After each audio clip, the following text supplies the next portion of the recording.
Ladies and gentlemen, thank you so much for being here. My name is Joshua Walker. I'm with Eurasia Group. We're excited to have you here. I'll be leading you through as the MC on the English side, and I have Kei Sakaguchi doing the Japanese side. 日本語、英語どちらも大丈夫ですけど、僕は英語の方ちょっとお願いしますから。そして今言ってること分からなかったら一番のチャンネルお願いしてください。If you understand what I'm saying now, you should be on number 2. The minister's speech will be in Japanese. So I want to make sure that you're able to do the bilingual side. There's not a better place in the world to be today than right across from the beautiful spiritual heart of Japan, the beautiful palace where we just had the enthronement ceremony of His Highness. The Reiwa era is beginning. We've got the Tokyo Olympics. We're excited to get started today. Thank you for joining us. Without further ado, let me turn it over to my Japanese colleague to make sure you caught everything I said the first time. 皆さん、今日は、ユーラシアグループのサミットにお越しいただきまして誠にありがとうございます。ユーラシアグループジャパンの坂口圭と申します。日本語サイドの MC を務めさせていただきます。彼、18年間北海道で育ったんで、さっきのどさんこなまりの日本語はお借りいただけましたでしょうか。私も日本語ちょっと噛むところはあるとは思いますが、どうぞ、優しくお付き合いいただければと思います。本日はどうぞよろしくお願いいたします。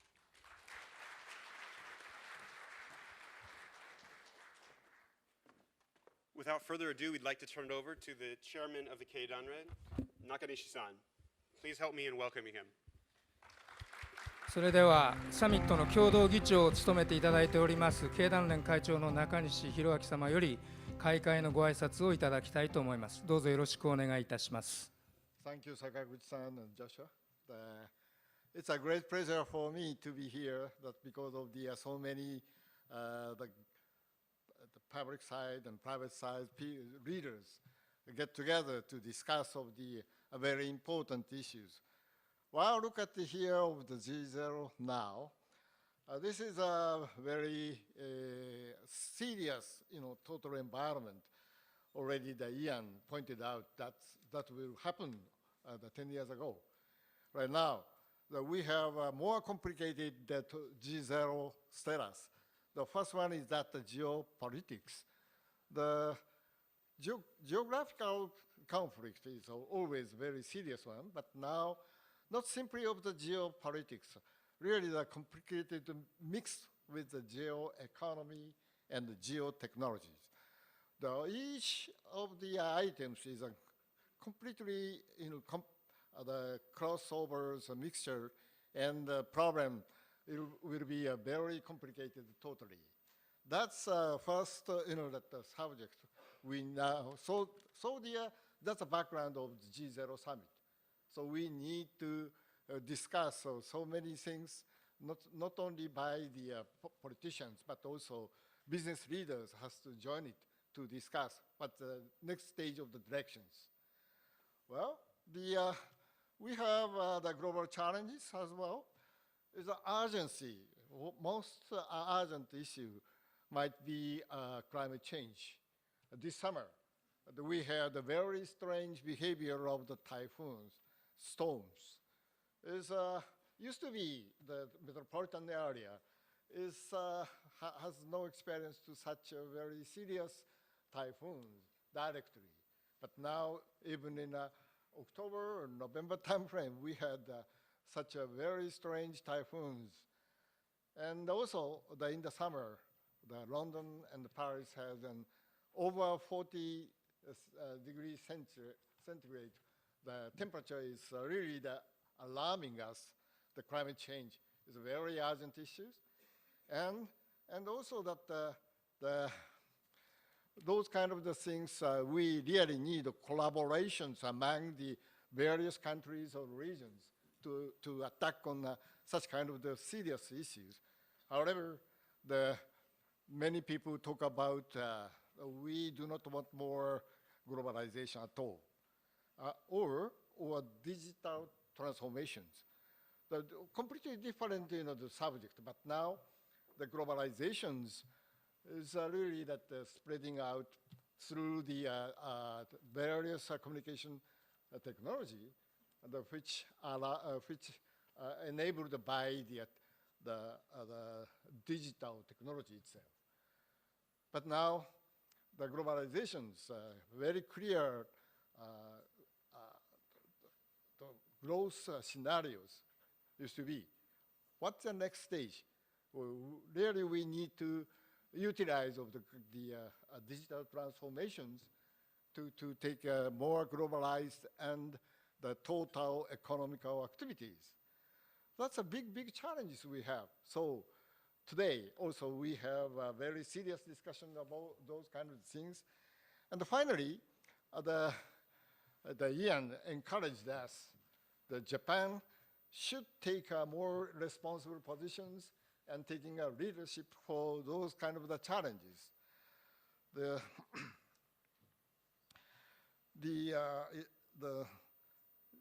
Yes, Japan is a very stable politics and also stable, a very small growth, but still the positive growth of the Japanese economy.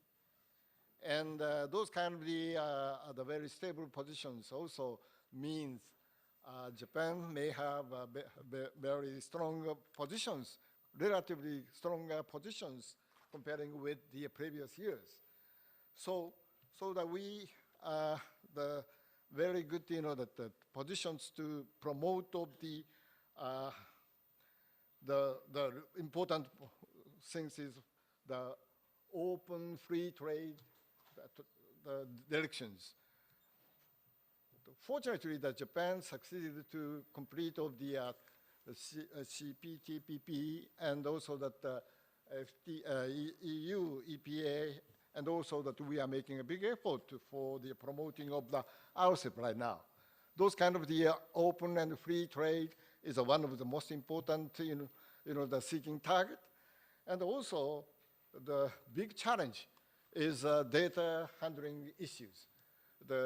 This year, the Prime Minister Abe raised up the DFFT,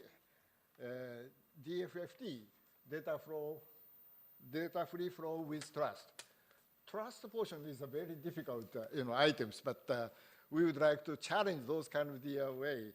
So today we will have so many subjects to be discussed, and I hope this GZERO Summit will be very fruitful conference for setting up the next stage of the world.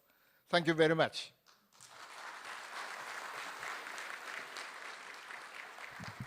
中西会長、誠にありがとうございました。続きまして、本日のこのサミットにはですね、内閣総理大臣、安倍晋三閣下より、特別にメッセージを頂戴しております。ただいまそのメッセージをご紹介したいと思います。前方のスクリーンをご注目ください。内閣総理大臣の安倍晋三です。G0 サミットが今年も盛大に開催されることを嬉しく思います。G0 という言葉を唱え始めたイアン・ブレマーさんや経団連の中西会長をはじめ、各国の皆様と共に不透明な世界に灯火を灯すような洞察と英知に富む議論が繰り広げられることを期待いたします。日本は世界に向けて希望を力強く発信し続けたいと考えています。第一の希望は脱炭素社会の実現です。我が国はパリ協定に基づく削減目標の実現に向けて4年連続で温室効果ガスの排出量を削減し、合計 8% を超える削減は G7 でイギリスに次ぐ削減量です。それでも脱炭素という究極の目標の達成には従来の延長にない非連続的なイノベーションが必要です。G20 で確認した通り、日本はその先頭に立ちます。来年春にはゼロエミッション国際共同研究拠点を立ち上げ、G20 各国の12万人の研究者の知恵を結集します。第2の希望は人間中心のデジタル社会の構築です。日本が目指すソサエティ 5.0 を実現する鍵は、私が提唱したデータフリーフロ with trust です。デジタルデータが付加価値の源泉となる時代にあって、G20 で立ち上げた大阪トラックを進め、世界のルール作りを進めます。第3の希望は、自由で開かれた貿易・投資の加速です。日本は自由貿易の旗手として世界をリードします。TPP11、欧州との EPA が発効し、日米間でも貿易協定に合意しました。世界の6割を占める自由貿易圏の中心に日本がいます。さらに中国も加わった RCEP がアジアの未来を開きます。日本がハブとなり、自由で開かれ、公正なルールに基づく貿易圏を広げてまいります。日本には扇という伝統工芸品があります。その扇の要は、固く締めれば開かず、緩ければバラバラになってしまいます。絶妙なバランスで英知を束ね、この世界に新たな言語、令和のように美しい調和をもたらすことが日本の使命です。先月の即位礼正殿の儀では、各国の代表にお集まりいただきました。ラグビーワールドカップに続き、来年はオリンピック・パラリンピック、2025年には大阪万博と、世界が注目するイベントが日本で開催されます。このサミットも皆様からしなやかな知恵をいただき、扇から風がそよぐがごとく、世界へ希望を発信する場となることを記念します。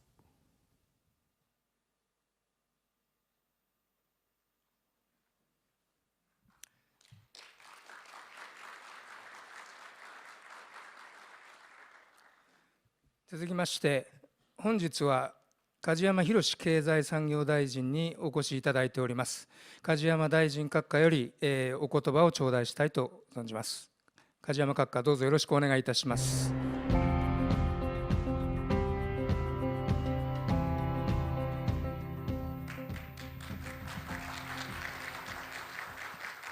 皆さん、こんにちは。ただいまご紹介をいただきました経済産業大臣の梶山弘でございます。イアン・ブレマー代表、そして中西経団連会長、本日はご招待をいただき、感謝をいたしております。また、カナダ経団連ハイダー会長をはじめ、世界各国からのゲストの皆様、ようこそ日本へお越しくださいました。安倍総理もおっしゃったとおり、日本では新しい時代の幕開けにふさわしい国際的なイベントが目白押しです。その中でも最も高い視点から世界を俯瞰し、日本の役割を考える上で重要なイベントは、この G0 サミットであると考えます。大臣就任の翌日に、私は G20 議長である日本の担当閣僚として、鉄鋼の過剰生産能力に関するグローバルフォーラム閣僚会合の議長を務めました。会議は各国の利害、主張が対立する、まさに今の世界の縮図ともいえる状況でありました。だからこそ主張が異なり、立場の違う国々を一つの目標に向けてどう束ねていくかが何より重要であることを痛感をいたしました。日本には世界に対して果たすべき重要な使命と役割がある、そういう思いを新たにいたしたところです。対立を乗り越え、前進させることは、将来の世代に対する我々の逃れられない使命です。たとえどんな困難があっても、安倍総理がおっしゃった扇の要としての役割を日本政府として粘り強く果たし続けてまいりたいと考えております。世界情勢に対する私の認識を簡単に申し上げたいと思います。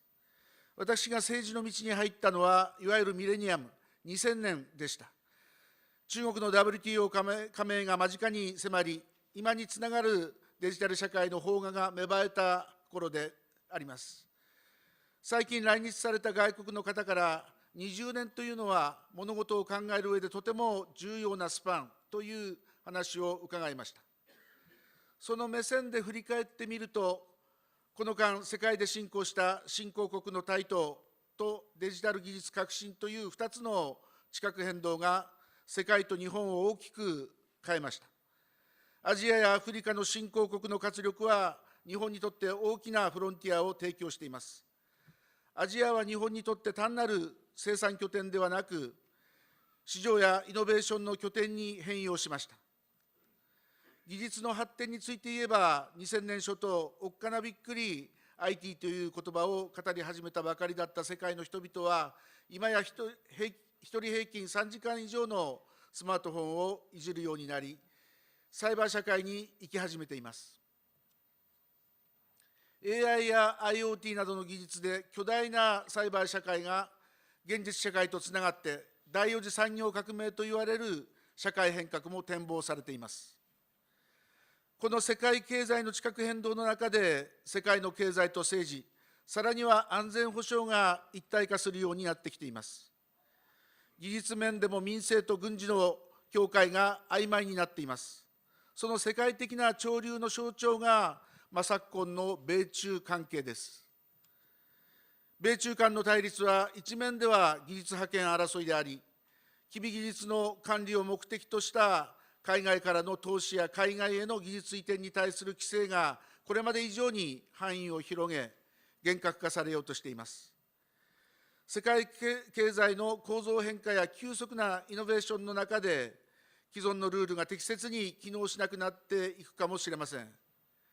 大国同士がお互いの経済圏を作り、デカップリングと呼ばれる動きは、自国市場が小さく、自由貿易による恩恵を受ける日本のような国にとっては決して好ましい展開ではありません。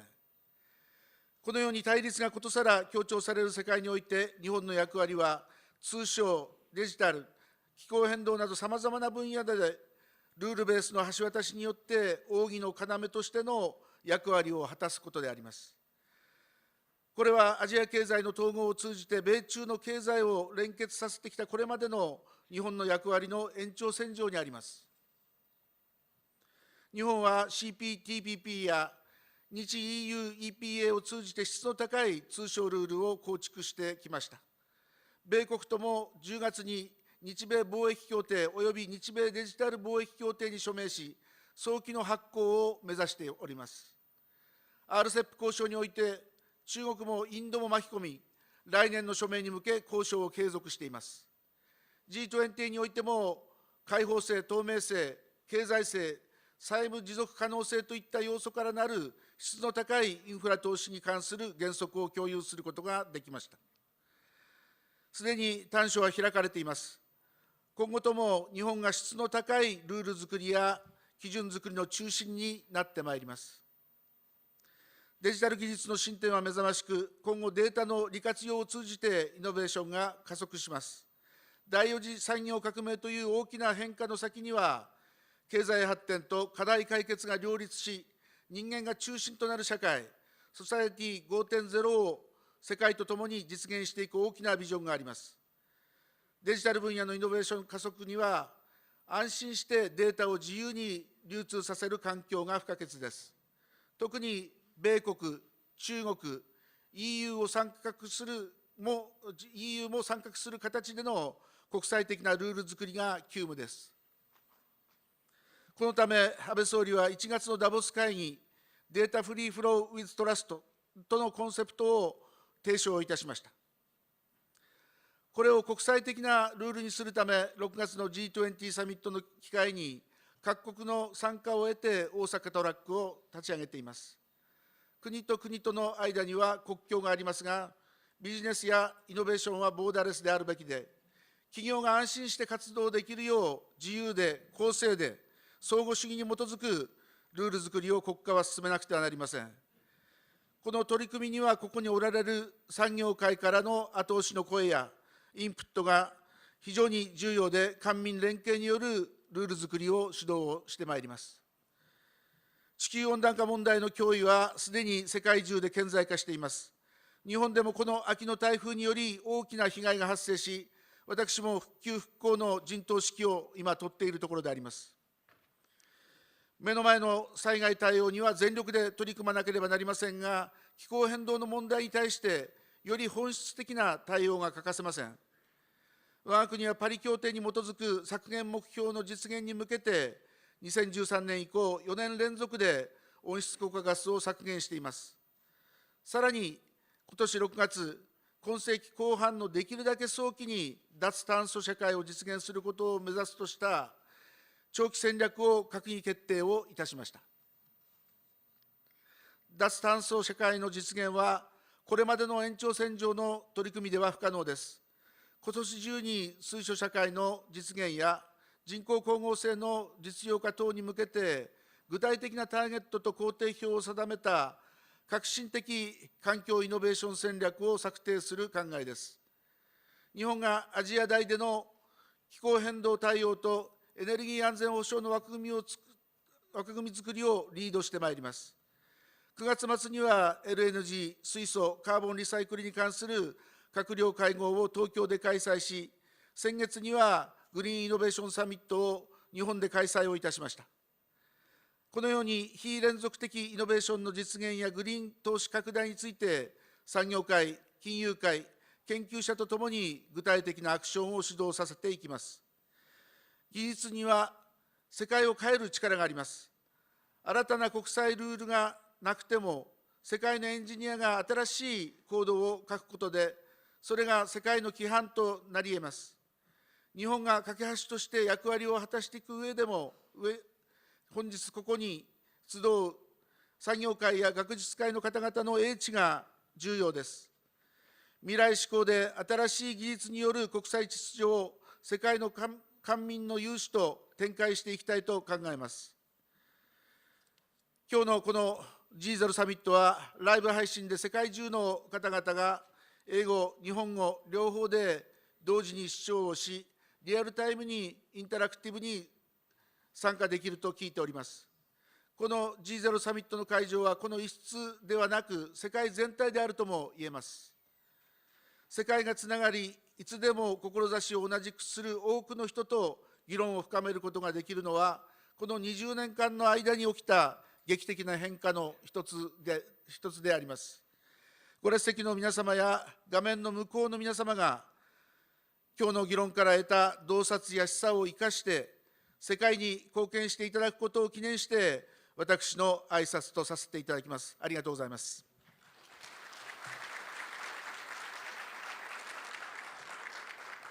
梶山大臣閣下、大変力強いメッセージ、誠にありがとうございました。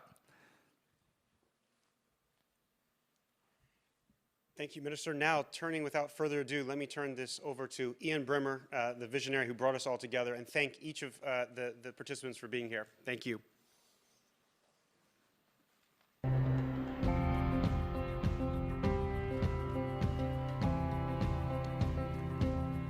It's wonderful to see all of you here.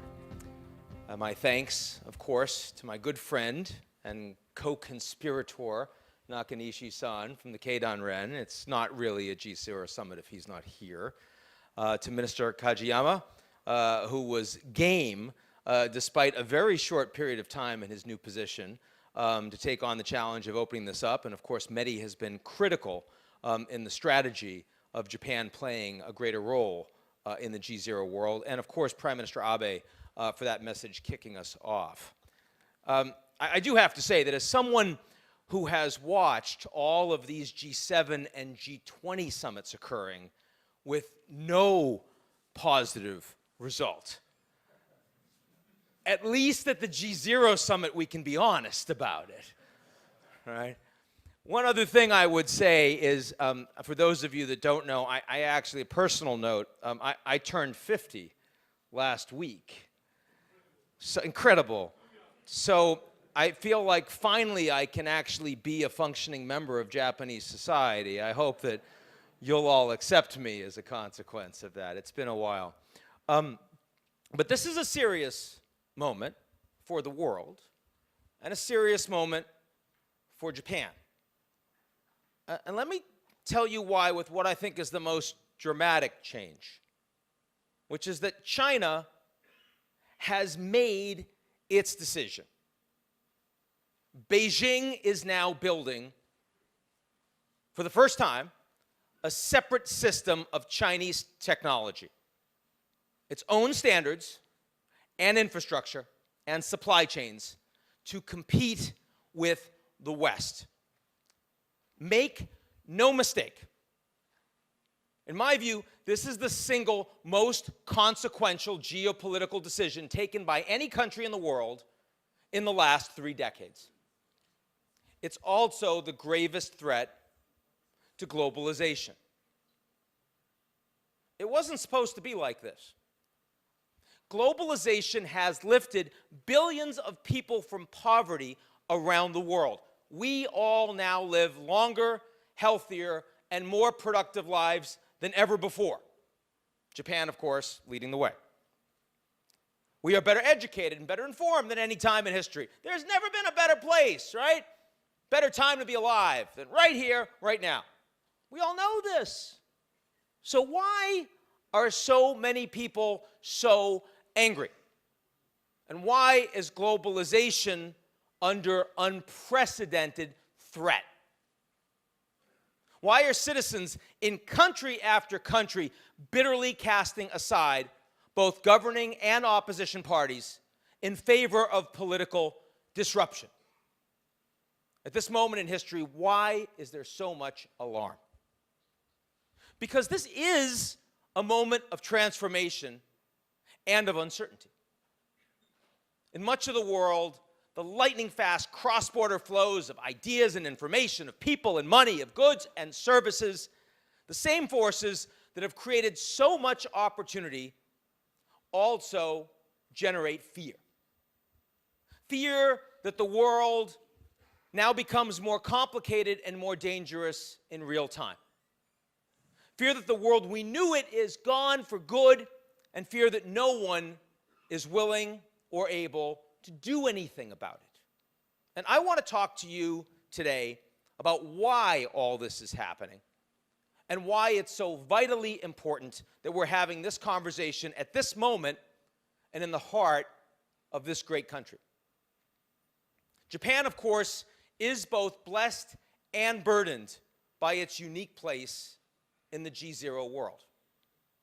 Japan has the political stability, it has the foresight, it has the technological talent to help lead the world to a brighter future than the one, if we're being honest, that we currently face.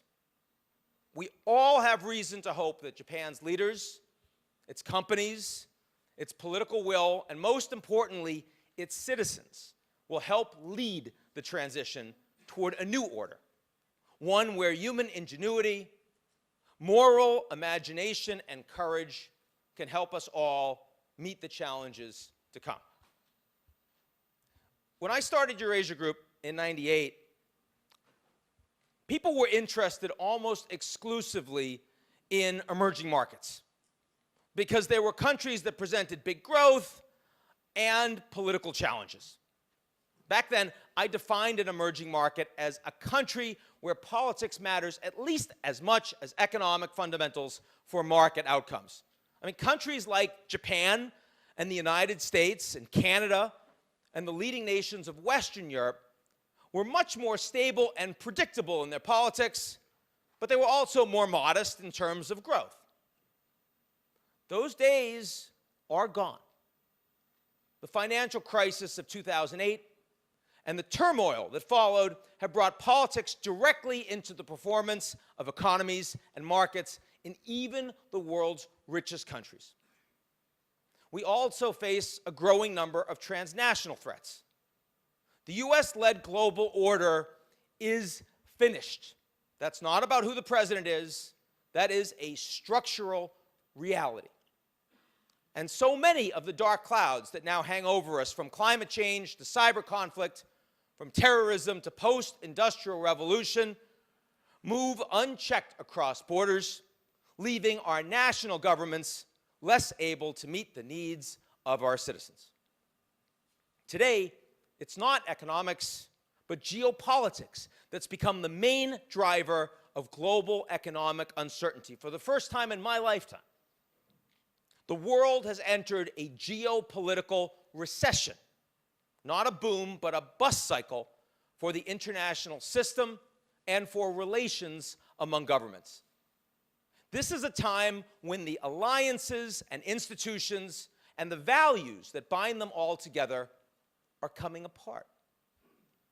From a historical perspective, geopolitical recessions are both rarer than economic recessions, but they're also longer lasting.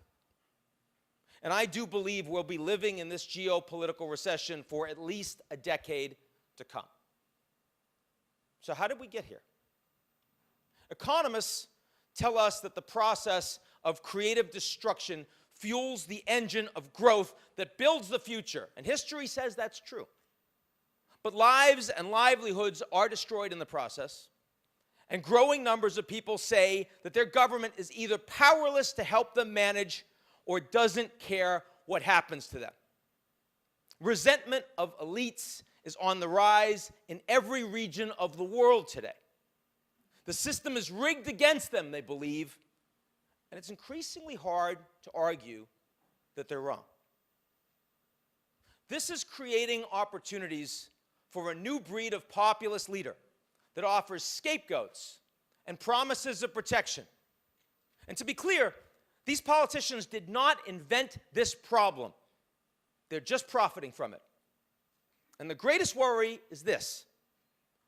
All this anger is building in good economic times, in the most robust response to recession that we've had in the modern age. What happens when the economies start to slow? History shows us that governments that are unpopular at home are more likely to make trouble abroad, especially with their neighbors. They rally public support and they divert attention from their domestic troubles. That breeds less trust among governments. The risk of misunderstanding rises. Accidents are more likely, and they're more likely when they happen to escalate toward conflict. There are three implications to consider. The first is the tail risks, as we call them, the low likelihood but high impact events that have become commonplace in a world that is shaped by China's rise, Middle East turmoil, populist Europe, revanchist Russia, maximally divided America, a world record 71 million displaced people, and the destabilizing effects of technological and climate change.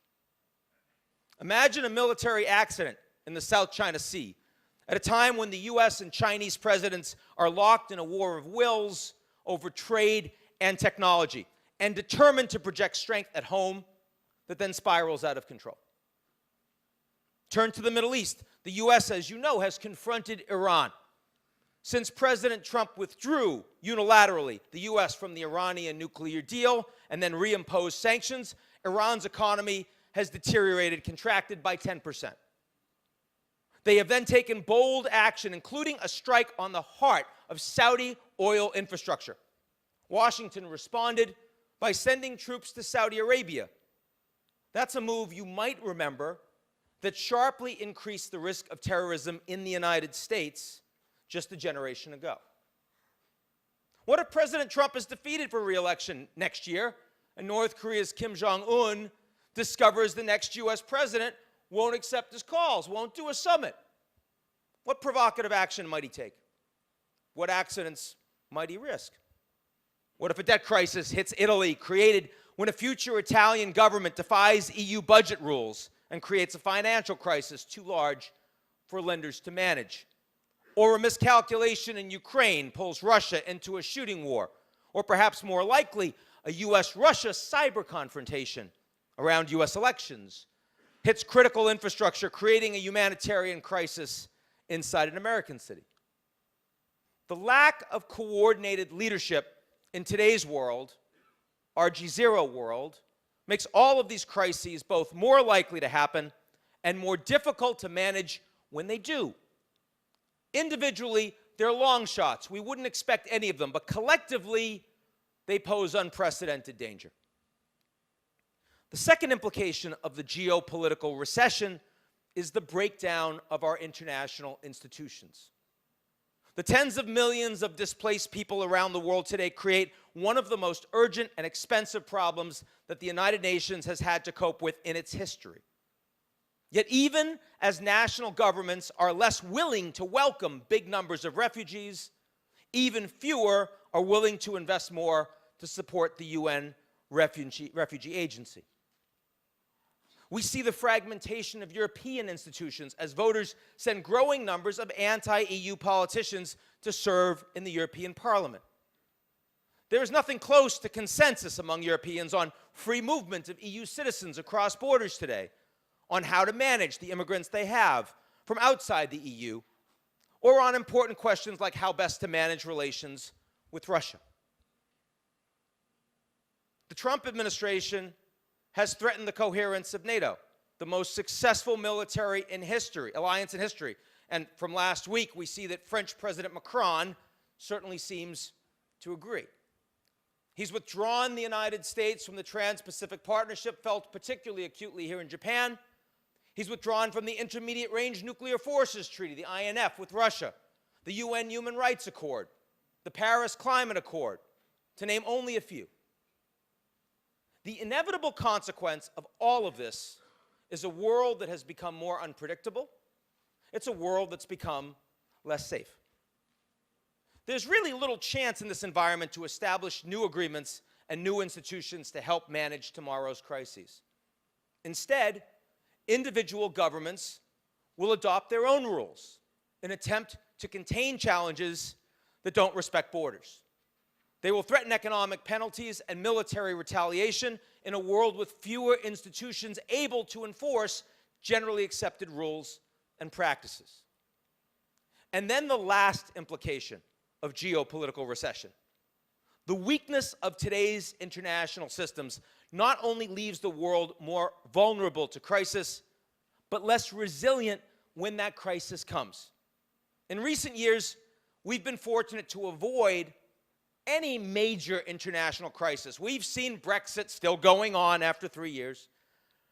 We've seen the election of Donald Trump, the growth of populism across Europe, Russia's bid to undermine Ukraine's sovereignty and independence, Xi Jinping's consolidation of power in China, a meltdown in Venezuela, and plenty of individual fires across the Middle East and now in democracies across the world.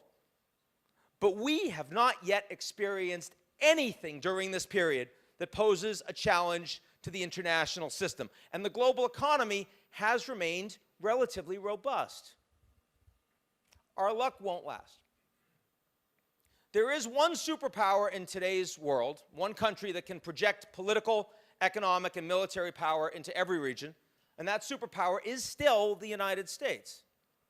And that's why it should matter so much that Americans themselves no longer agree on what role their country should play in the world. Everywhere I travel, including here in Japan, I hear questions and concerns about President Donald Trump, as if he were the true source of all of this confusion, as if his departure from the political stage, either next year or in 5, would set America and the world on a path back towards some idea of normal.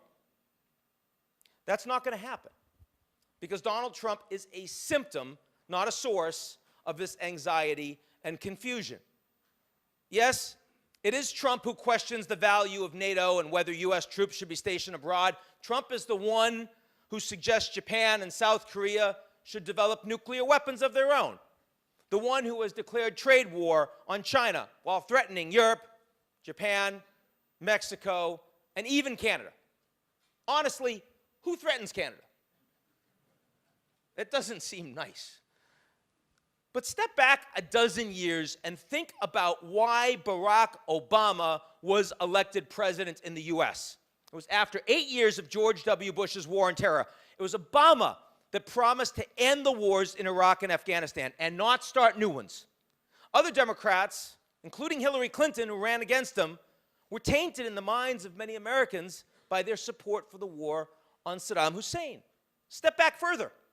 In 1992, Bill Clinton promised that the end of the Cold War meant the end for the U.S. of Cold War burdens. Clinton promised a peace dividend, that money no longer needed to defeat the Soviets could instead be invested in strengthening America at home. Let's be honest. Americans don't want to run the world, and they haven't for a long time. With each passing year, there are fewer Americans old enough to remember the Cold War, to say nothing of World War II. In fact, there are now American soldiers on the ground in Afghanistan who weren't even born on September 11th. The reluctance of the United States as superpower creates a global vacuum of leadership, and no one is stepping up to take that role in a way that more than a century ago, America emerged just as the sun began to set on the British Empire. Europe remains profoundly preoccupied, particularly over economic issues dividing North and South, and political issues dividing East and West.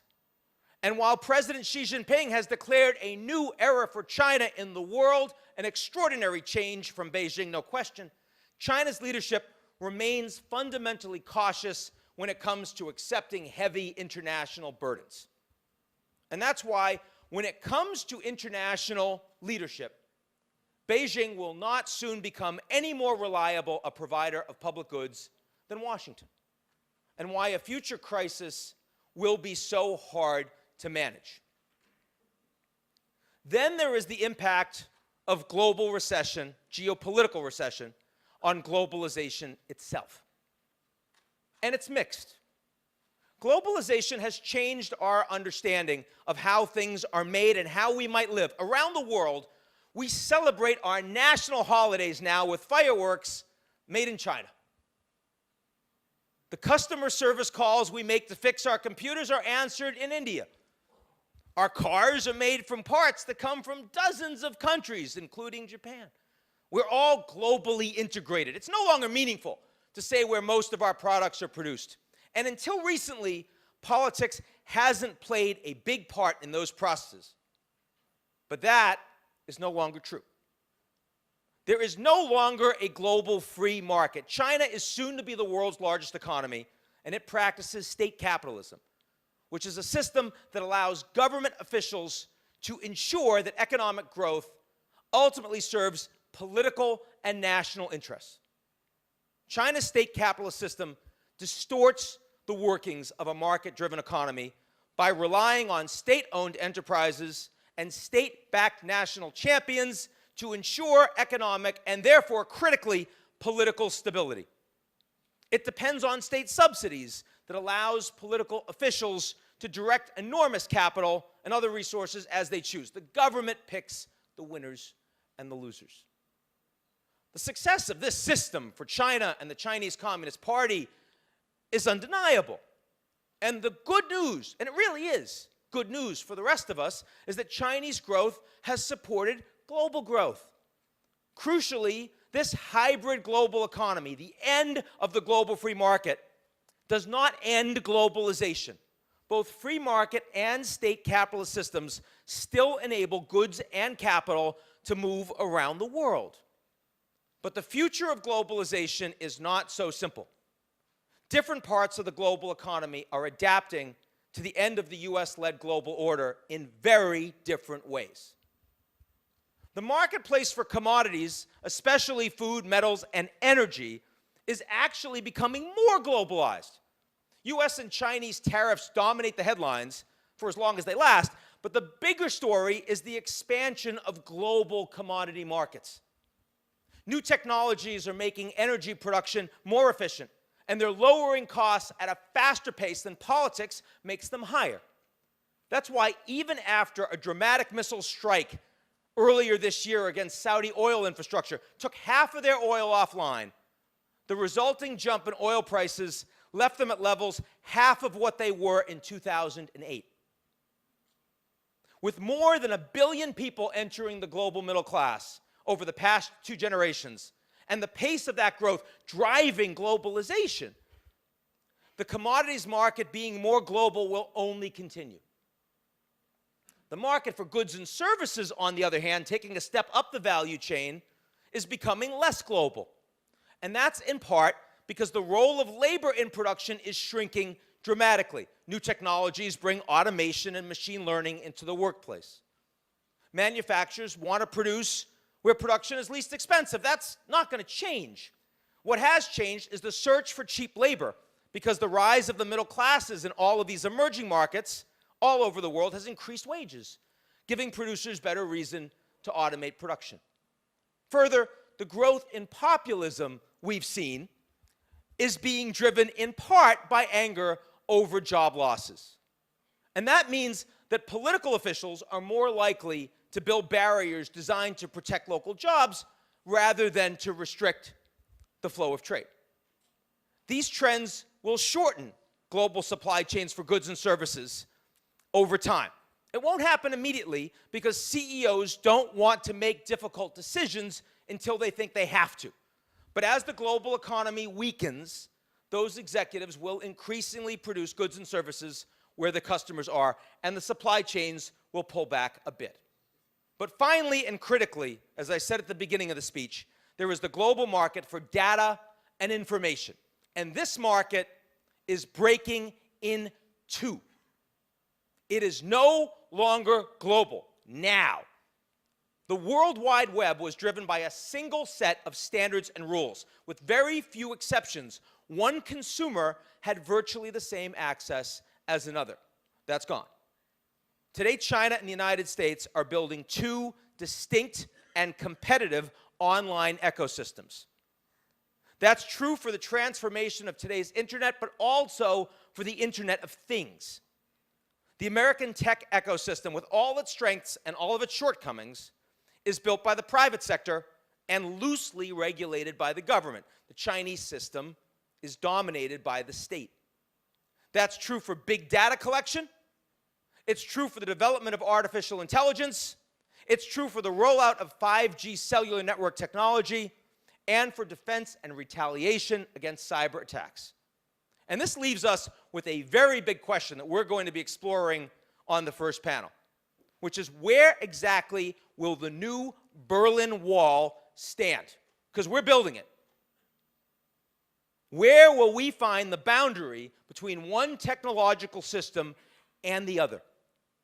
Will Europe align with the United States? Or will the EU fragment into individual decisions taken by individual countries? How about India? South Korea, critically? Brazil? What pressures will Japan face? There's another fundamental question, which is about the United States. Will the US-led data and information model continue to be driven by the private sector? It's not clear. Maybe future fears for national security allow for the creation of a tech-based military-industrial complex in the US. Maybe Amazon, most likely to be setting itself up to be the Lockheed Martin of the 21st century. The answers to these questions carry big implications. In the market for commodities, goods, and services, global players are competitors and potential partners. Each player wants more market share, but everyone benefits from an open trading system that creates opportunities for all of us. Trade wars can be launched to achieve goals, but it's not zero-sum. Business as usual promises something for everyone, and that's a critical support for global peace and global prosperity. This is no longer true in the data and information economy. Here, much as in the US-Soviet Cold War, the existence of two competing systems limits commercial opportunities and threatens all of our national security. Each side hoped-for outcome is the elimination of the other system, which means we should now talk about China and the United States. What should the rest of the world want from China? I think we should want it to succeed. The world needs China to remain stable, productive, and increasingly prosperous to fuel global growth. We need China to play a constructive international role, even if for now it's a limited one. We need China to work with other governments to meet the challenges posed by poverty, conflict, public health risks, lack of education, lack of infrastructure, climate change, and even the advance of disruptive new technologies. And of course, we need these things from the United States too. The threat that China poses to the US is smaller than many in Washington believe. China has even less interest in going to war with the United States than the US has in going to war with China. China remains a regional and not a global military power. Economic independence, as I mentioned, will continue between the two countries. The ties are strong, despite concerted efforts on both sides to reduce economic vulnerabilities. The greatest source of US-China conflict comes from technology. And here, China is today a true superpower. Here there is a Cold War structure to the relationship that will affect every region of the world. Here the US has an interest in seeing China fail because China's technological development poses a foundational challenge to the values on which global stability and prosperity depend. This is a subject where America's Democrats and Republicans actually agree. Imagine that. The stakes are real. The idea of a splinter net, the creation of parallel technology ecosystems, is not just a threat to globalization, though it is that. It's also a competition that those of us who believe in political freedoms might actually lose. So what should we do? Let me offer two proposals. The first is the creation of an organization equivalent to the UN's Intergovernmental Panel on Climate Change. That's the body that objectively assesses the world's vulnerability and responses to climate change. We need a similar group to establish ground rules for our digital world, the data and artificial intelligence that fuel it, and its future development. We also need a digital WTO, a World Data Organization.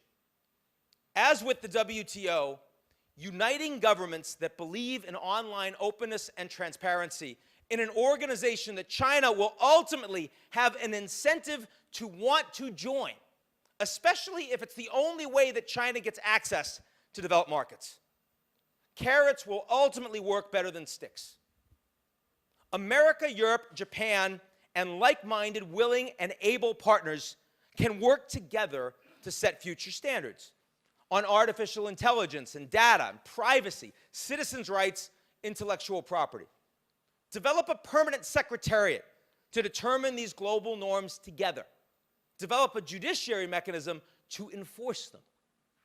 The Americans have the companies, the innovation, the startups, but the Europeans have the regulatory superpower that the US does not have. And Japan has the principal laboratory for a world that needs to see how AI can improve people's lives without destroying the foundations of capitalism. That is a strong combination.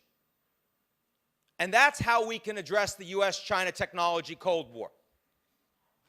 There is one area where Chinese cooperation with the West right now is more feasible, and that's combating the advance of climate change. What we need is a green Marshall Plan. It would be mainly Western funded, project that includes the best ideas of the private sector thinkers and the state-funded scientists from the West and China on how to make the policy changes and invent the technologies that clean the world's air and water and limit the damage inflicted by climate change. Right now in the US, we're talking about the Green New Deal, but it presupposes that the US can solve our own climate problems. We can't. China is the world's #1 emitter of carbon by a long margin, and China shares a strong interest, perhaps the strongest interest, in fighting climate change with the rest of the world. It's not just New York and Tokyo that face the coming storms and rising seas, it's Shanghai too. But to be clear, in a G0 world, right now we are not heading towards either of those solutions. We're heading away from them. We have to be honest. So finally, I want to talk in my last few moments about a place that I think can make some differences, and that's Japan. I've believed for a long time, and my friend Nakanishi-san has already said this, that the GZERO Summit must take place in the great city of Tokyo. In the international drama I've described, the world needs Japan to play a unique role and a leading role. Japan is today, in a world where politics is driven by partisan grievance, the world's healthiest advanced industrial democracy. Japan has the strongest political leadership. If I said that 5 years ago, people would think I was insane. Despite the many controversies in Japanese life, this is the one country that has defied the global trend towards polarization. It's the fairest and most equal society among major industrialized nations. Japan's institutions have greater domestic political legitimacy than any other country. Many years of personal experience here have taught me that Japan's private sector is still innovative and dynamic. In a world where governments have repeatedly failed to protect the long-term security and prosperity of their citizens, Japan actually has a social safety net that works. And that's never been more important. Now, it's true Japan still needs the surge of talent, creativity, and hard work that comes from welcoming far more women into the workforce, including in senior positions. You'll see we've done a lot of that on the panels at the GZERO Summit. And yes, Japan's challenge of managing unsustainable public debt continues.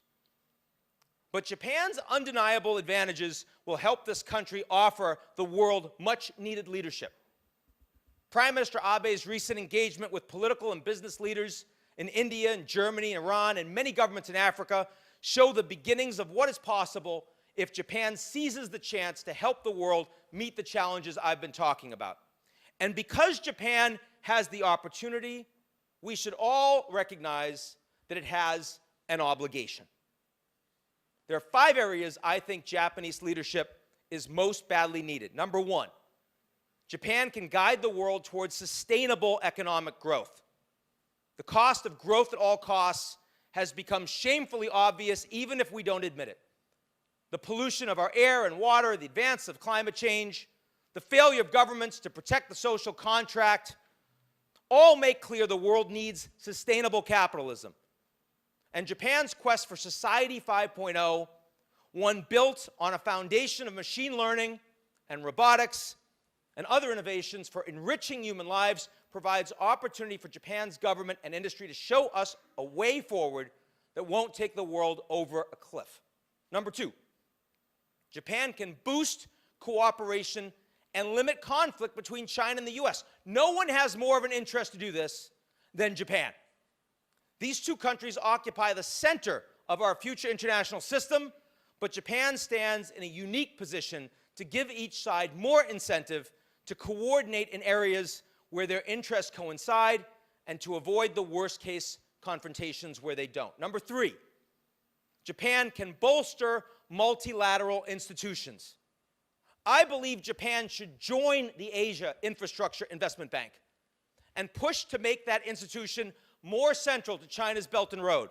This would be good for Japan and Japanese companies and good for the world. And further, Japan should work to persuade America to join too.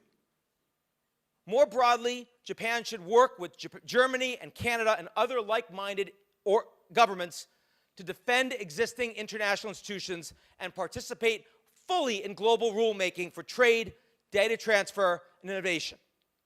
The leadership that Japan has already demonstrated in making the TPP a reality proves this is possible.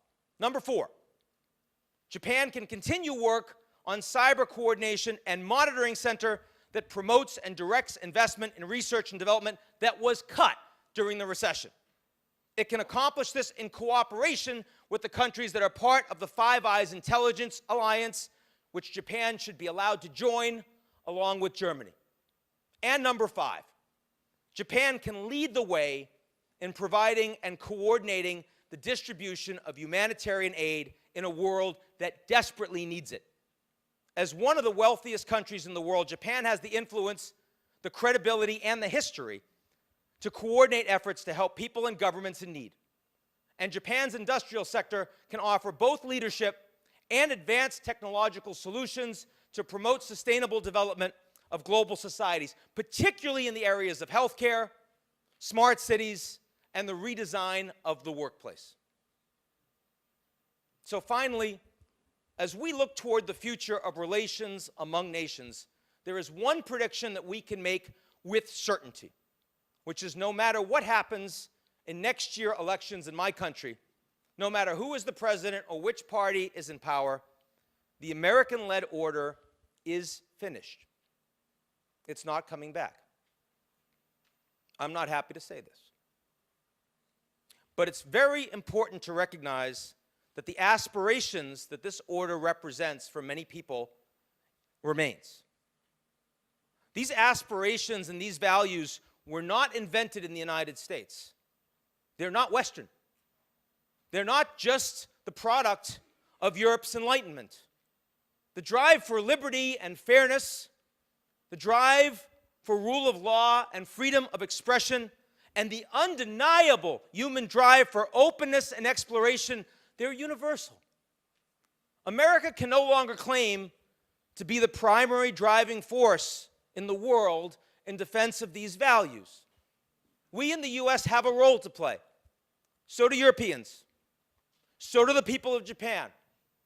And lest we forget, inside China and inside Russia and inside Egypt and Saudi Arabia and Iran, inside countries large and small, there are so many people hungry for the chance to become captains of their own fate. Competition and conflict among nations is inevitable, and the warming of the planet and the rise of artificial intelligence are bringing existential challenges that the world has never faced before. We live in a GZERO world, a world without leadership that people can trust and can count on. And it's up to all of us to help fill that void. People in positions of power, people in positions of influence, people in this room right now. It is always an enormous privilege to come to Japan, and I want to thank all of you for listening to me today. Thank you very, very much.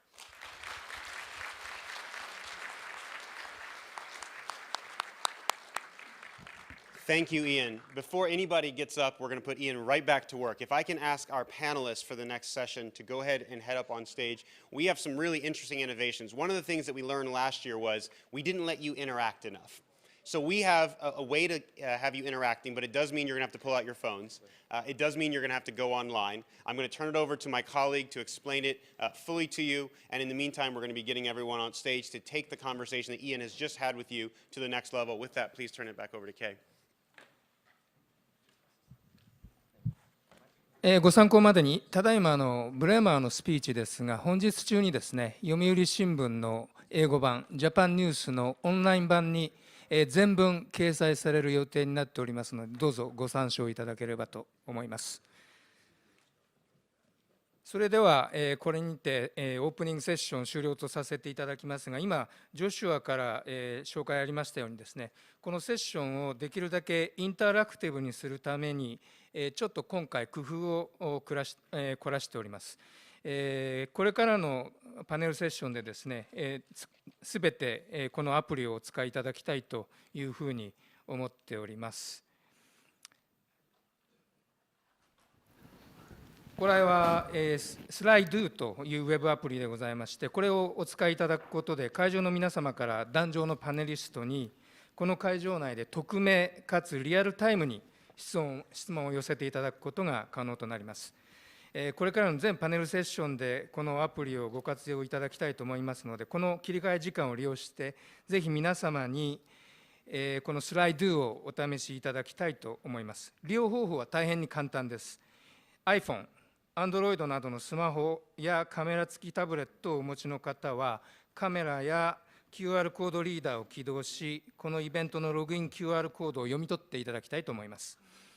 QR コードはスクリーン上、皆様のプログラムの中、それから皆様の名札の裏側に載っております。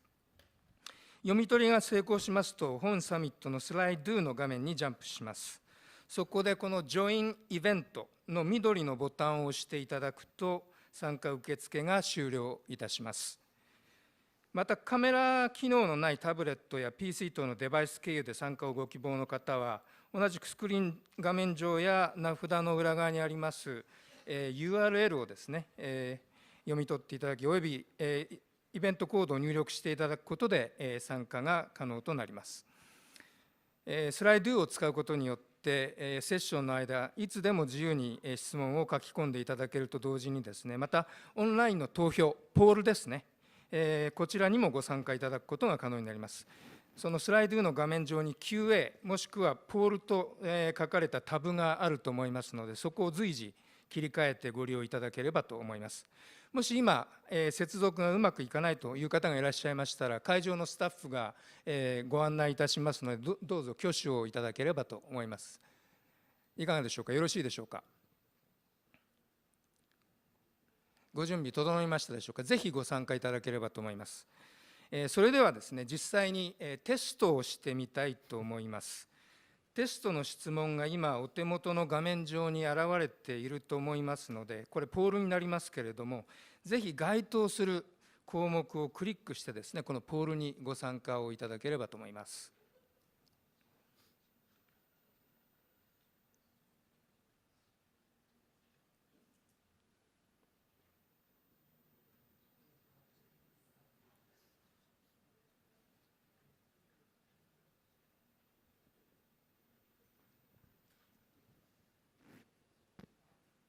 ポールの進行状況出ますでしょうか。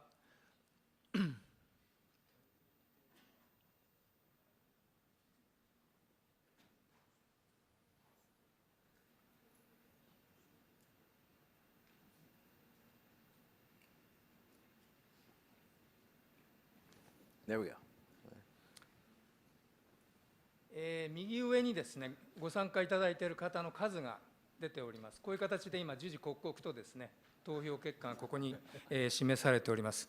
こういう要領で、ぜひ今日これからのセッション、このインタラクティブな機能をお使いいただいて、質問を積極的に寄せていただければと思います。いただいた質問は後ほどパネリストに回答をしていただくようにしたいと思います。それでは、これからですね、最初のパネルに移りたいと思います。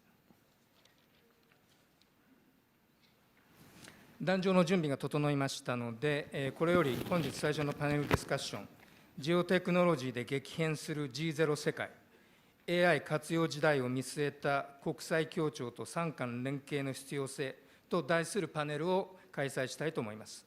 パネリストをご紹介いたします。壇上、皆様から向かって右側より、PWC ジャパングループ代表の木村光一郎様。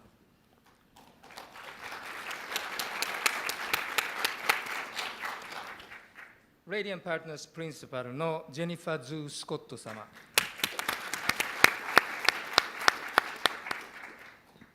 現経済産業省顧問で、前経済産業審議官の寺澤達也さん。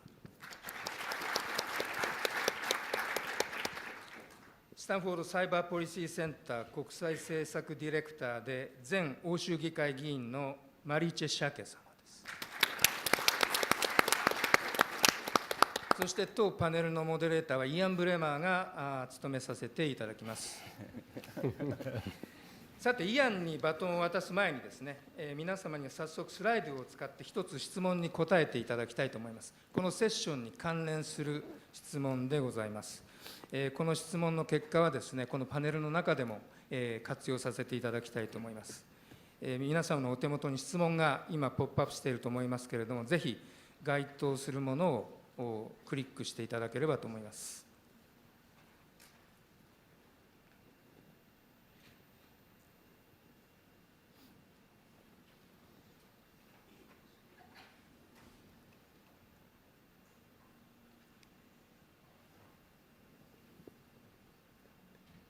いかがでしょうか。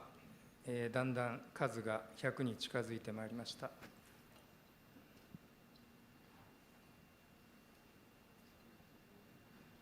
まだもう少しご参加いただける方がいらっしゃいますでしょうか。さあ、ではこの辺でですね、バトンをイアンに渡して、パネルをスタートしたいと思います。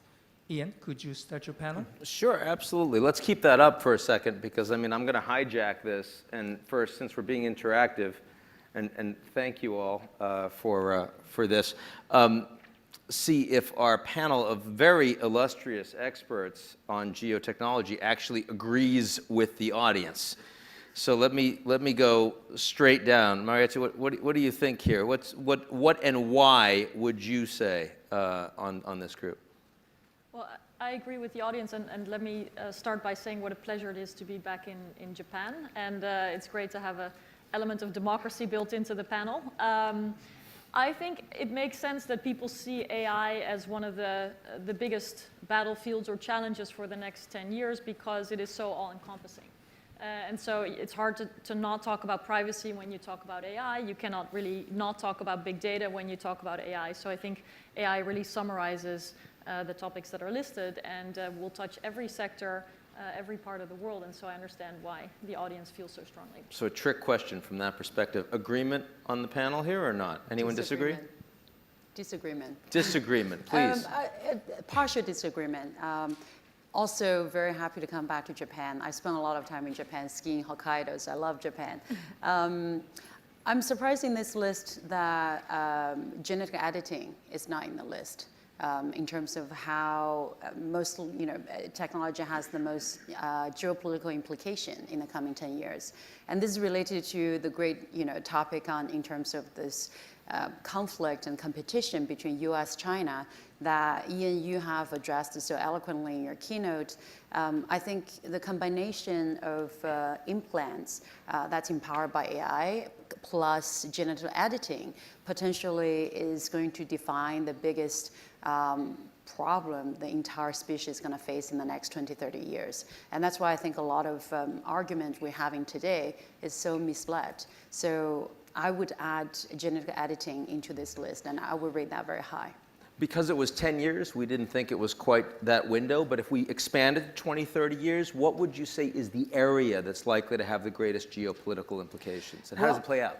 I think, one of the most important geopolitical race going to be in 20, 30 years is how to define what's human, right? If you have genetically enhanced human being exist in the next generation with AI-empowered chip, that, today we use a phone to empower our thinking, perhaps that will become a pair of glasses, and perhaps that will become a chip implanted in your frontal cortex, right?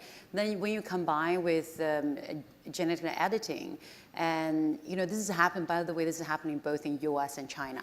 And I think in 20, 30 years, our children will face the challenge that they will struggle to define how do you compete fairly? How do you defend your country when, the army is not entirely human, right? So I think that's the problem we actually need to think today, so we don't trip ourselves over by so focused on, the short-term problem we're facing right now.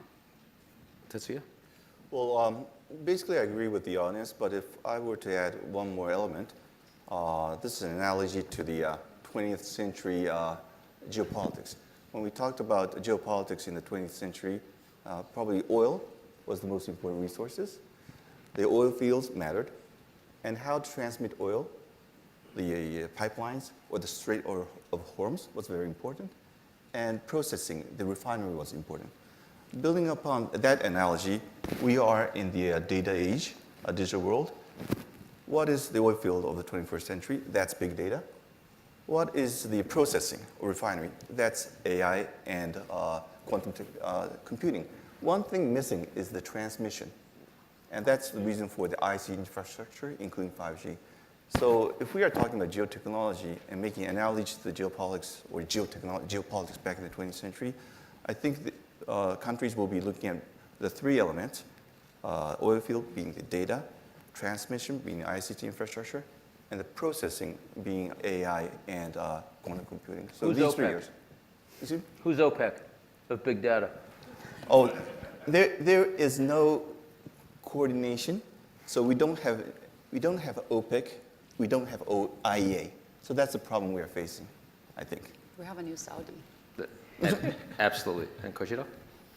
I agree with the audience.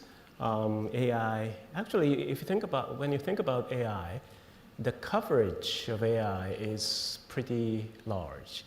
I've actually prepared a slide. If you could, pick it up on the screen. I didn't actually know this question, so the preparation of this slide is. No, was it's very actually important to surprise the panelists, because otherwise it's not very good. This is for a different context. But these are the 8 essential technologies that PwC identified a few years ago.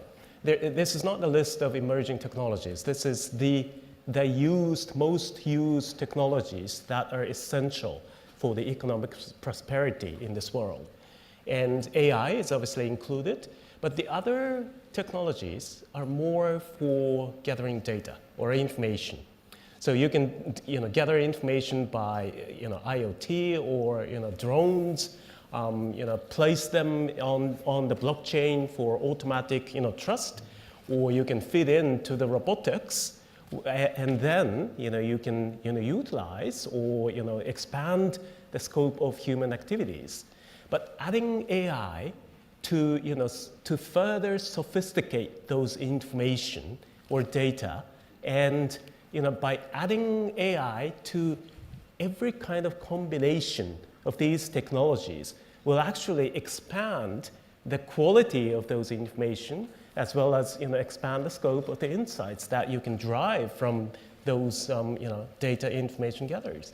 So I think by saying AI, there are actually multiple, very wide range of implications for the human being.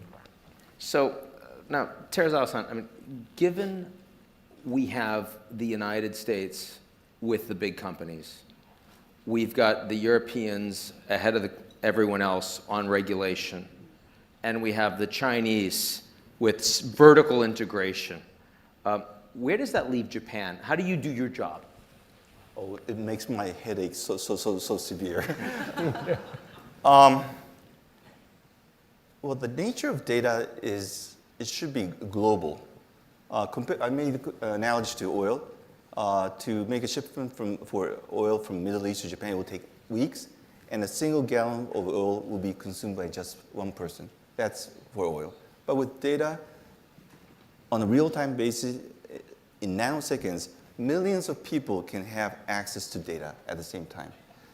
So this nature of the global nature of data would lead to a conclusion that to exploit or harness the potential of data, we need to have a global sharing of data. The data should cross borders freely. And that is the objective. But the reality is very different, as Ian described. China is basically erecting a great firewall surrounding its country. The data may come in, but never goes out. The US is a laissez-faire, basically depending upon the GAFAs and private sector. EU has a very unique policy. Privacy is the king or queen.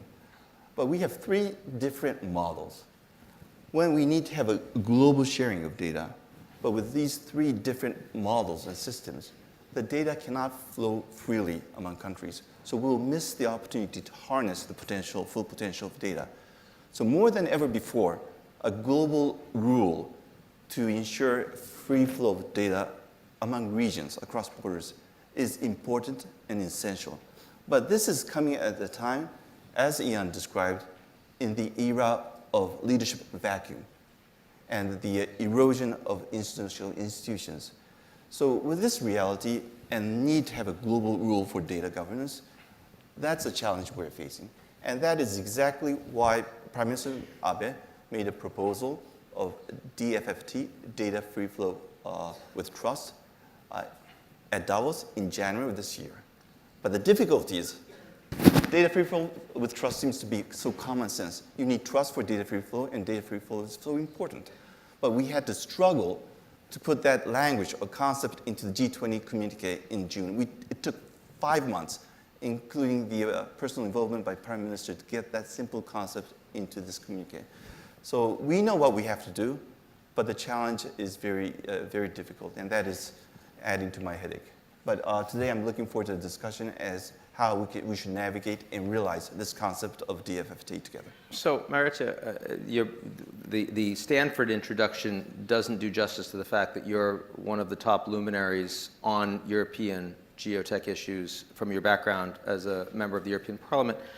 Given what Tetsuya just said, do the Europeans care about that perspective? You know, data free flow with trust? I mean, because again, the Europeans have taken, they're leading in a very specific way and tilted very differently from the Americans right now. It does feel like a different model. How do you respond to Abe's framework?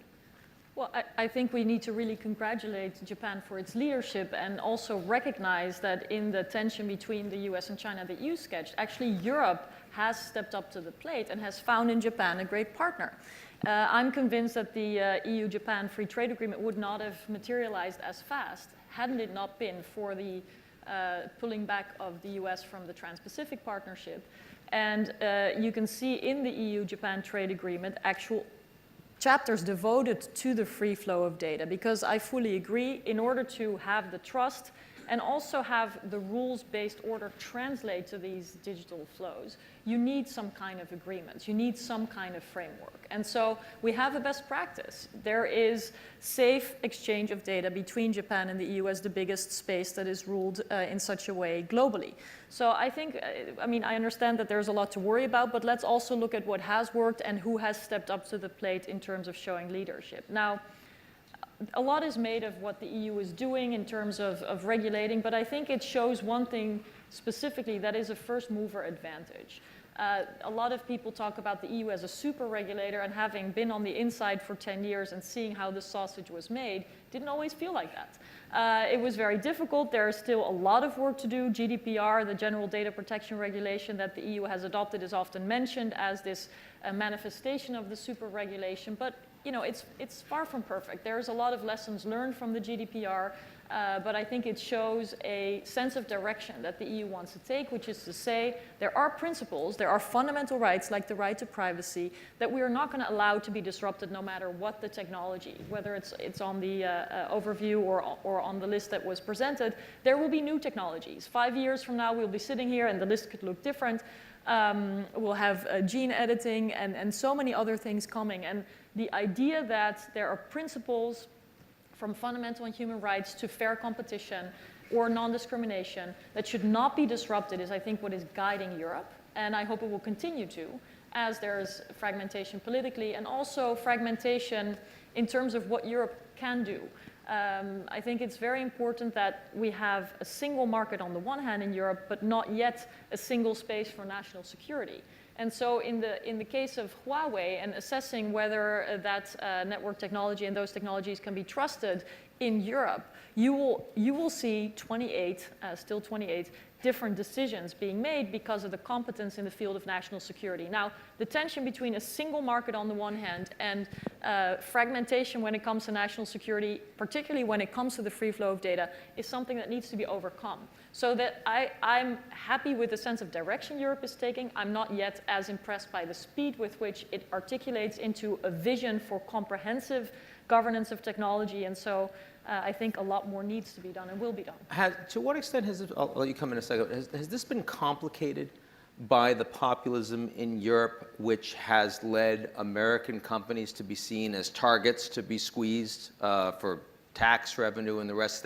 Is that just a headline but a canard, or is that a real issue that causes problems with regulation? I would see it completely separate from populism. I would see it as a widely shared opinion that the fairness in the system is eroded when billions are being made, when all the data is being harvested, and when there's no contribution to the common good, to the social system, to redistribution being made. And Europe has to look in the mirror first and foremost, you know, tax havens that have enabled this, but I think the unprecedented relation between profits and job creation that we see in these tech companies, very few jobs created, enormous profits gained, needs to be reconsidered by the tech leaders themselves if they want to keep the trust. I mean, I'm sometimes amused but also kind of disturbed when you hear CEOs of these companies saying that, you know, when we progress with more AI, the best solution will be to have universal basic income to avoid complete erosion of the social fabric of our societies. And then you say, well, how's the taxation coming along? What are you contributing to the common good? And then they say, oh, no, we can't agree with being taxed. So how do we bridge the reluctance to pay tax to the notion of universal basic income, which would essentially be of much more significance, but also would require a major buy-in from. And you're seeing some of that from Mark Benioff, CEO of Salesforce, but very little. I mean, generally speaking, the consensus that he's the exception. Yeah. Tetsuya, you wanted to come in, and then I want to get to Jennifer. Okay, I just wanted to add a few comments to her comments. Sure. I started with a rather gloomy picture, but we are seeing some positive signs. With regard to data free flow with trust, I've had various discussions with my friends in Europe as well as in the US. And while there are so many differences, but I've found so many commonalities between what I'm hearing from the US and what I'm hearing from Brussels. In fact, EU and Japan had an adequacy decision, which would enable free flow of data from privacy perspectives between EU and Japan. In spite of our difference in our privacy protection system, we have managed to come to this adequacy decision to enable free flow of data between Japan and Europe. Between Japan and US, people look at the trade agreement and looking at agriculture and so on, but a separate agreement was made between the US and Japan with regard to digital trade. So between the US and Japan, we agreed on the principle of data free flow with legitimate exceptions. So US and Europe seems to be very different, but Japan and middle, we have struck a bilateral agreement between US, Japan, and EU. So it appears to me that it is possible to develop some common denominator among US and EU, Japan. It's challenging, but we are making steps. Probably the more challenging step is to get China on board. We see so much difference, but I think if many countries can come up with the same direction, with the same principles, eventually that can be sort of the global norm, which eventually will be able to draw in other countries. If we have a large enough size of countries in line with a certain goal or principle or policy, eventually that will be attractive to get other countries buy into this. So Jennifer, I'm coming to you, but let's be clear before that, that Marietta, Tetsuya did try to distance himself there from the EU, Japan is the third way. He's saying he's balancing, just letting you know. We are friends. Just letting you know. I was hoping to be the painkiller, but No, I it's guess okay. I need It's to work cool. harder. And it's always fun to speak on behalf of Europe when you're one of the few Europeans at a meeting. It's quite an upgrade from the job that I have. I represent one view of the many in Europe. So to China. I represent China. No, you do not. But first of all, everyone's going to want to ask about Hong Kong, no question. I want to Yes. get there in a second. But first, I want to ask you, in this broad, sort of environment, where we have American companies that clearly are being seen as rapacious for data, not representing individual rights, needing to be regulated more by the Europeans, by others.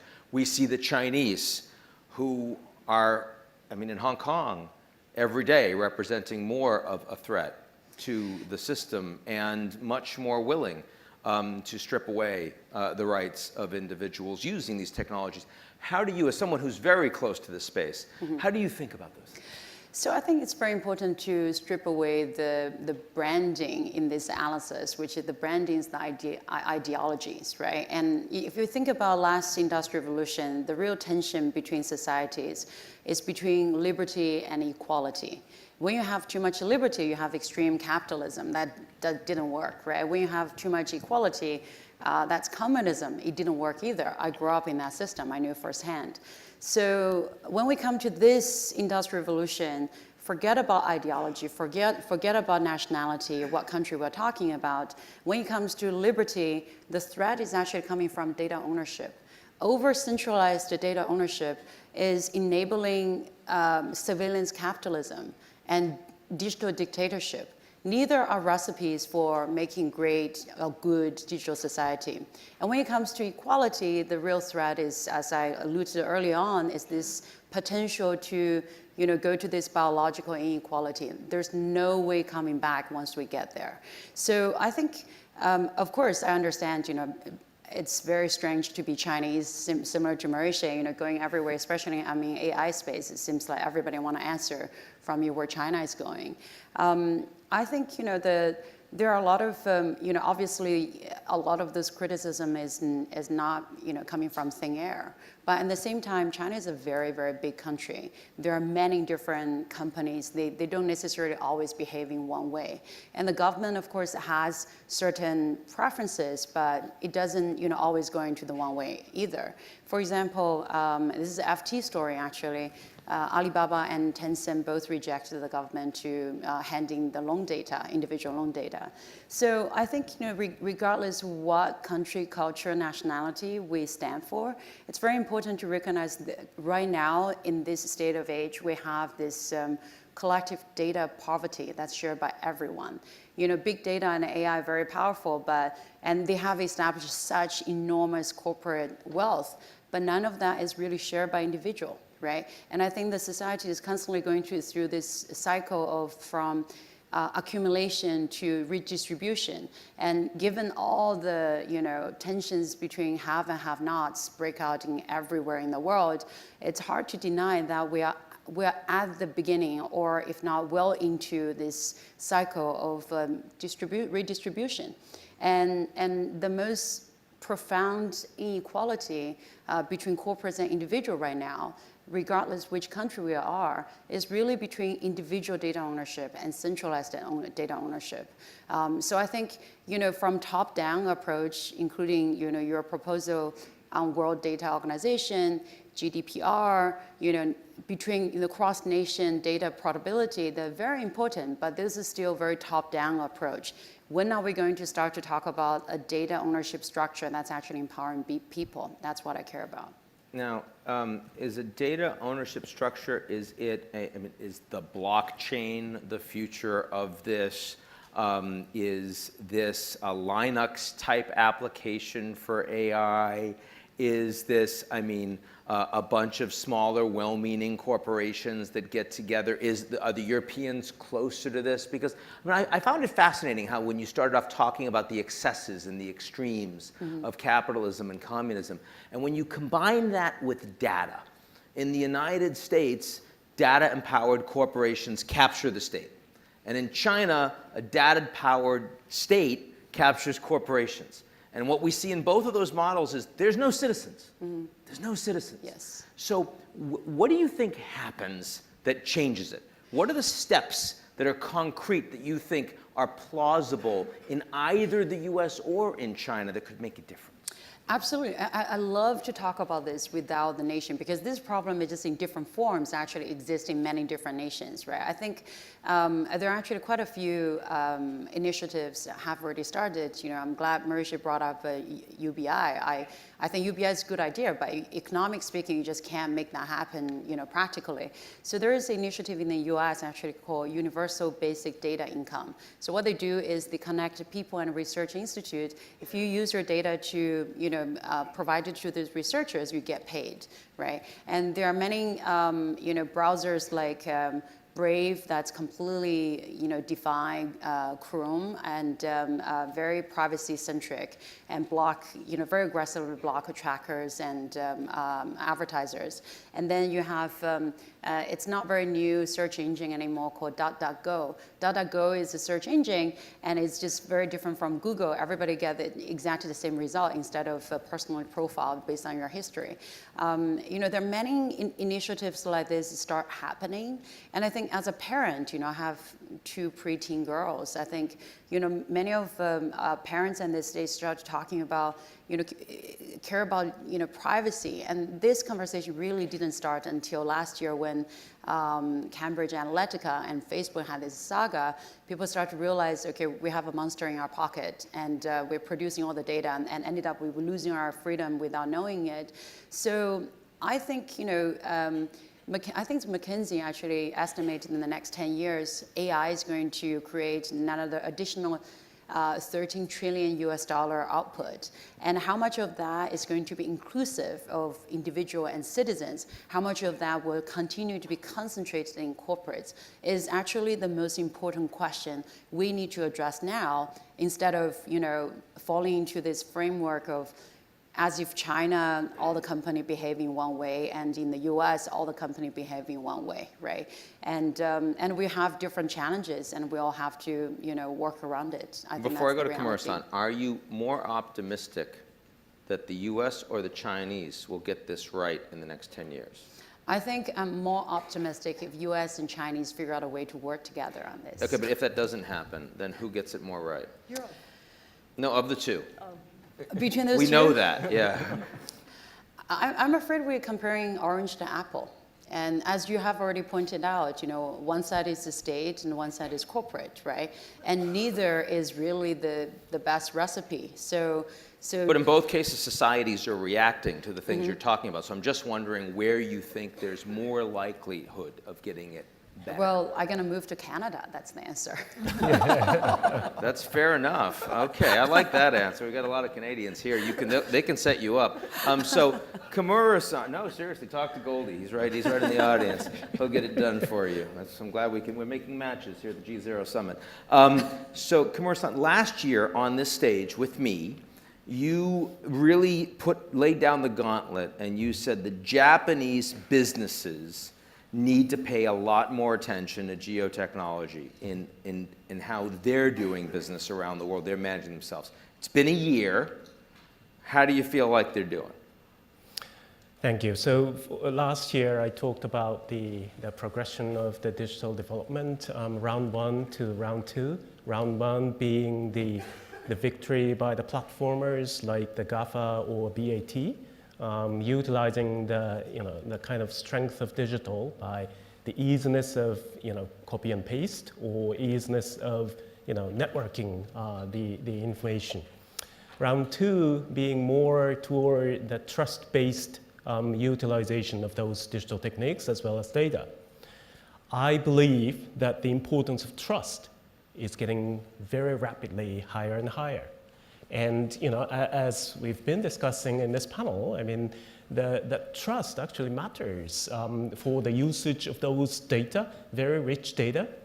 For the trust, I think governance is something that we can utilize in a better way. I've actually included a paper that we prepared talking about 360-degree AI governance. We are saying here as AI, but essentially data will be consumed by AI. So the trust around data, trust around AI are quite similar. The first point here is the inclusiveness, the importance of inclusiveness of all the stakeholders. So if you look at the slide on the left-hand side in the middle, there is a smart tech makers and sellers. The current governance model tend to focus to this party, but there are investors in those sellers and makers.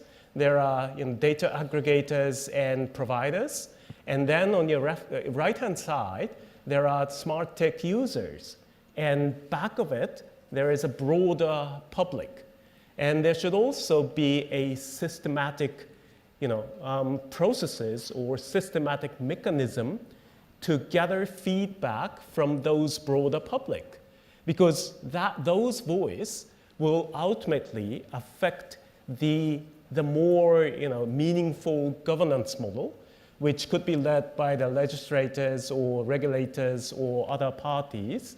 If you think about governance model, I mean it's not necessarily from the external parties. There are also internal governance models within those makers or preparers or within the investors, all parties. So I think trust matters even more right now, and that trust should come from the governance model that we can think of, which should be more inclusive. Now, the second point that I mentioned in this paper is the flexibility and kind of pragmaticality of the governance model. So this is a kind of conceptual model which describes about variety of factors that should be considered when you form up the governance model. So it should include the type of AI technologies, whether it's black box kind of technology or it's pretty much mature technologies, societal values. What is important for that society? I mean, it's individuals versus state, or it's about regulation versus innovation, or it might even be the transparency versus vulnerability. The privacy level of data, similar to this societal sort of expectations, number of people affected, and then always its severity of risk, and also the probability of those risks. And finally, I also put in the range of AI governance tools that are available. So these factors should be considered when you form up the proper governance model for each case. And this can be done in the collaborative manner across the border of countries, or in a very cooperative manner between governance and businesses. Because I would say that ideology is a fact. Businesses will not deny the fact, but ideology is not our purpose. The primary purpose is for the prosperity of people, and for that, I mean, there should definitely be a common ground that we are actually enjoying for our business success. Yeah.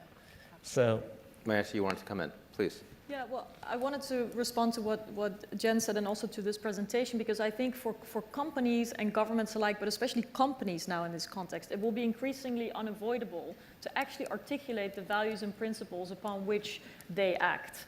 There's been a kind of global possibility and borderlessness, really also in the sense of lack of ideology for companies and the way they use data, but I think that's unsustainable given all the backlashes that we've seen. So we talked about the importance of citizens and making sure they have agency, making sure they're empowered, making sure that data governance is democratized, and I think that is extremely important and urgent.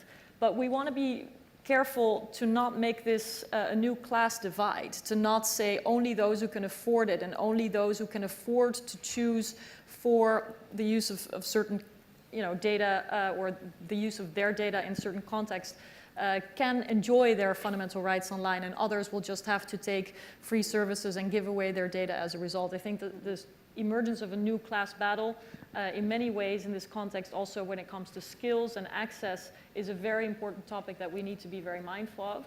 And secondly, empowering people also involves accountability after breaches and incidents. Jen, you mentioned the Cambridge Analytica scandal. It is unprecedented in its impact, and yet who has been held accountable? No. And we see the same after cyber attacks and the escalation of conflict over these data flows, which actually very much involve the companies. And that's where I think the buy-in should come from, between countries that may not be on the same line in terms of governance, companies that may be competing in the strongest ways in the marketplace, but they should find common ground in de-escalating this conflict and what I call closing the accountability gap. The idea that there's no consequences after massive misbehaviors and actually criminal acts. So let me push you a little bit on this, then I'll go with you, Tetsuya, which is, I mean, I completely understand why we would want companies to do that. But I think of two examples that are fairly big. So everyone thinks that these companies are running rampant over individuals' privacy. Who's the company that's doing the best job in saying, we're the ones that protect your privacy? Apple. Why does Apple say that? Well, because they sell really expensive phones, and the model is all about not selling your data, but we're going to protect your really expensive phones. No surprise that Google's not there, right? Political advertising. Twitter, which makes almost no money from political advertising, says, we'll ban it. Facebook, no way. So, I mean, how realistic is it? Right? What we're going to see is that companies are simply going to take on the values that happen to be extremely expedient for their business model. I mean, the NBA is super when it comes to beating up on Trump, but when it comes to Hong Kong, NBA can't say a damn thing, right? Is that where we're going on technology? I think that's where we are now, where because there is no rules-based framework, because there's no level playing field, you see CEOs in very opportunistic ways articulating values where it just so happens to align with their business model, and then they try to take the moral high ground. But there's also companies that don't have a reputation with customers the way that Apple and Facebook and Alibaba do.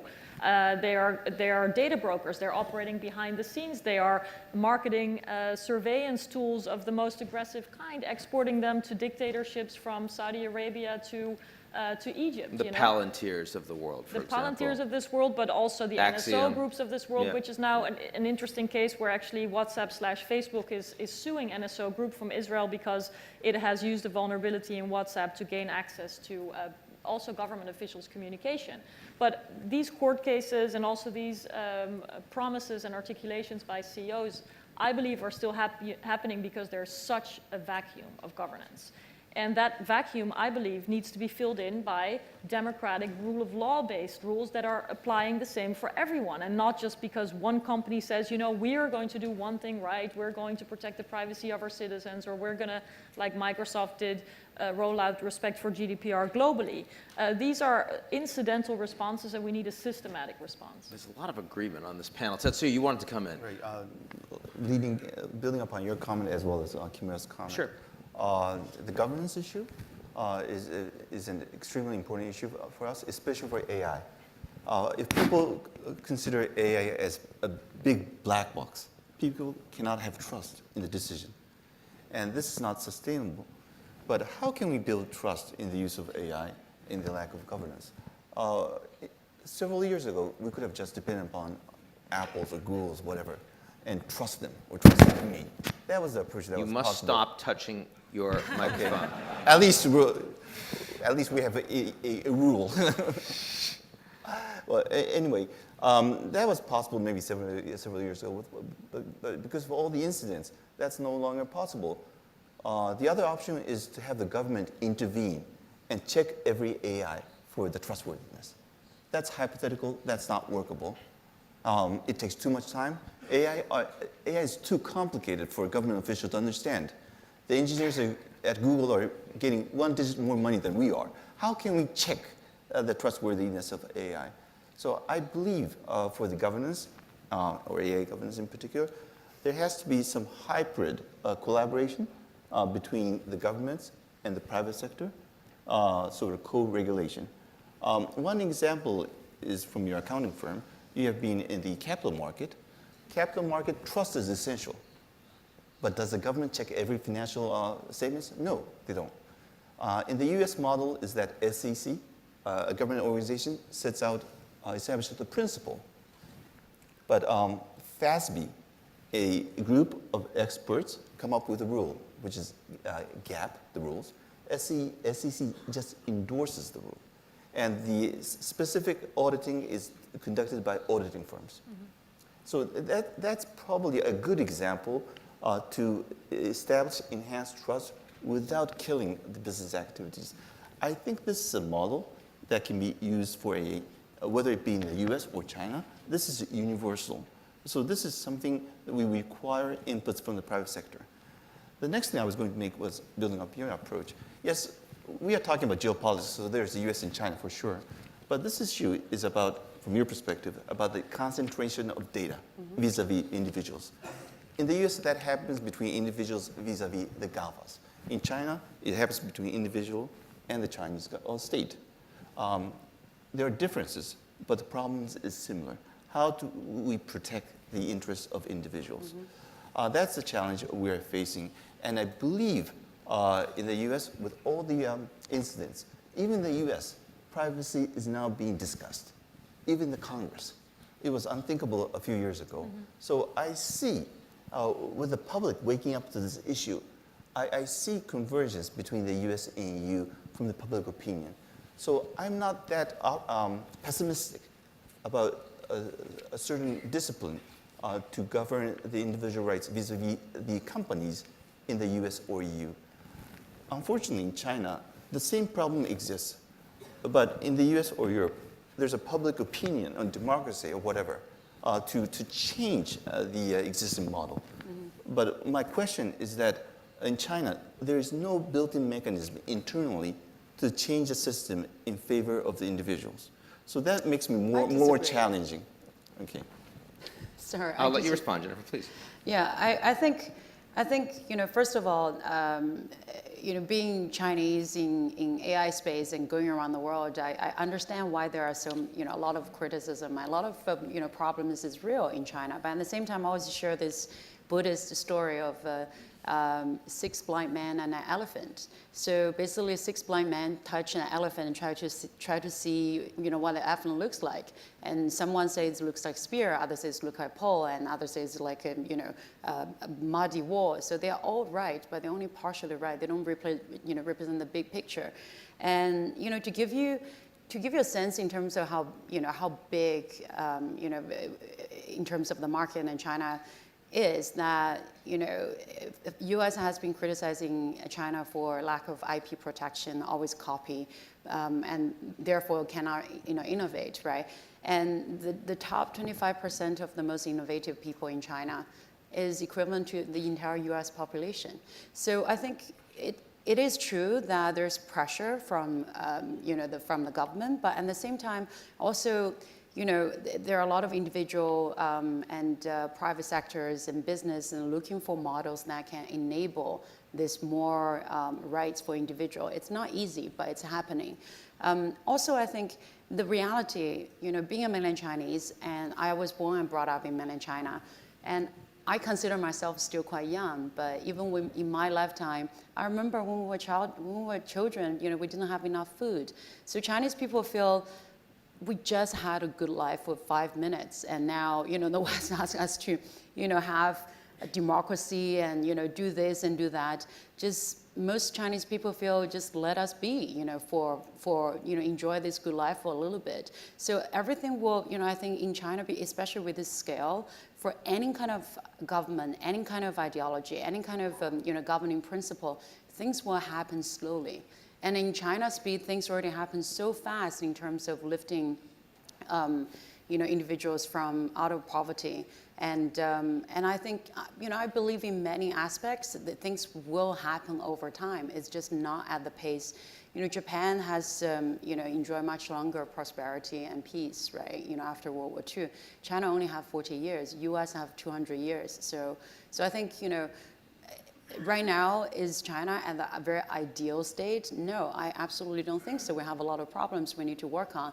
But at the same time, it's also not true that there's no mechanism, there's no willingness to work towards a better society. I think Communist Party, Beijing has more interest than anyone else in the world to keep the society going in the peaceful, prosperous way, and also, like Ian's keynote mentioned, it's in everybody's interest that China continue to be stable and to be peaceful and to be prosperous. So certain issues are not, not going to happen overnight. So Jennifer, there are some American policy. Yes, that's excellent. The American policymakers in the audience today, a couple, and there's also a bunch watching online.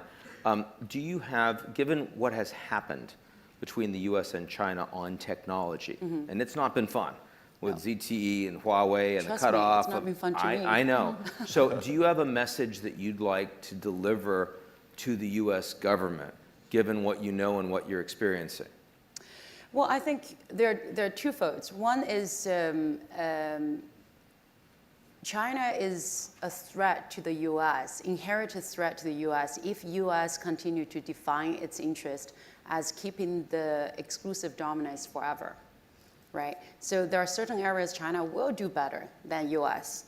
Secondly, I think with the current balkanization, as you have pointed out in your keynote, is a great threat to globalization and a great threat to the environment. When you have two systems, it's going to be environmental disaster. So also, I think, by cutting off, let's come back to the first poll we did, right? AI is probably one of the most, because AI is a general purpose technology, that's why it's so influential, it's so pervasive.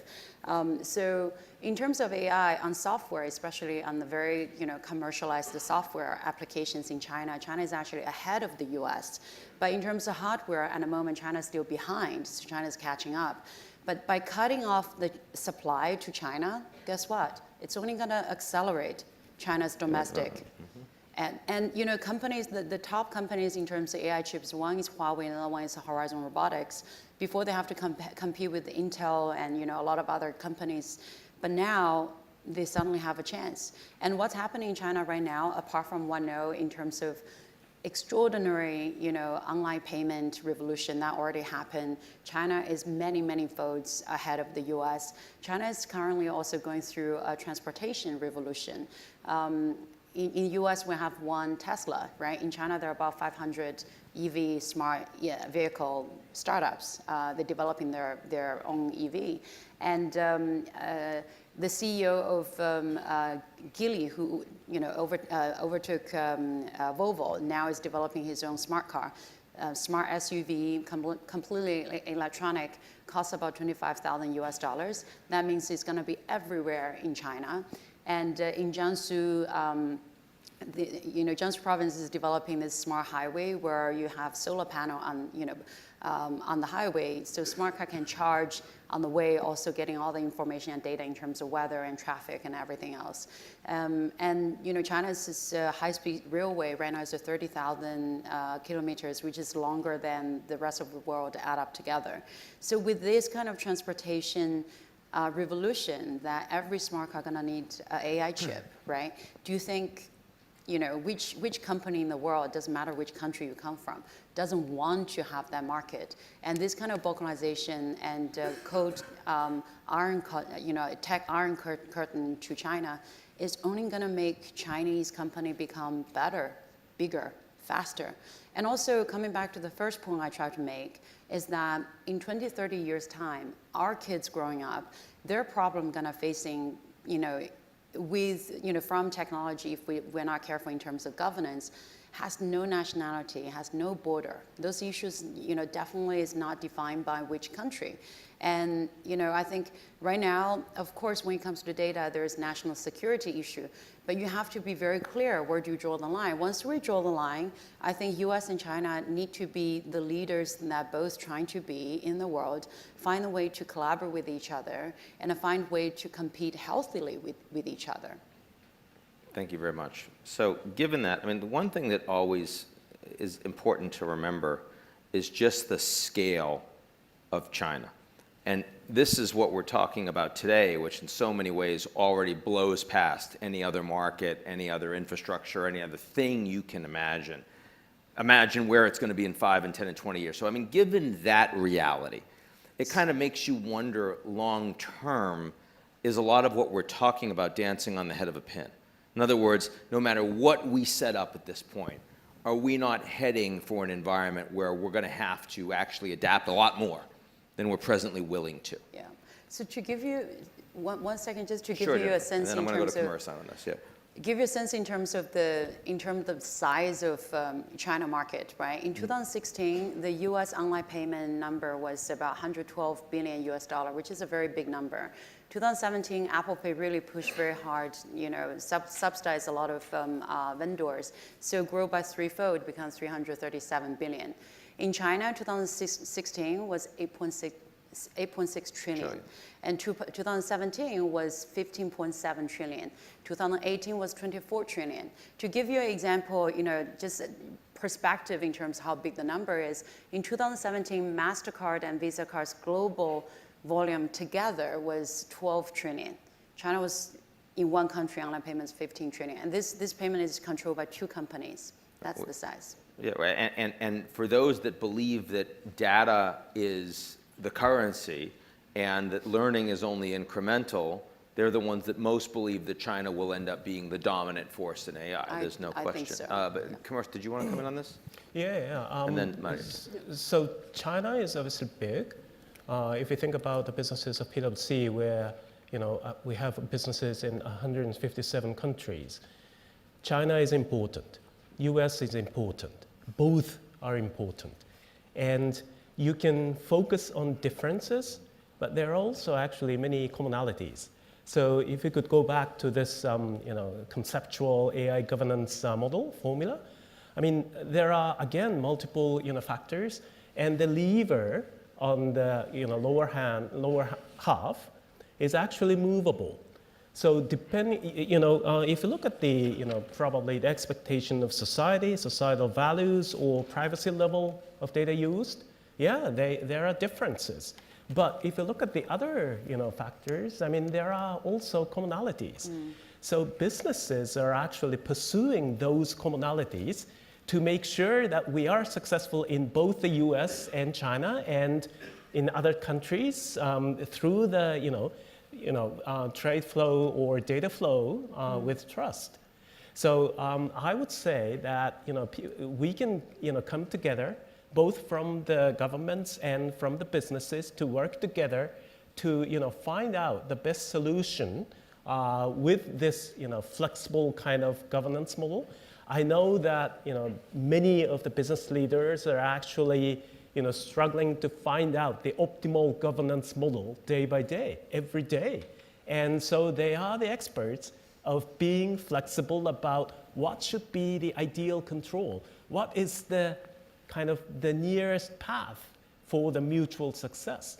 That kind of mindset should definitely be helpful to build up the more meaningful geotechnology kind of solutions. It's like marriage. So I've got a couple questions here from the audience. Before I do, you wanted to come in, Marita. Yeah, just briefly, because we talked a lot about the economic competition and possibly national security competition between China and the United States, but I didn't want to remain unmentioned the notion that there's also concern about the treatment of people and the human rights implications of a very top-down governed AI system. And I think in Europe especially, the concern is much more about that than about the economic success of China. And in that sense, when we're trying to project out multiple decades, I'm often reminded of the promise of the open internet.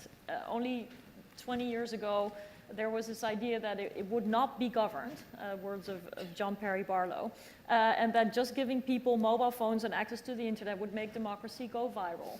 And look at where we are today. So I am convinced that we will find out about new, unnoticed, unintended vulnerabilities baked into the system, possibly because the race for dominance and the race for quantity will be stronger than looking at quality, even of data sets. I mean, the idea that more connectivity, more mobile devices in people's hands has also led to new vulnerabilities, disinformation, hybrid warfare, which is very much dependent on having such an ecosystem which can also be manipulated.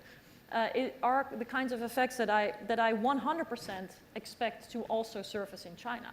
Not because I want that to happen, but because I think it is absolutely going to happen, because there's so many unintended things coming from a race or these new technologies that we will have to learn over time. And clearly, with the biotechnology issues that Jennifer raised, this becomes an even more significant issue. Well, the proliferation of harmful technologies or the proliferation of unintended consequences, we can already see, even though it's in minimal scale. So there was this example from the United States of a genetically modified cow. It was always used as the example of why the Europeans were old-fashioned with their precautionary principle, being a little bit cautious with new technologies if you cannot oversee the full consequences for society or the ecosystem in nature this time. And now it turns out... Was there a problem with the cow? What? Was there a problem with the cow? Yeah, there was a problem What with the cow. was the problem with the cow? So only 3 years later, it was discovered that during the modification, there was also a bacteria crept in, which now makes this genetically modified super cow actually immune for antibiotics, which is a problem, and it also brought in some viruses, etc. So my point is that sometimes with time, we learn more about the unintended consequences. And I think with AI, when we rely so much on machines to put forward new results, this question of what is intended and what is unintended and who has the oversight and where is the accountability coming from is hugely important. And of course, these mechanisms, which are rule of law-based mechanisms or a rules-based system, how these mechanisms are built up and how these systems are governed very much depends on the value set with which you shape them. And therefore, I think there is a need for a stronger articulation of what a democratic model of governing technology looks like. And I hope that that need, also in light of the rise of China, which is simply based on a different model, will push countries like the European countries, like Japan, like Canada, but also hopefully India, closer together into cooperation in this space. Okay, so lesson is do not trust cows. I have two questions. Don't say that to the Indians.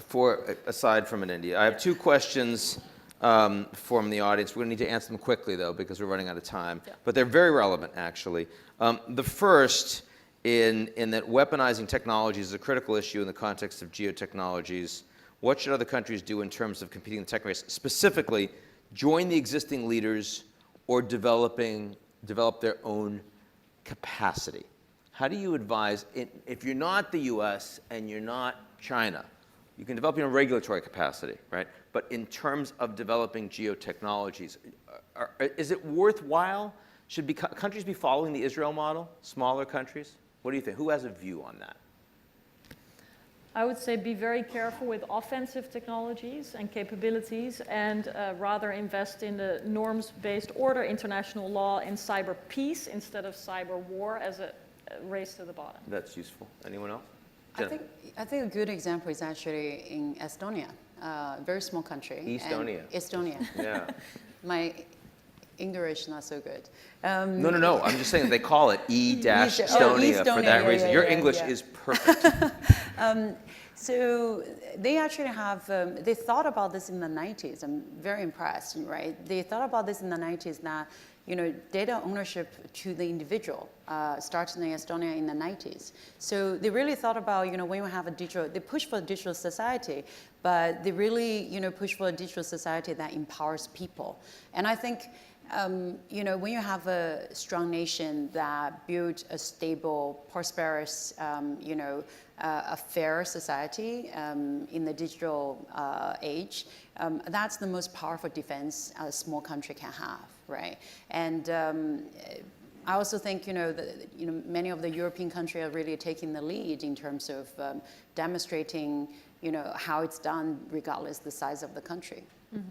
Okay, second question, last question. Will private corporations cooperate with governments in advanced industrial democracies to disclose data or the black box? In other words, we're looking to get this regulation moving. Do we see the tech companies actually willing to play ball in Japan, elsewhere? Tetsuya. I'm not quite sure if they are happy to disclose everything, but compared with a few years ago, it's no longer the case that the private companies can just ask the people to trust them. As I said, there has to be a combination of sort of public involvement, public authority, but also respecting the private sector innovation and flexibility. So that's where I mentioned the capital market model, but that's where I think we can struggle to find out. And there will be incentives on the part of companies as well, because if they cannot build trust, they will no longer get information or data from the people. So they need to establish trust in cooperation with the governments. Everybody gets a quick one on this one. Komura-san? If you think about the governance, it's not just disclose everything. I mean, there could be the principles or, the regulations or the technologies that automatically, monitors the kind of, usage of data. So I would say that there should be a solution to have the proper governance model that can attract the kind of fair level of trust from the society. Yeah. I think I like to call for value-based leadership in tech industry because if we only rely on regulators, regulation by default is very retrospective. You based on what happened and then you come up with a solution. And you can't, by this kind of nature, you cannot catch up what's happening in the tech world. And also when the tech, regulation comes out, guess what? It's implemented by the tech companies. It's like putting fox over hens, right? Watching the hens. So I think, it's very important that for the tech leaders, investors, really, not only thinking about the bottom line, but also thinking about what makes a good digital society. Close with you, Mary. Well, there's another trend that we see which gives a mixed bag in terms of the question, do companies want to cooperate with governments? And I'll stick to the democratic governments for the moment, but you even see resistance to taking contracts from defense industries, Department of Defense, walkouts of employees. So I fully agree with Jen that this notion of value-based leadership is really important, not only to have trust from the customers, which obviously is the bottom line for these companies, and there's a lot happening there where they cannot just juxtapose regulation versus an ideal world without regulation, but they really have to think about what happens when there is no framework and they completely lose the trust, and that trust also will have to come from the talents that they're trying to attract, and it's a cutthroat market, right? To hire the best computer scientists is not easy, and if they think it is no longer cool to be at a birthday party and to say that they work at Facebook, Facebook has a problem. So this sort of articulation of values by the employees, I think, is an interesting trend to watch, and it also, in my opinion, shows that they want to have a say, and they have an expectation of democracy within the companies they work for. Well, thank you very much. Fantastic panel. I'm sure you'll all agree if you join me in giving these guys a serious hand.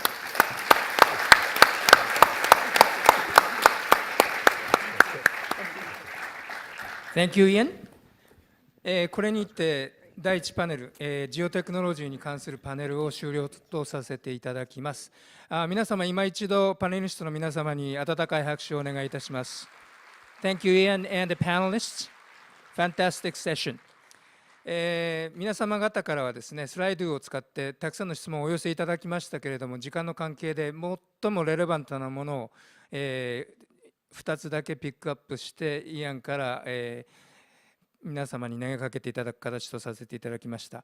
引き続きこの後の第2パネルでもですね、積極的にご質問をお寄せいただければと思います。それではただいまより3時半まで、約20分のコーヒーブレイクとさせていただきます。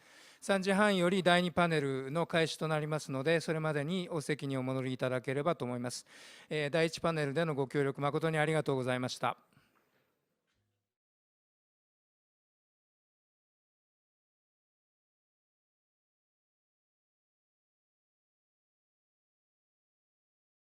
第2パネルを開催させていただきます。日本が発信する世界への教訓、日本からの展望のパネルをスタートさせていただきたいと思います。まず、パネリストの皆様をご紹介したいと思います。パネリストの皆様、壇上にお進みいただきたいと思います。皆様方から向かって右側より、リジリエントジャパンのシニアアドバイザー、リントン・ウェルズさん、ゴールドマン・サックス証券副会長、並びにチーフ日本株ストラテジストのキャシー松井様、そしてアジアパシフィックイニシアティブ会長の船橋陽一様、そして読売新聞編集委員の飯塚恵子様でございます。そしてこのパネルのモデレーターはユーラシアグループの戦略事業統括をしておりますジョシュア・ウォーカーが務めさせていただきます。ジョシュアにバトンを渡す前にですね、皆様には早速スライドを使って先ほどのように、このセッションに関わりのある質問にお答えいただきたいと思います。今お手元にこのセッションに関係する質問が出ると思いますので、ぜひそれにお答えいただければと思います。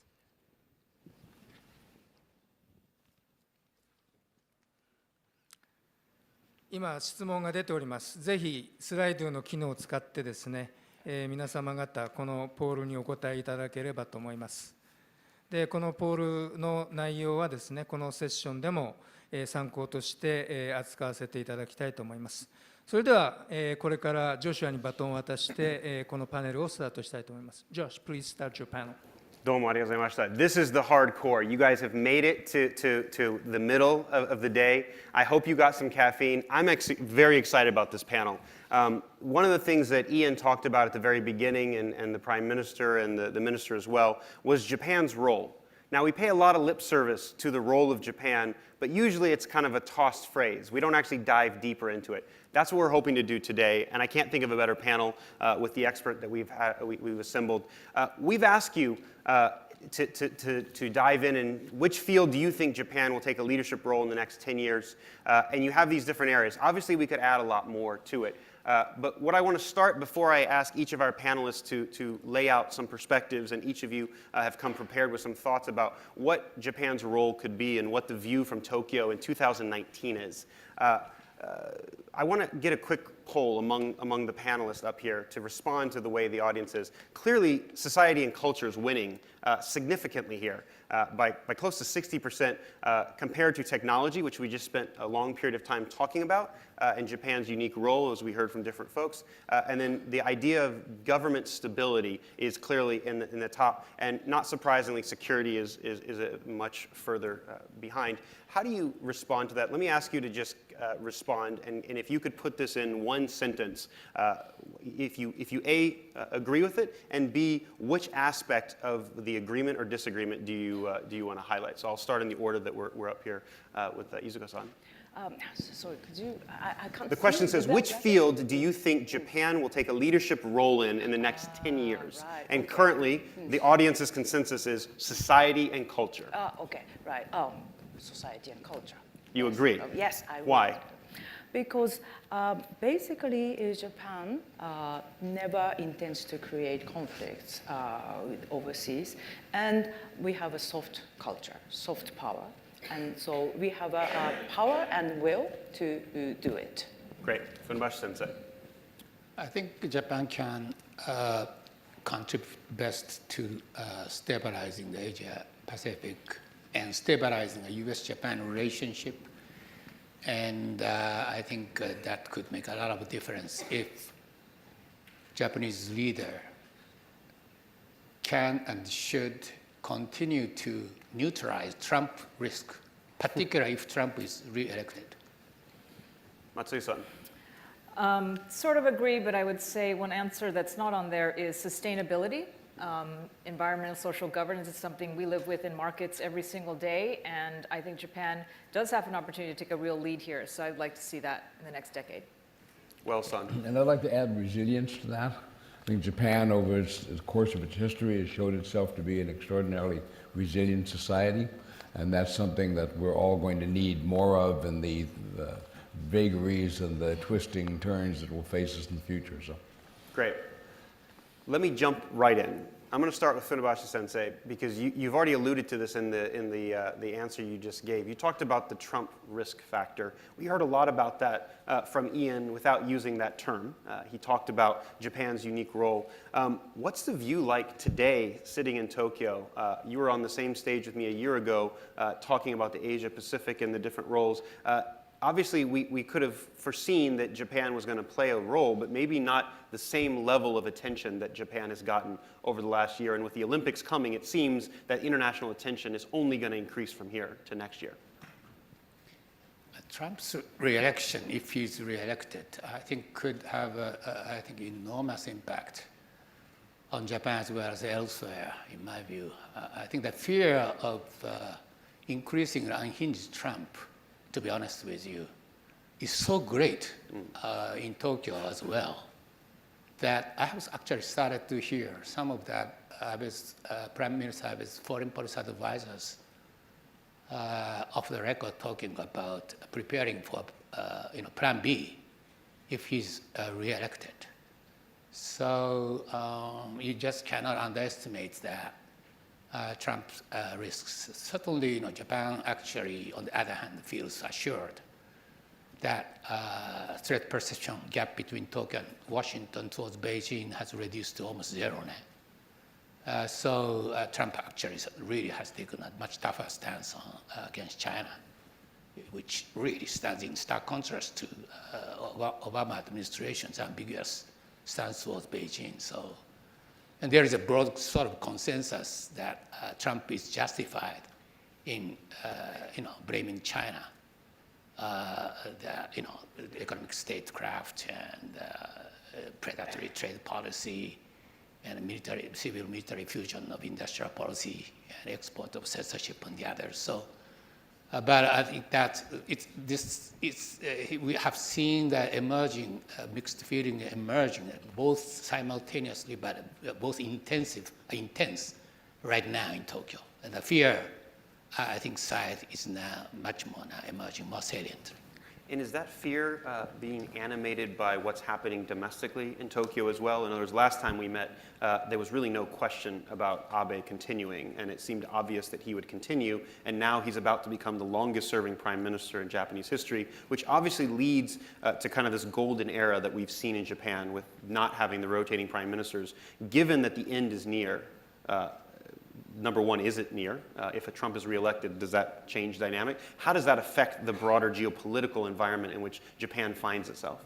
Okay, Joshua, I think you're really right on the map. I think Abe's factor, the stability, political stability in Tokyo, actually really has assured people here. So given that Abe, even though he could go distance to the September 21, but he may step down before. And even if he would remain to be the last day, if Trump is reelected, Japanese political leader will have to deal with Trump. And people are really unsure, even fear, that how effectively that next Japanese leader can handle Trump.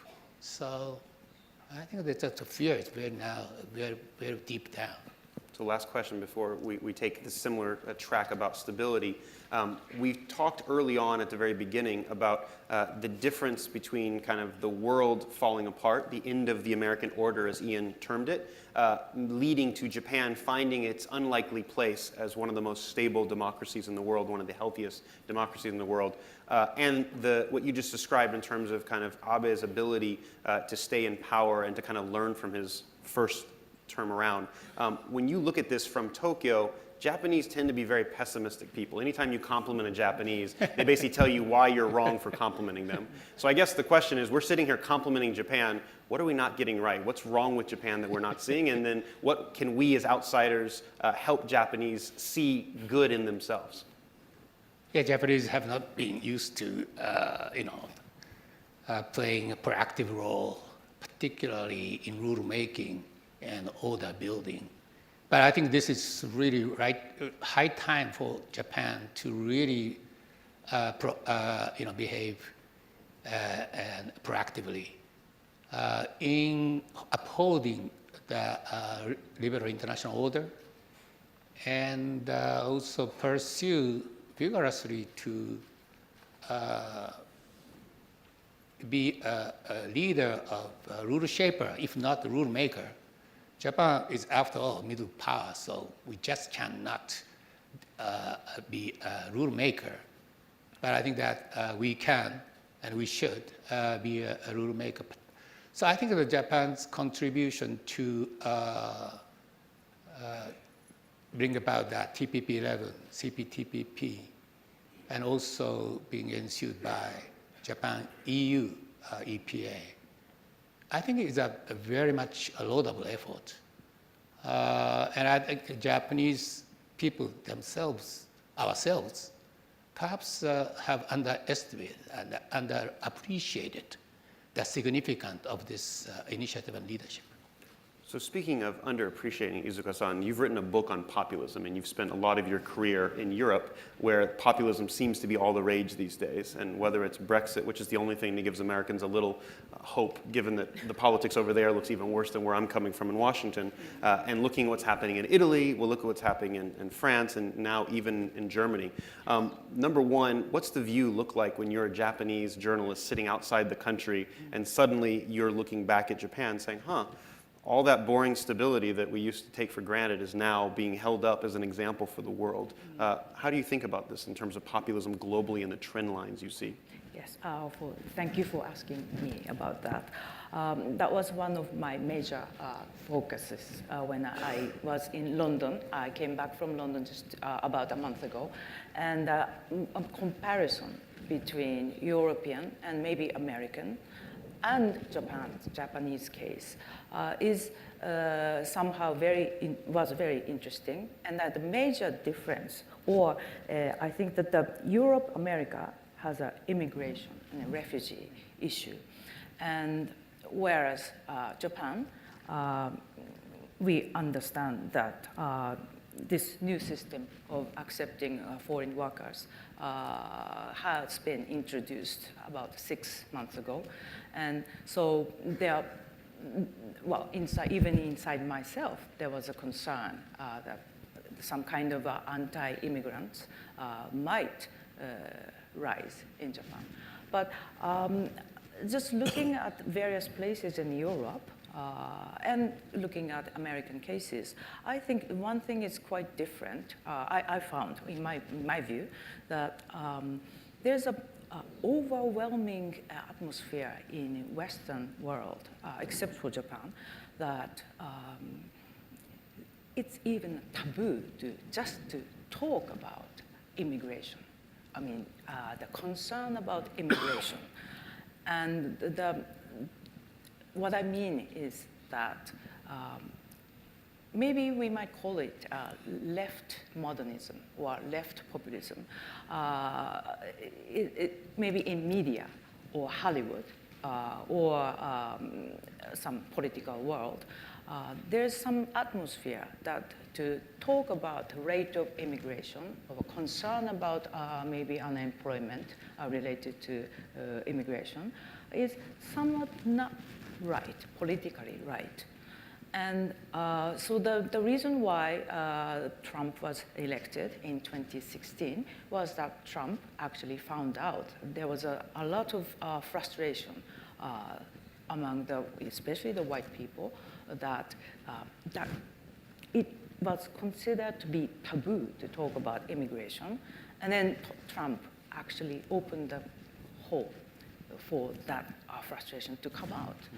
And the similar thing took place in Britain and some other, maybe Eastern Europe and Italy, as you said.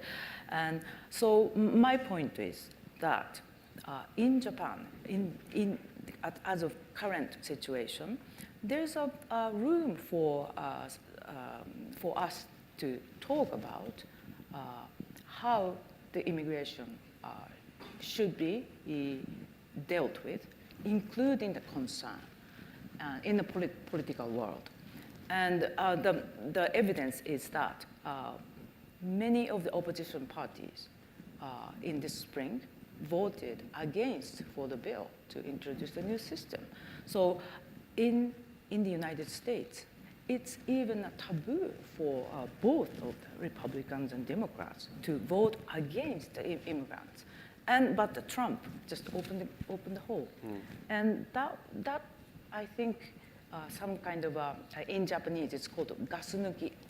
It's a hole that to release the frustration. I think if you have a hole or room for our healthy discussion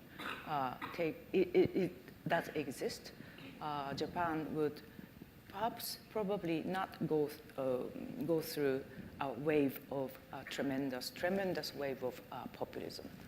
That's my gathering while I observed Europe. And sorry, I don't want to be long, but my second point is that, so is this something Japan has earned for itself, made effort to earn this kind of environment? I just wonder if that's the case. Perhaps perhaps many conditions just uniquely took place at the same place, like maybe the language, or maybe many people are single. International marriage, the rate of international marriage, really low in Japan, somewhat like 3 or 4%. And then whereas in Europe, it's more than 10%, international marriage. Those environment is really cultural and social environment is really different. So those help maybe Abe administration will not be exposed to extreme populism. That's my observation. So let me ask you one more question before I move on. Is there something in the Japanese DNA that's cultural? Because everyone says society and culture is the one thing where Japan can be leading. And when you look at in the US, for example, the level of attention and the popularity of Japan has never been higher. When you look at people who like anime, people who like Japanese food, they're actually not mostly Japanese people in the US. These are people that are attracted to some aspect of this Japanese culture. Is there an antibiotic in the Japanese gene against populism? Is it because it is more homogeneous and you don't have that? Or is there a brand of Japanese populism that we haven't seen yet? To just mention one example, when I saw Koizumi Jr. and his new wife-to-be standing in front, making a comment in front of the Prime Minister's office, that may not have struck anyone as strange, but to somebody who's a friend of Japan and watching this, I was like, maybe this could be something in the future. There could be not something that looks like the Yellow Jackets or the burning of the buildings or a Brexit or a protest vote like we've seen in the US, but a Japanese version of populism that maybe as foreigners we're not catching. What do you think about that? I would like to believe that there's some kind of DNA. And if you look at the enthronement of the new emperor, or if you look at the Rugby World Cup, there's an overall agreement and celebrate.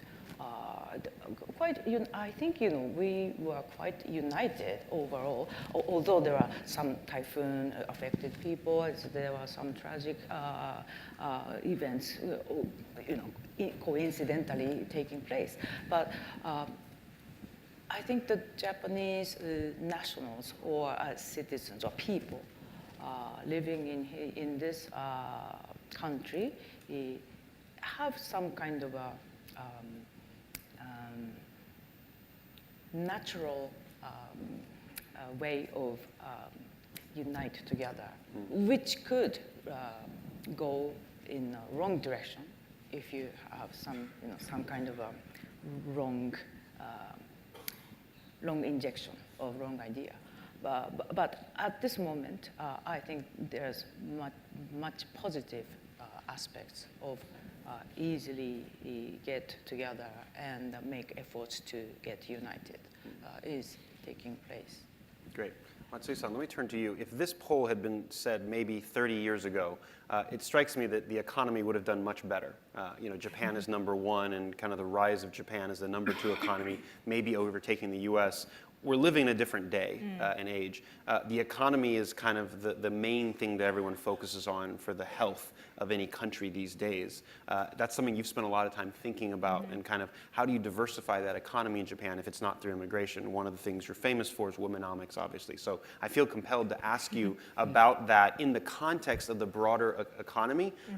Are we looking at a Japan today that is on the precipice of more growth, or are we looking at an economy in which it's going to muddle along, and in comparison to some of the other economies that are going to go off a cliff because Japan has gone through 2 decades of kind of stagnation, now in a relative sense it looks good.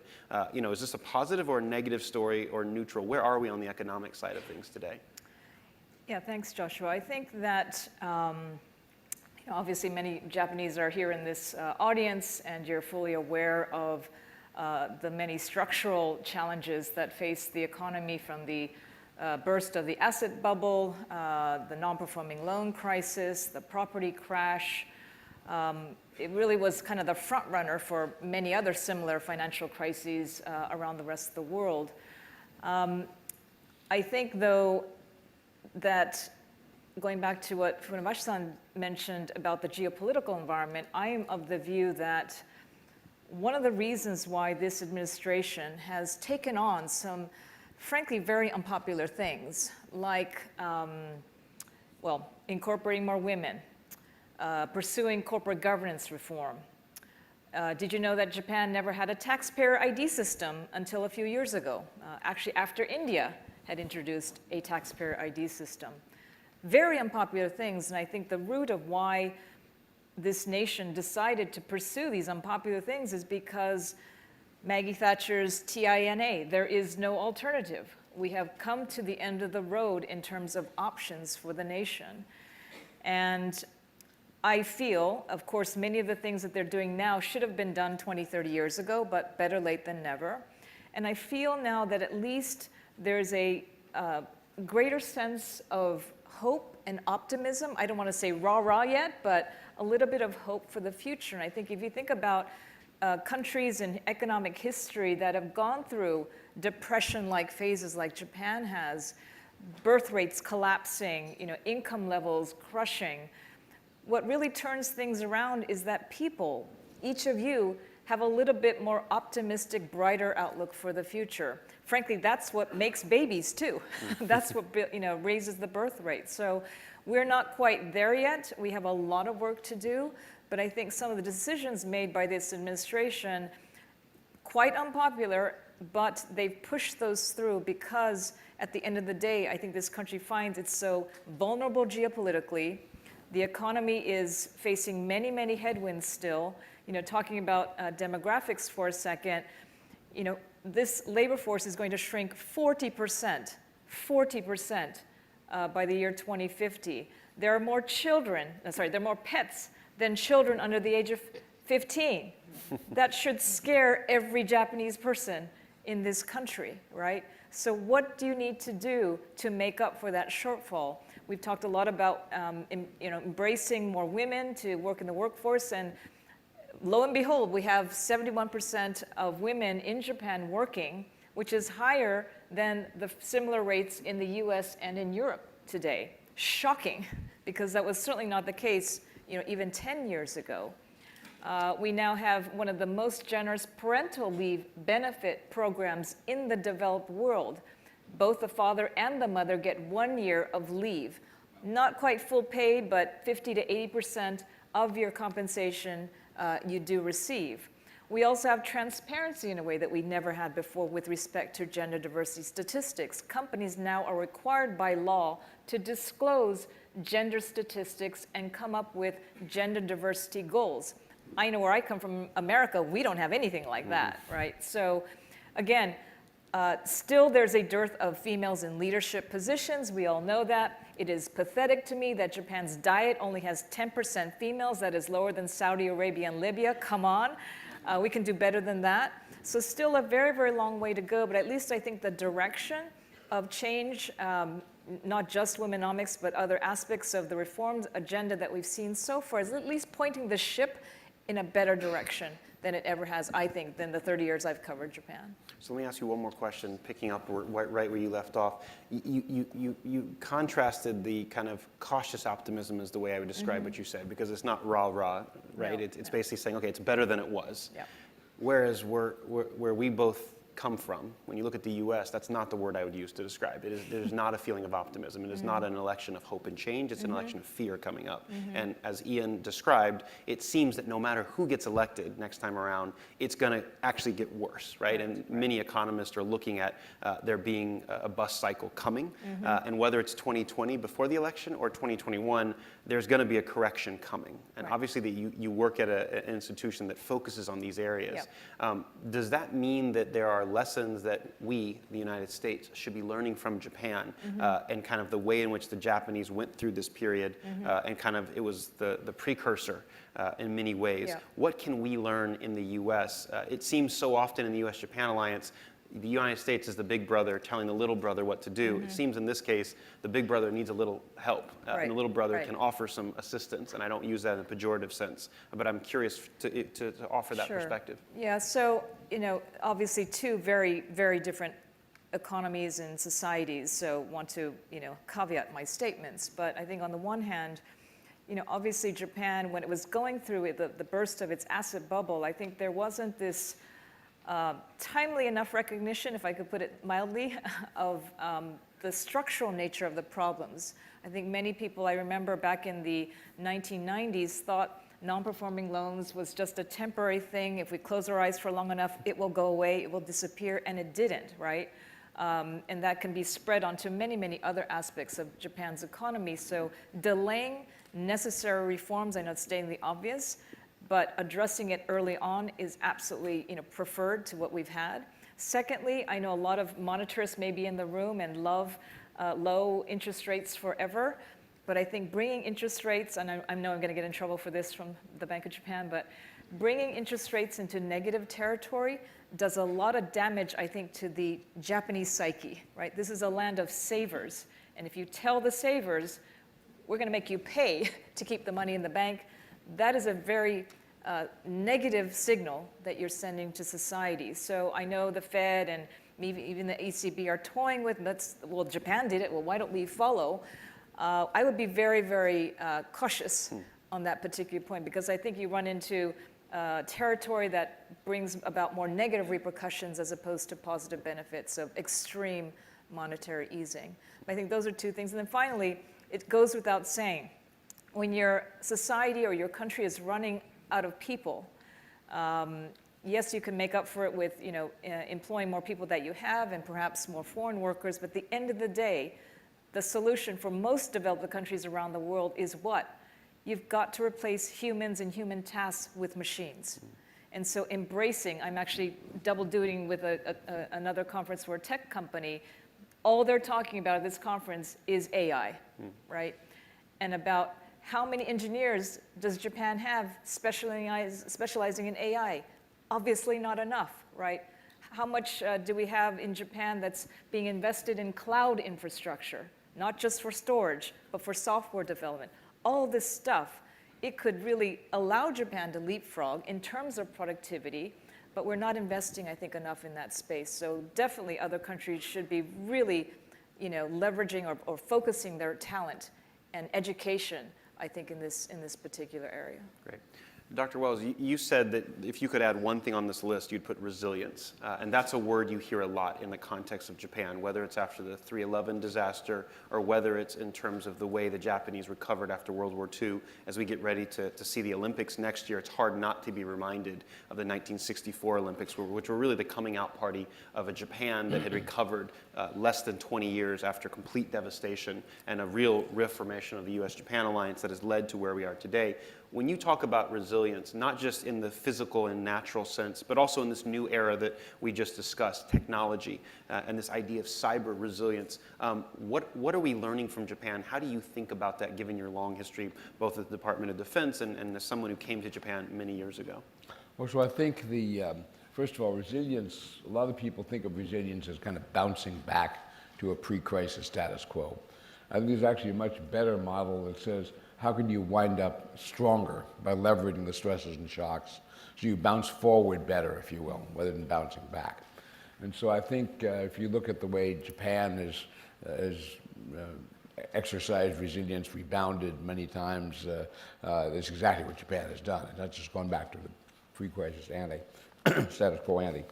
And there's two parts to this. There's a sort of a technical part to it and a cultural part to it. And the technical part to it is, are your systems and your networks and that resilient? Will they withstand? But the cultural piece is the country, person, organization willing to stand up and fight back? And I find resilience to be, particularly in the cyber area, a better model than, say, security, because security has the model of sort of locking things up and hunkering down and hoping bad things don't happen. Whereas resilience says we know bad things are going to happen, and we're going to continue operating through those and again wind up better at the end.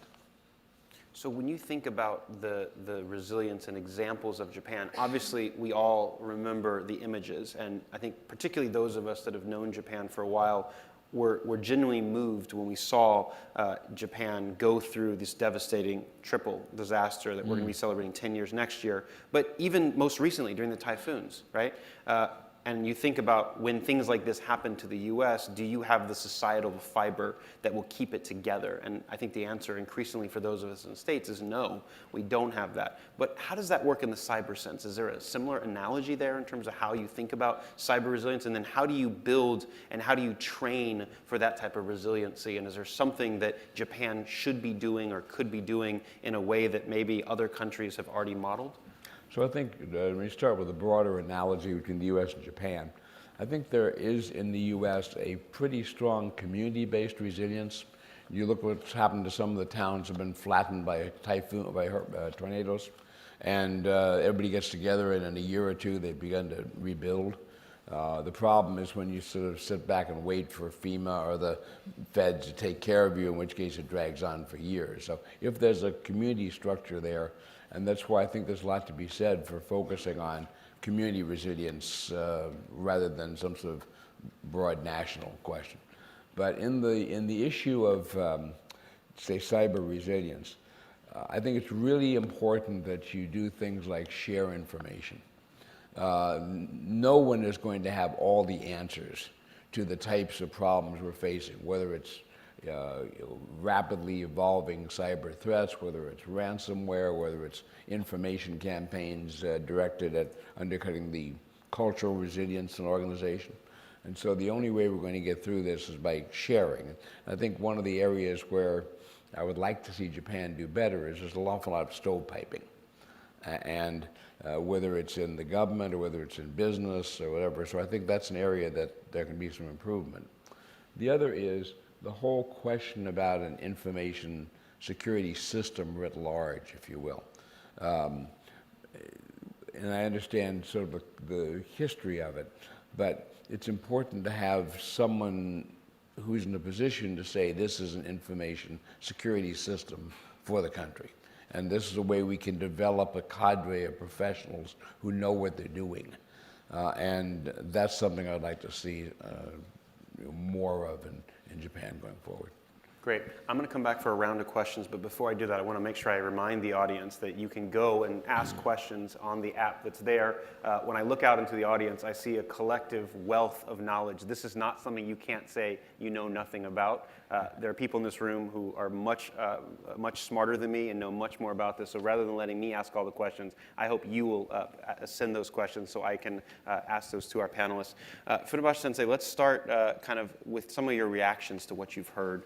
And kind of how that fits into the broader context of the geopolitics in this capital and country right now. There's some big issues that we've just discussed, from populism and kind of the role we can learn, the idea of corporate governance and kind of the economic empowerment of a declining population, and then the idea of kind of resilience and how Japan could learn in the cyberspace there. What's your reaction when you hear all these things, and given that you have the ear of some very important government officials, when you are asked for the advice to give the international perspective, how do you think about giving the advice that you have to give often? I think we have not been talking about China, but how to compete with China, I think will be the most critical issues we have to deal with in the coming years. We often tend to view China's technological development as sort of aberration.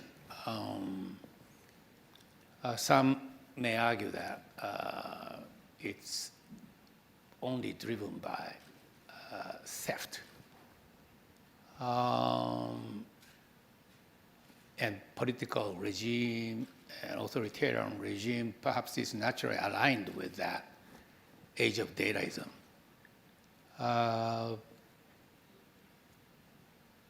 And many question whether it's sustainable or not. In the long run, I don't know. But I think as far as perhaps over, say, 10, 15 years range, I think China's technological development is a real thing. China certainly is so adept at deploying technology. Again, some may argue that China is maybe adept at deploying technology, but not good at developing it. But I think that we are really now getting into 5G and big data, and we have to avoid underestimating China's technological prowess. To really make my point a little bit more clearly from perspectives, if you see China's development, technological development, deployment from a Schumpeterian point of views, that focus on the connection between the technology and market, particularly that critical importance of customer. It is a customer which really is a primary driver of innovation. So China is so good at commercializing and marketizing the technologies. So I think how to compete with China, particularly in this very much fourth industrial revolution, key technologies such as AI, big data, blockchain, drone, the others. I think that's is the biggest, challenge for us. And I think it is here aware that it is most imperative for Japan and United States and Europe, like-minded countries, to really pool their resources and then coordinate their policies, whether it's innovation policy, industrial policy, and trade policy. Izuka-san, many people thought, building off of what Funabashi-sensei just said, that technology would actually empower the Western democracies and that there would be resilience built into the systems of democracy. But actually it seems that the technology is actually making us more polarized and more divided. So we're actually living in a more siloed world, even though we have these abilities to connect to anybody in the world, but people are listening more and more into their own social network. And that's having a really clear effect on our democracies and the way in which you see presidential candidates or elections across the world being played out, and seeing the way in which authoritarian states are using it to their advantage, where they don't have to worry about some of the democratic mechanisms. They can do the facade of democracy by having kind of lip service paid to kind of voting or kind of elections doing that. From your experience both in Europe and now that you're back in Japan doing a program focused on these big issues that you have to cover all the time, how do you think about the kind of future in terms of how Japan can continue to be competitive in that sense that Funabashi-sensei just laid out, but also think about keeping the values that make Japanese culture and society such a leading edge that the audience and you all agree with? Yes, big question. Yes, yes. But actually, the technology actually empowered more authoritarian regimes, maybe more than the Western democracies would appreciate. I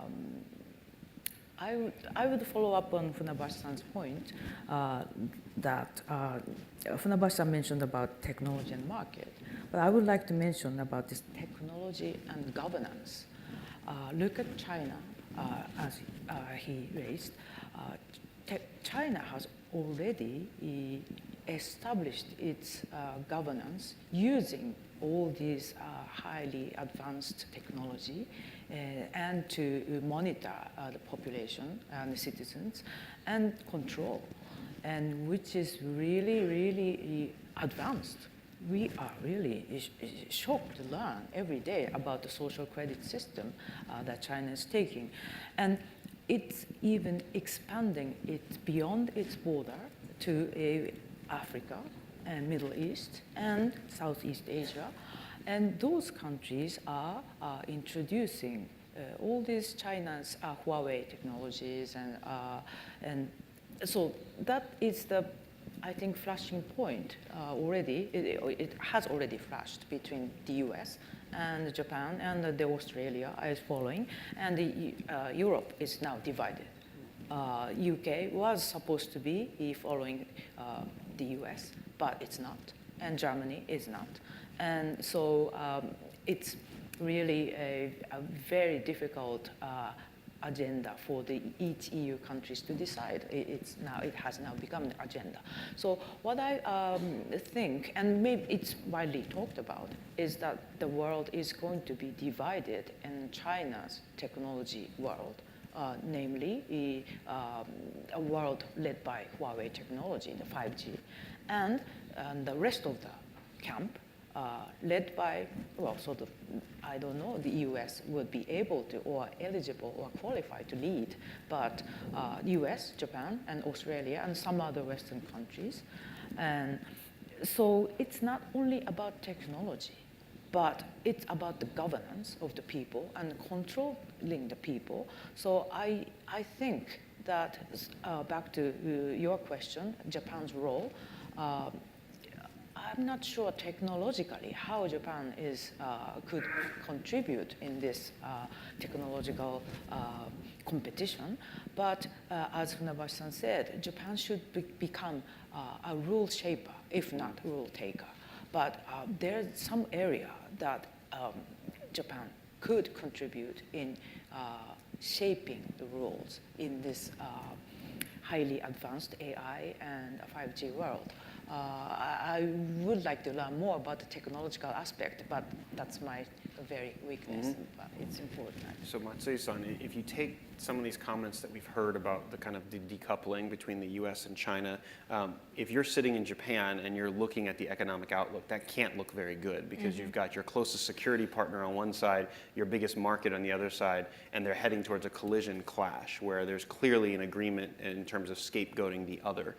And you're a Japanese in this room and you're working at companies and saying, okay, like I don't like that I'm looking at, yet there's some examples out there.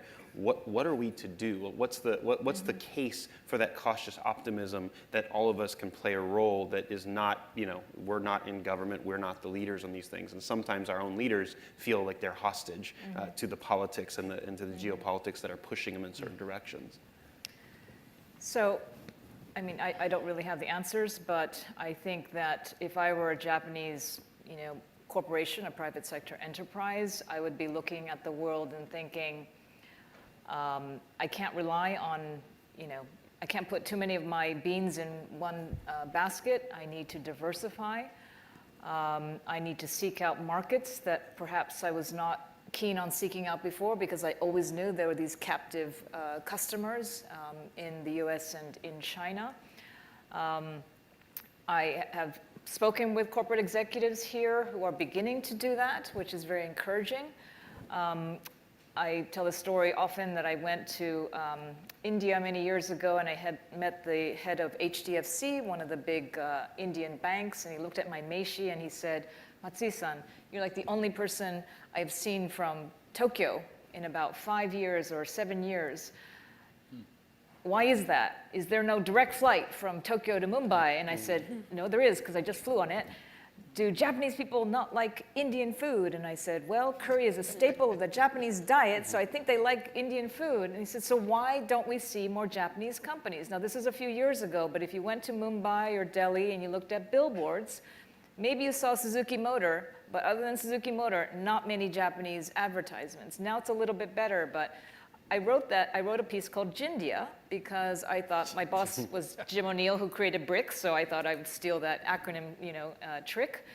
And I thought that Japan and India, as one example, as a perfect example of two economies that probably need each other, right? Very complementary fit, one large young population, aging, one with a manufacturing base, not so much manufacturing base, but very excellent in IT and IT services that Japan obviously is very desperate in need of. And what if you could, work together in this complementary relationship?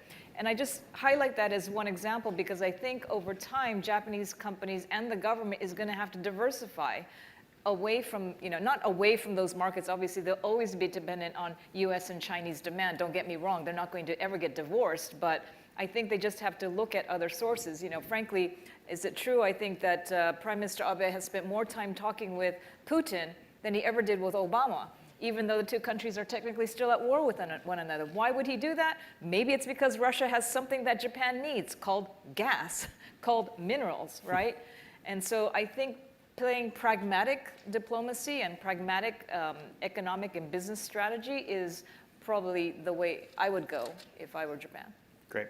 We've got some great questions, but I want to ask Dr. Wells to respond to some of this, given that you spent a lot of your time thinking about strategy and also thinking about information technology and strategy, both at the Pentagon for a very long period of time. When you think about the world today and you're trying to make these long-term, long-range plans that you have to do in the Pentagon, what's that one characteristic that you think about in terms of understanding how to kind of make plans when you could literally have different technologies you're dealing with on the battlefield 10 years from now? So when I think about technology, try to think about the rate of change. So if some parameter, say computing power per unit cost, is doubling every 18 months, okay, in a year and a half you have 100% more. But in 5 years it's 900%, in 10 years it's 10,000%, in 15 years it's 100,000%. Now that curve might level off, it might start a new S-curve, there might be a sort of a disruptive quantum computing type step function, but a linear projection of where we are today cannot work. And the other piece is not just one technology. Biotechnology is changing faster than information. And I'd like to think in terms of brine, bio, robotics, information, nano, and energy. and how you weave those together. So that would be the way I would try to think in terms of strategies of how do the pieces interact. And beginning first, what are the policy implications? So what kind of standards bodies should we be investing in? Someone was telling one time that they were doing a cloud computing standard. And one US tech company had 12 representatives on that body. But they also had representatives on the bodies of 9 different countries. And so the idea about we have an X company that's this country and a Y company that's that country, I think is really blurring. So the other point, though, is getting back to the point about the Chinese social credit score. I mean, I think if the Chinese took the social credit score and developed it to its full potential, if you will, it would be as catastrophic a move as the one-child policy was. Because what you're going to be doing is you're going to be sloughing off the really out-of-the-box thinkers that the country is going to need for the kind of complex interactive challenges that none of us can anticipate at this point. And if you just have people who are following the party line, you're really going to miss out. Great. I'm going to line these questions up for each of our panelists, and I'm going to ask them kind of in the order that they were asked, so you get a chance to think about it as I'm asking it. These come directly from you all. Thank you so much for the great questions. I apologize that we only have 10 minutes at the end to go through these, but I want to make sure I ask the audience questions to you, and if you can kind of answer those quickly, we can get more. So for Izuka-san, I want to ask you one of the questions, a very classic Japanese question, I think, here, because the Japanese always like to think kind of what's unique about them. So what is the most important so-called Japanese characteristic that can be exported for business and for politics? What are the strengths and weaknesses of Japanese companies, especially in terms of globalization and digitization? So, if you want to separate those two and give different reactions, we can do that. Then to Funabashi-sensei, what are the challenges for Japan for it to take a leadership role? And then how specifically should Japan deal with China? And then for Kathy Matsui, what are your expectations of Japan's leadership in sustainability? And then Dr. Wells, how should Japan deal with the United States, especially on technology? So I'll start here with Izuka-san. I can repeat the question again, or basically the bottom line. You got it. Yes. So strengths of so Japanese companies. What is the most important so-called Japanese characteristic that can be exported? And then at the end, it was strengths and weaknesses of Japanese companies. Okay. I think to be exported, Japan is very famous for trying to incorporate with the local people and to work together. So that is a real strength. And what I mean is that in comparison with China, it creates less friction and more cooperation. Well, I don't want to be too simplistic, but I think that's the good character of Japan. And the weakness is that Japan doesn't have a good skill to explain about themselves, or I just think that, including myself, we are not good at explaining about ourselves. And that includes the historical issues with neighboring countries. And we still have some frictions with neighboring countries. And I wonder how this could be settled down. And this is actually damaging the economy, even the economy, and maybe the reputation. And so I think we need to improve more strategically. Thank you. Funabashi-sensei? I think the most important thing is that Japan must get China understood that the US-Japan alliance is not collapsing. However eager they want to see that Trump's risks would undermine the US-Japan alliance, we should demonstrate China that we will be able to maintain it. Second, we must get them understood that their perhaps tactics to drive the wedge between the US and China will not work. There are some Chinese functionaries who start to indicate that they want to participate in TPP. But if their motivation would be to perpetuate the exclusion of the United States from TPP, then I think we should not welcome China participating in TPP. Finally, having said that, I think we must get China understood that we can stabilize the relationship with China. Thank you. Matsui-san? On sustainability, I would say that Japan, I think, relative to many other economies around the world, if you look at just, we do a lot of analysis on ESG, so the E of the ESG, Japan is quite a clear standout, or at least on par with global best practices. I'm not saying that Japan has done everything it can, for example, on plastics, got a long way to go, but in a broad sense, I think Japanese companies, just because it's a nation that lacks natural resources, they've been forced to recycle more and do things that are more sustainable than other countries. And I think some of these practices, not just at the corporate level, but at societal level, can be probably exported to the rest of the world. But again, I think to your point, Japan should also do a better job at PRing itself and the good things that it does on many of these fronts. Dr. Wells. So in technology, I think of three things. One is competitiveness, one is Society 5.0, and the other is feedback loops. So competitiveness, there's a lot of talk, particularly in 5G, about banning Huawei from this, that, and the other thing. And it seems to me that there are clearly some national security issues where you should take that into effect, but don't conflate the fact there's an unfair competitive practices part of this and this national security part. And then the unfair competitive practices part, I think what Japan and the US and Europe should do is find ways to outcompete China. I mean, we have a long history of producing really fine products at really good prices when I put our mind to it. So how do we move from a mindset of instead of hunkering down, trying not to have bad things happen, and actually outcompeting?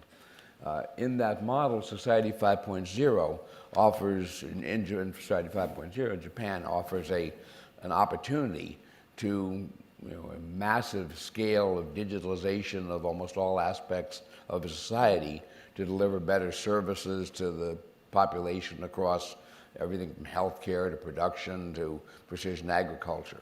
And so how can we, on the one hand, learn from that?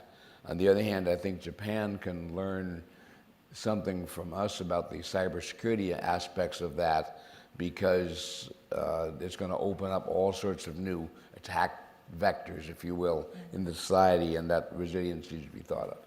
The last thing on the feedback loops, some years ago there was a book called The Rise and Fall of Great Powers. And this was written in the late 80s, I think it was. And the general gist of the argument was that because the US was overspending on defense, that the future would be a Japanese century. What I took from that is looking at the history was the problem with the empires that were pointed out was there were no feedback loops to tell leadership before they were about to fall off a cliff. And one of the things you can say about the US, it's never neat and tidy, or it takes always longer than you think it is, but there are feedback loops in the country that cause you to be able to do things better eventually.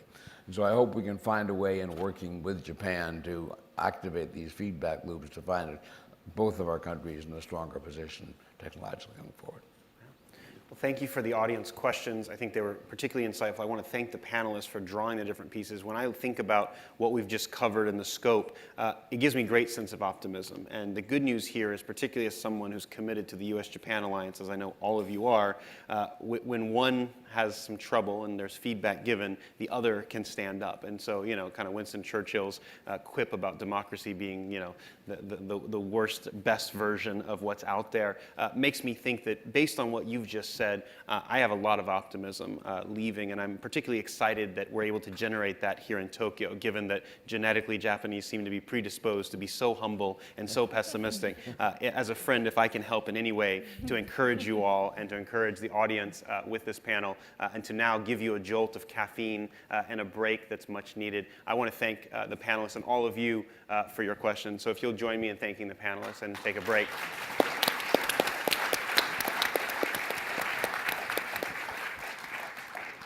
Thank you, Josh, and the panelists. 今一度温かい拍手をお願いいたします。皆様ありがとうございました。これにて、セカンドパネルを終了とさせていただきます。この後ですね、次の第3パネルまで、20分ほどコーヒーブレイクを取りたいと思います。4時50分からサードパネルを開始させていただきます。それからお部屋を出られる前にですね、今スライドの画面にこのセッションに対するアンケートの画面が出てるかと思いますけれども、お部屋を出られる前に、ぜひこの回答をお寄せいただければと思います。よろしくお願いいたします。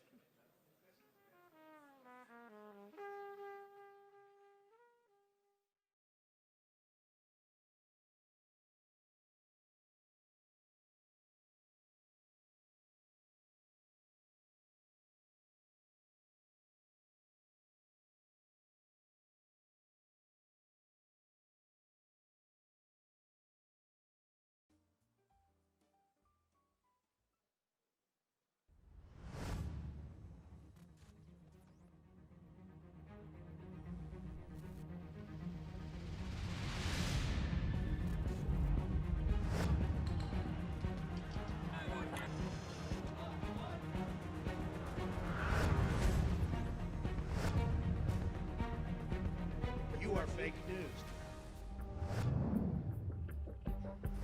You pay for the service with your data. You're the product. It's really difficult to then govern responsibly for everyone once you've gone and divided people. Yeah, all roads lead back to Ukraine. When the elephants fight, the grass suffers. I'm here to fight for the grass. People will not have time to read the entire Mueller report. What they can do, they can listen to you. You can feel history moving around us.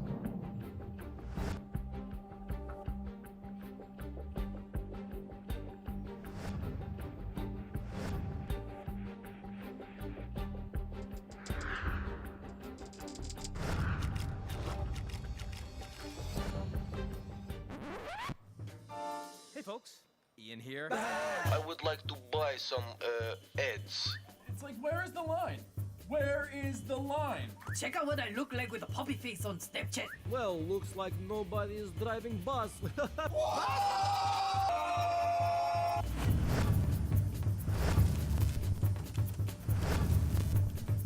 I'm Adam Grant. I'm Nicholas Thompson. I'm Isabel Hugol. Kevin Rudd here. Hi, I'm Betty Lou. Hi, I'm Ian Bremmer, and this is GZERO World.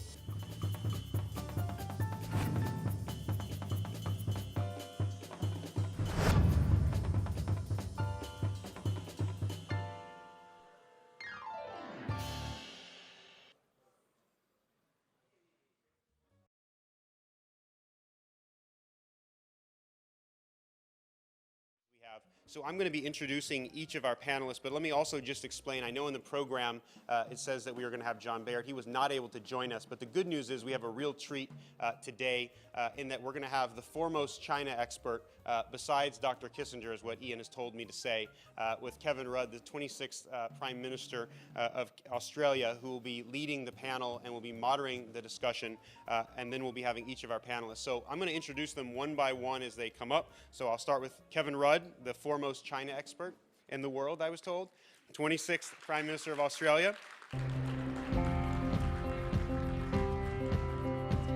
We have Ambassador Patricia Fleur of the European Union to Japan. We have David Gordon of Eurasia Group and also policy planning staff, the United States. We have Governor Kairat Kelimbetov of the Astana International Financial Center. And we have the Governor of the Japan Bank of International Cooperation, Maeda Tadashi.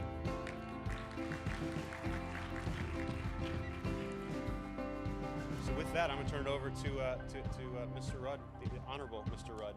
If everyone will take their seats. Good. Well, thank you. Everyone gets a seat except me, it seems. So I'll speak to Bremmer about that later on. Well, good afternoon, everybody. It's good to be back in Tokyo. Always good to be in Japan. I'm just looking at the poll results. Where have they gone? You've taken them down. Okay. So what's the most pressing issue that will affect GZERO World next 10 years? 49% US-China trade war, 37% climate change, Middle East instability 7, US presidential elections 5, bad luck Washington, Europe Brexit 2%, bad luck Brussels. What I'm going to do just to start our proceedings this afternoon is spend just a few minutes talking about topic number one there, which is US-China relations in general, not just the trade war. And then, in sequence, we're going to go to each of our speakers who will address aspects of the list which is before you. Then I will have a conversation among us, and then I understand we get questions from you in the audience. The greater the participation from you folks in terms of the questions that you've got, the better in terms of what benefit we derive from our gathering here this afternoon. I suppose from where I sit, if you're standing back and looking at the world as it's unfolding into next year and into what will be the third decade of our century, I see three or four big ones. And it's interesting that you basically fall within the same pattern. The first big one I see is the structural shift in US-China relations, period. Not just the dynamics of the trade war, because that structural shift is affecting all of us. The second is what I describe as not just a geostrategic disruption, but a techno-strategic disruption. As we know, the fourth industrial revolution, artificial intelligence, call it what you will, rewriting our societies and economies at home, but also relations between states at the same time. Third mega challenge that we see, or I see, is of course the unfolding impact of climate change. You may have seen that my own country, Australia, is on fire at present, not least because of the intensity of drought, and this is one of the most intense droughts that we have seen. And you have fires now raging across about a 1,500 kilometre front across eastern Australia. But that's just a small part of the global story on the impact, not just on the natural environment, but the subsequent impact on the human environment of the unfolding dynamics of climate change. If there's a fourth one from where I sit, as someone who's been a political practitioner as well, it is given 1, 2, and 3 above. It's the increasing incapacity of all of our political institutions and democracies to handle the complexity and the intensity and the pace of these challenges.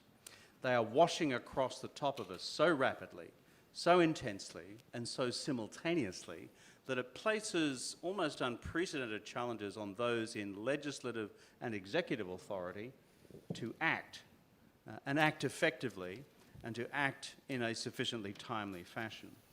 And instead, what we see is what I'm sure you've discussed today, is the dismemberment of some of our political systems in the face of the extremism of the far right, the far left, and the populisms which occupy those various spaces. A couple of words then on the US-China relationship. We should just stand back and pose this simple question to ourselves.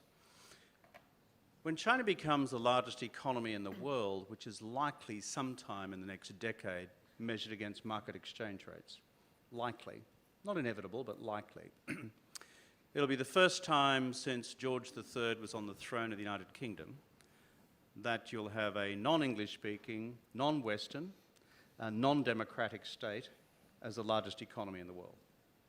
That is big. That is a huge change. And anyone who thinks that therefore it's going to be business as usual, I think is misreading the reality. It is of historic proportions. First point about that is, in the United States, where I now live and work and run an American think tank, is that the United States has reached a conclusion across the partisan aisle over the last 2 or 3 years that this is a seismic and structural shift in the balance of power, and the United States is now vigorously, actively, and comprehensively responding. At a formal level, it's called the end of what they described as 40 years of strategic engagement and the formal beginning of what they call as the period of strategic competition. So far, I see more evidence of an American attitude towards China's rise than I see evidence of a coherent strategy to deal with China's rise. But we'd be wrong not to point out the significant shift in overall opinion, not just among Republicans, Democrats, but across the spectrum in the United States. When I say there's an absence of strategy so far, if you look at the great unfolding debate about US-China decoupling, economic decoupling, it's still not clear to me how much decoupling, if any at all, the United States actually wishes to see. The trade war is one aspect of that. That's the trade in goods, to some extent in services. But what's happening in foreign direct investment flows, a more complex picture. What's happening in capital markets, an infinitely more complex picture. This is a $5 trillion US-China business in all of its dimensions, and not just in terms of Chinese holdings of US Treasury notes. Technology markets, there is some decoupling. You're aware of what's happening in 5G, you're aware of what may happen in various dimensions of artificial intelligence, and what may happen with ICT more generally, and possibly in areas of biotech.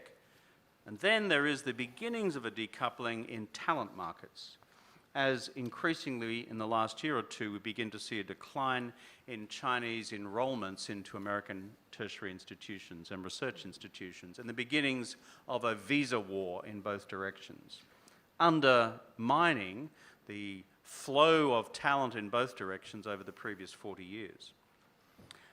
What's the Chinese reaction to all of this? The Chinese reaction is always cautious and slow, but I think as of about 2017, 2018, the deep conclusion in Zhongnanhai in Beijing was that this change is for real in the United States. It's not just a usual US presidential election season thing, of which the Chinese have seen multiple variations on a theme going back to the early 1970s. And so the Chinese deep strategic conclusion is what they've assumed up until now has been a period of great strategic opportunity for China is coming in their mind to a close. And a new period of direct strategic competition is now confronting them. But this is the interesting question for which we have no clear answer at this stage. What is China's counter strategy? Some in Beijing are saying let's double down domestically. In other words, become as self-reliant and self-resilient as possible across the domains from technology to finance and other points in between. Others are saying that's not possible because, for example, China will begin to run a current account deficit as of at the end of 2019. They'll have a net financing requirement for the international financial markets. It's a confused debate, but what I conclude in my observations of the body politic in Beijing is that they have now concluded that we have reached a watershed in this relationship and that China must either itself become more self-reliant or replace the United States with large-scale economic engagement across all the domains with China's other potential large partners around the world, principally Japan, principally India, principally Europe, and to some extent Southeast Asia. The final point I'd just make about the structural shift that I have just referred to in the overall dynamics of the US-China relationship, both in Washington and Beijing's reaction to it, is to build on my last point, which is it now affects all of us in most policy domains, whether we like it or not. I've just come this afternoon from the Middle East, and I've just spent the last several days with Arab foreign ministers. And you cannot talk to a single Arab foreign minister who is not now feeling the heat between Beijing and Washington on either the Huawei question, on co-investment questions, on geopolitical questions, on resolutions before the General Assembly on human rights in Xinjiang. In other words, the binary which we in this East Asian hemisphere have felt for some period of time is now being felt in most other regions in the world. I've most recently been in the United Kingdom, in France, and in Germany. A similar story, where the pull between the economic imperative of sustained China engagement on the one hand, against the national security imperatives emerging for the United States, and not just on Huawei and not just on cyber, are taking pressures in precisely the reverse direction. I see the same in India, where India has reached interesting conclusions, not dissimilar to the ones I've observed here in Japan, where China has decided to de-escalate historical tensions with Japan, going back to the dispute over Senkaku Diaoyudo. And if you look at the re-engagement at a senior political level between Tokyo and Beijing in the last year or two, and the resumption of high-level summitry and the summits which will come next year, guess what? There's a similar pattern in India as well. And there's a similar pattern in Europe as well. And so our friends in Beijing are highly strategic, as you all know. They see this emerging unresolved debate in the United States about strategic competition. They see its unfolding architecture in terms of various forms and combinations of decoupling, but uncertain as to where it will land. But as a strategically cautious culture, China is now seeking strategically to respond in the directions I have just suggested. My final point as we go to the panel is simply to say this, and I'm sure in the discussion we'll go to more contemporaneous questions like Hong Kong, and I'm happy to encourage a discussion on that to the extent that people in the room wish to do so.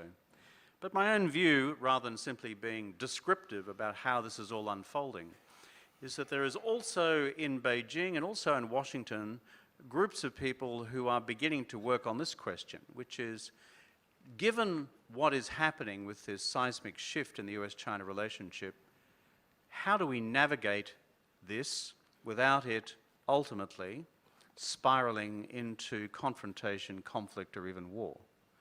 And it's an interesting group in Washington. It's an interesting group in Beijing, as people begin to think through how can we, to use my own term, conduct a managed strategic competition between these two countries, rather than one which is not managed and simply escalates of its own natural momentum into the future, inevitably producing crisis, conflict, and even possibly war.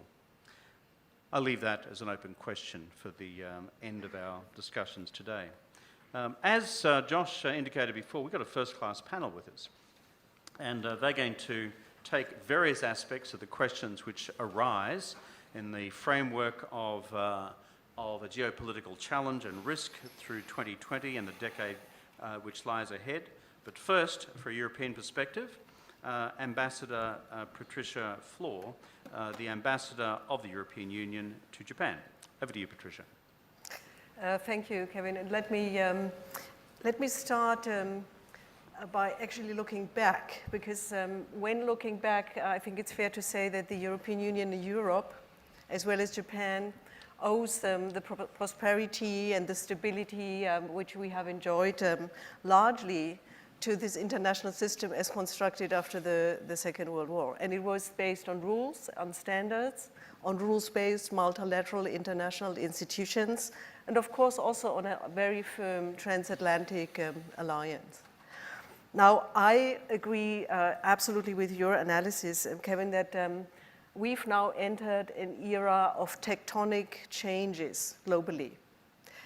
And that, of course, begs the question, both in terms of policies, technologies, the economic interaction, how can the European Union actually survive when the ground is shifting?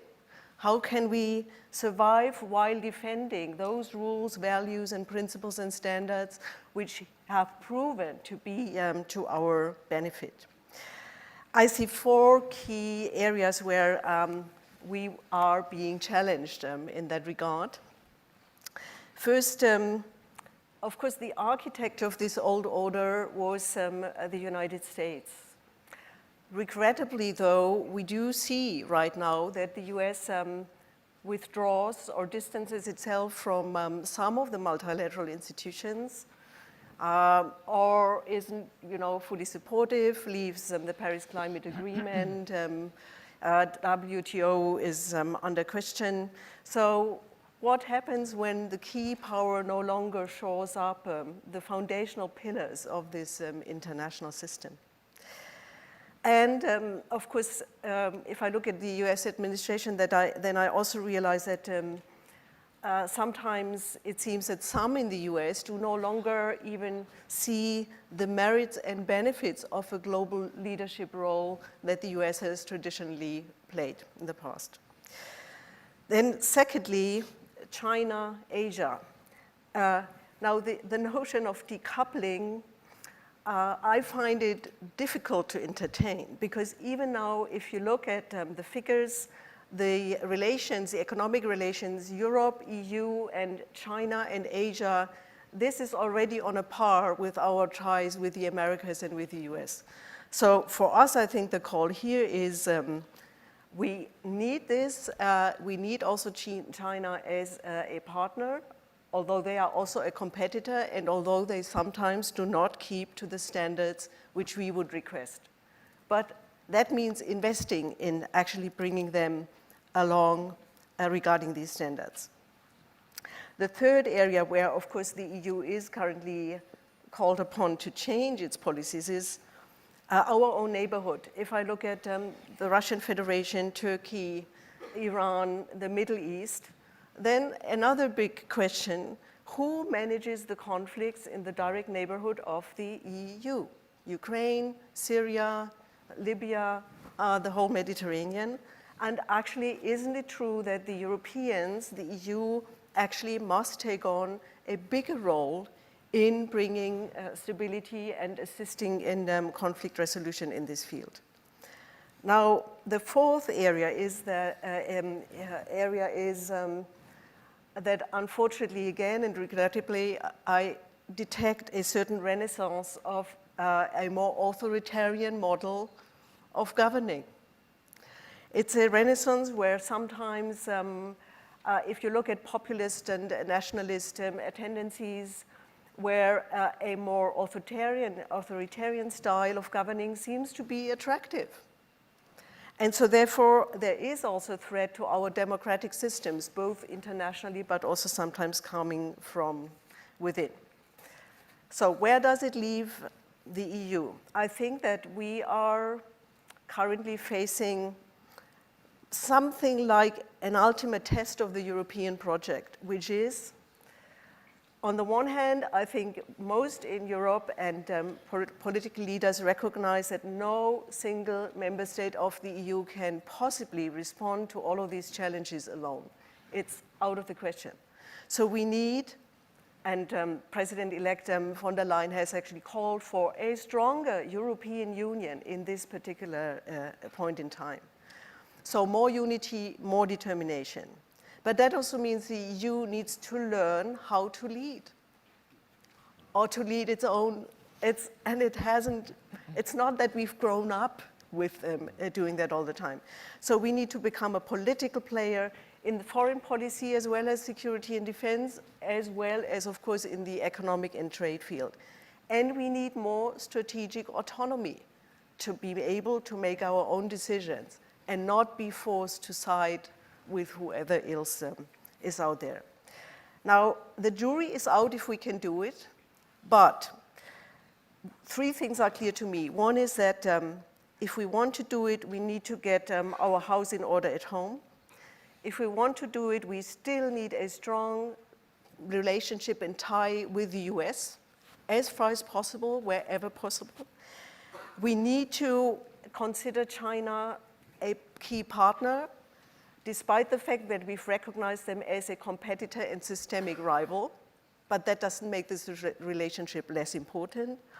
And lastly, we can't do any of this balancing alone. We need partners, and that means like-minded other partners like Japan, like Australia, like Canada.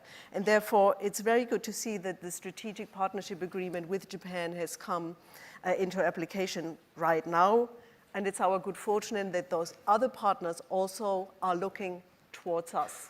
So they also want to partner up, and that's a good omen, I think, for facing these challenges. Well, thank you very much. EU needs to learn how to lead. Reminds me of a conversation I had with the German foreign minister in times past, Guido Westerwelle, who's no longer with us. He always said to me, Kevin, never ask us to lead. and Guido, who has passed away, is a wonderful man. I think confronted with the realities of several years later would be posing exactly the same question now, given where we've got to. So thank you very much, Patricia. I appreciate that very much. Kairat, the view of the world from Astana. Tell me about geopolitics as seen from Central Asia. Thank you very much. I think I will start from maybe some historical background about Central Asia. So 5 countries like Kazakhstan, Uzbekistan, Kyrgyzstan, Tajikistan, and Turkmenistan, which is a market about 60 million people, and according to the BCG recent report, it's going to be up to 2040 more than 100 million people. And still, this region is not very much engaged to the global value chain, and I believe that the recent initiative of the Chinese government is just to raise the question how to engage Central Asia to the rest of the world. And if you remember, the Belt and Road Initiative been the first time, even it's like the perception of the poor Chinese initiative in a Central Asia view is like should be more international. This initiative been announced in the capital city of Kazakhstan, in Astana, in November 2014. And early years, I think it wasn't so much aggressively perceived like geopolitical ambitions. It was more like infrastructure and connectivity initiative. And again, remind to what happened after when the economic gravity moved to Asian dimensions. That is very much important. So how Asia is really connected to each other. So we partially Asia very well connected to each other, but in general is a huge room for the development. And I think that China raised the issues that we should create certain institutions which should focus on this, including like a Belt and Road Initiative, creation of Silk Road Fund, and also the creation of the Asian Investment in Infrastructure Bank is kind of the Chinese response to the global responsibility. At the same time, later on, I think that when it was like a more active development in Eurasia, especially in Central Eurasia, you know that Eurasian Economic Union also agreed with Chinese government that it will be certain we should figure out certain synergy between these two initiatives. Also, in the context of this coming tech race between US and China, now it's creates some kind of equation. So what should happen in terms of the further development of this initiative? So we're back to Central Asia. If you remember, the Central Asia was around Central Asia was a great game between British and Russian empires. So certainly, if we kind of can compare it in terms of the certain intellectual games, it was like a chess game between two empires. I believe that now we should speak more in the categories of the more famous in Japan game like Go, which is a more strategic game, and it should be, let's say, if some parties, kind of put in some stones in Central Asia, the other parties should respond and also to clarify their presence. So in these terms, I think this competition in the interest, in the benefits of Central Asia. Even in terms of the US terminology, I would like to call it to call back this slogan, let's make Silk Road great again in terms of the restoring the roots between China and the rest of the world. So in these terms, I think back to what is Patricia mentioned, there is a certain understanding between European countries and Asian countries on connectivity of the land in terms of the land bridge. It's not only the traditional connectivity. I think it was a few summits in Brussels and Milan in terms of the understanding that this connectivity is a really win-win for the, let's say, both kind of the markets. So in these terms, also Central Asia was in the Soviet Union time like a bottleneck, and now we are start to connect by roads, railways, aviation connectivity, these two biggest economy in our part of the world. And I think that this is also will help us in terms of the further development. So in terms of the what is kind of the key questions, and I was also in the first panel, and remember it was the key question was should the countries be divided in terms of the digital development, or should we work together, or what should the small countries make? So actually, it was myself who asked the questions from the panelists, and I think still there is no yet the clear response in terms of if we're back to the Cold War. So it's more like a situation you should choose certain camp. I think for many countries it's a better situation when you can use the different opportunities. I think the US, also European Union, Japan itself can make significant and have to play significant role in Central Asia development.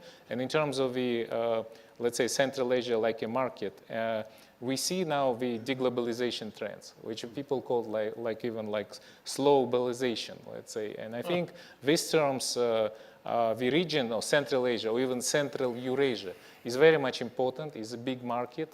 Again, it's very supplementary to EU, to Japan, and to US because we have a vast mineral resources, commodities, agriculture sector opportunities, access to the market of the former Soviet Union or even China. I think let's also think why China is so active in Central Asia. So we know that China is very much developed on the eastern side, but the connectivity is very much important. We understand it from geopolitical point of view, from the trade point of view, from the access to the resources point of view. But in these terms, I think we can work together on certain terms like on the climate change, on the green finance, greening the economy together in the smart cities. So here is a huge room for the further development. Good. Well, you heard the slogan here first. Masurga, make the Silk Road great again. It'll be caps produced on that across the Eurasian landmass. When you talk about connectivity, though, across, let's call it the traditional land bridge, a question for us all to reflect on is the digital connectivity, whose technology, whose governance, state sovereignty principles, citizens' rights principles, or run by the market? Because this is perhaps the most profound set of near geography questions in China's increasing, as it were, sphere of influence. But we'll come back to that in discussion. David, over to you. Well, thank you very much, Kevin. I want to address the following question that flows out of our discussions from today.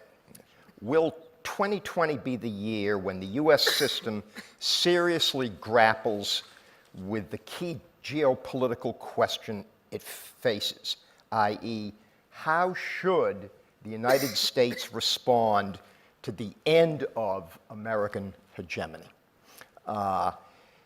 And the answer to that question, will 2020 be the year? Probably not, but we are seeing certain threads beginning in a discussion, and I'd like to explore those. But first, I think we have to recognize that the initial recognition of this and the initial move to step back was undertaken by the Obama administration, not by President Trump.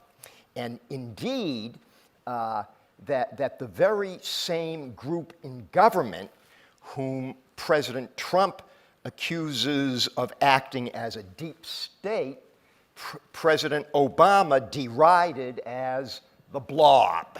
And the blob and the deep state, that is the national security establishment, the actors in the universities and think tanks who've been dealing with these questions for decades. Both of them have both presidents have cast themselves in opposition to this group.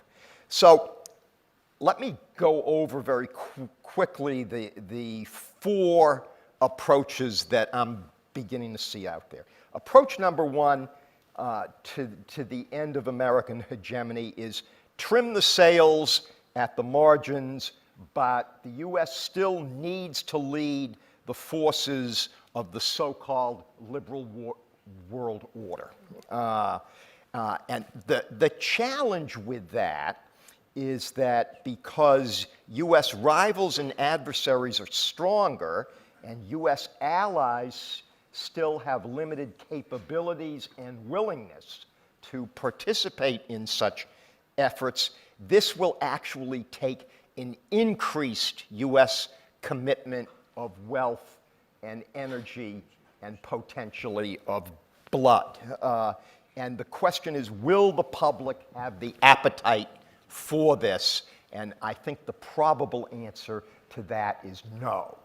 Nevertheless, if you look at Vice President Biden, Mayor Bloomberg, Mayor Pete, who are all in the election campaign, are articulating this kind of a concept. Concept two is to fairly substantially ratchet back the level of ambition. So the liberal world order might be okay, but it shouldn't be the main focus of what the U.S. is doing. The U.S. should not crusade around the liberal world order. It should accept multipolarity and focus on building multilateralism. The key approach here is restraint and seeking to avoid rivals coming together. And so far, that seems to be the basic orientation of the Democratic candidates running from the left, Senators Warren and Sanders take this second approach. More restraint, less continuity, actually, accepting a lot more that we're in a fundamentally different world.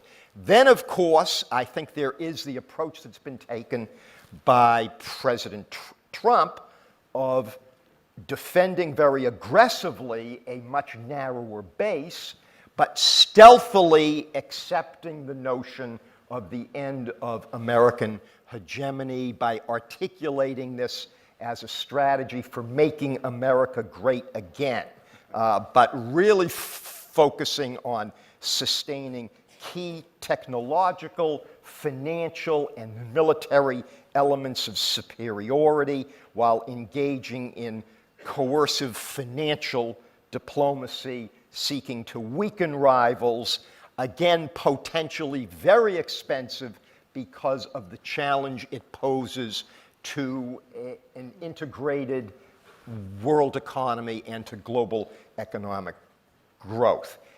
And I want to conclude because I think there's an interesting group emerging, and Kevin, you mentioned it at the end of your statement, who are looking at things with a little more nuance, and particularly are trying to both accept the end of hegemony, accept the rise of U.S.-China, the beginnings of bipolarity, but are seeking within that to sustain both U.S. leverage and to put some boundaries around the competition and the rivalry between China and the United States.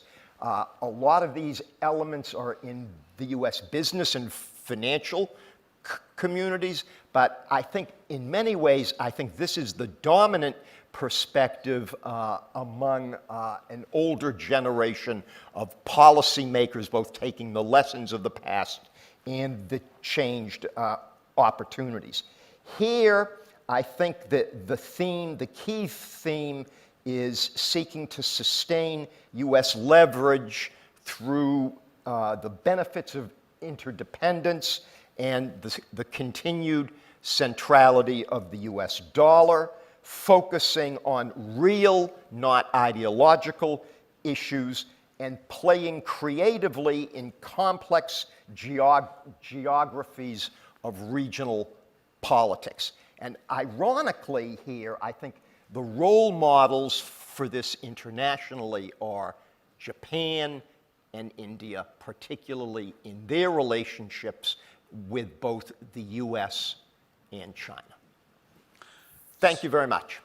So thinking that through, I mean, you are singing from the Ian Bremmer song sheet about emerging GZERO.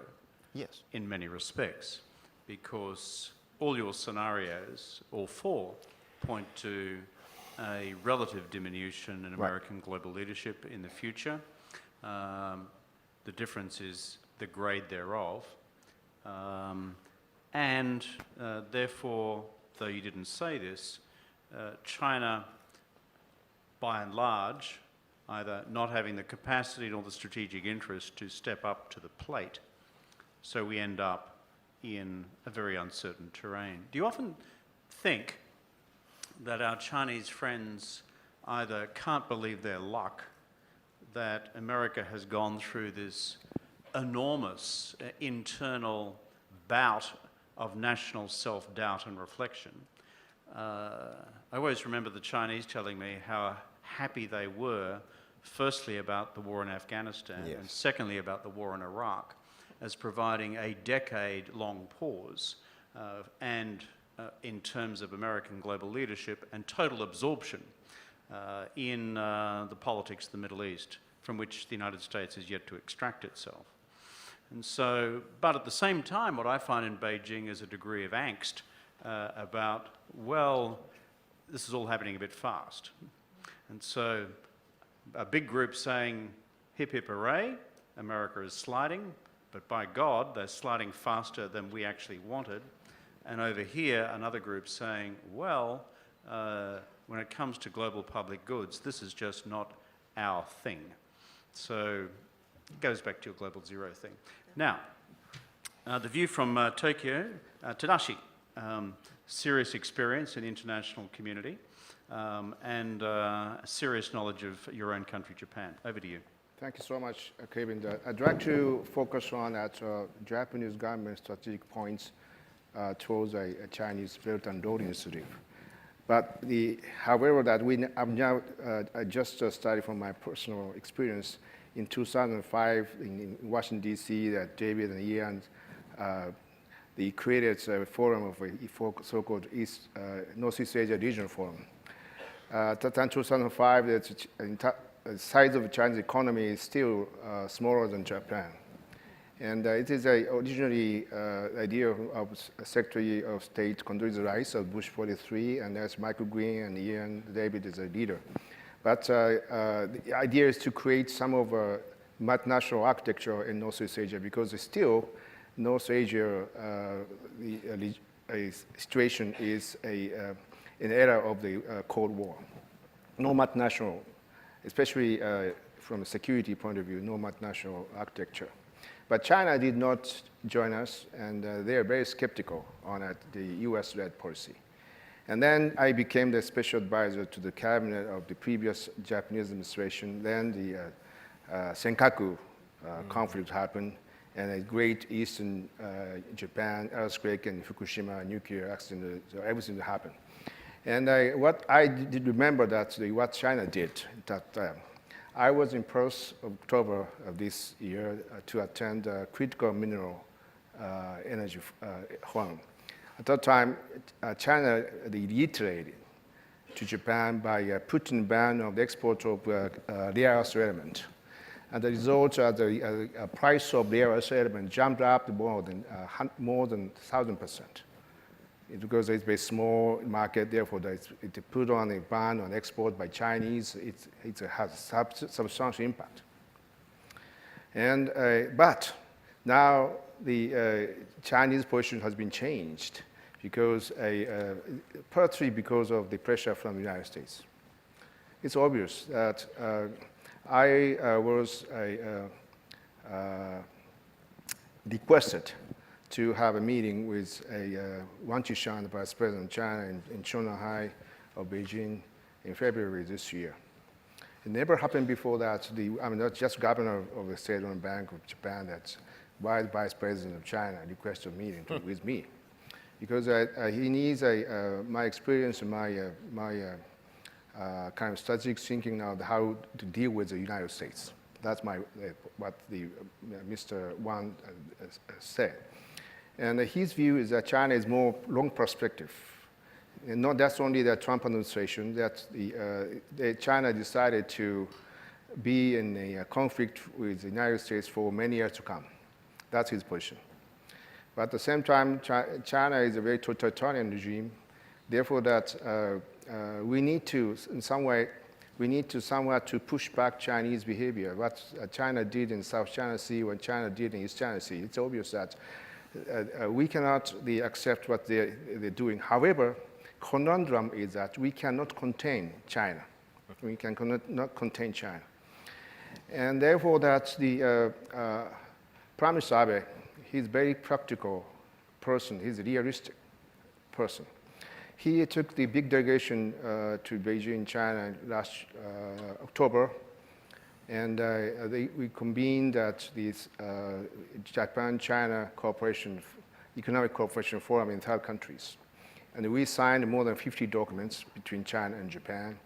And President Xi and Prime Minister Li Keqiang said that now, look, that Japan is eventually supporting a Belt and Road Initiative. But we never said that we support Belt and Road Initiative. In my view, BRI is very ambiguous. There's no strict definition in terms of the size, and in terms of plan, in terms of the direction. Therefore, that in my view, this is a kind of a political slogan, the BRI. However,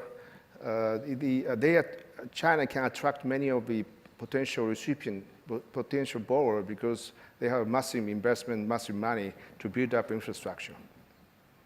But what happened is that some of the entrapment of bad debt, like Sri Lanka or like Ecuador, therefore that China now is aware of that some mistake they made.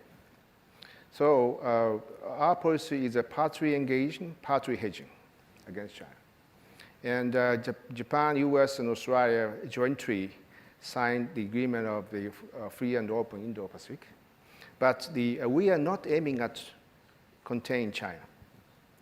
The platform, we created a platform basically of 5 conditions: inclusiveness, transparency, viability of the project, sustainability of debt of the host countries, and rule of law. If China accepted these 5 conditions, we cannot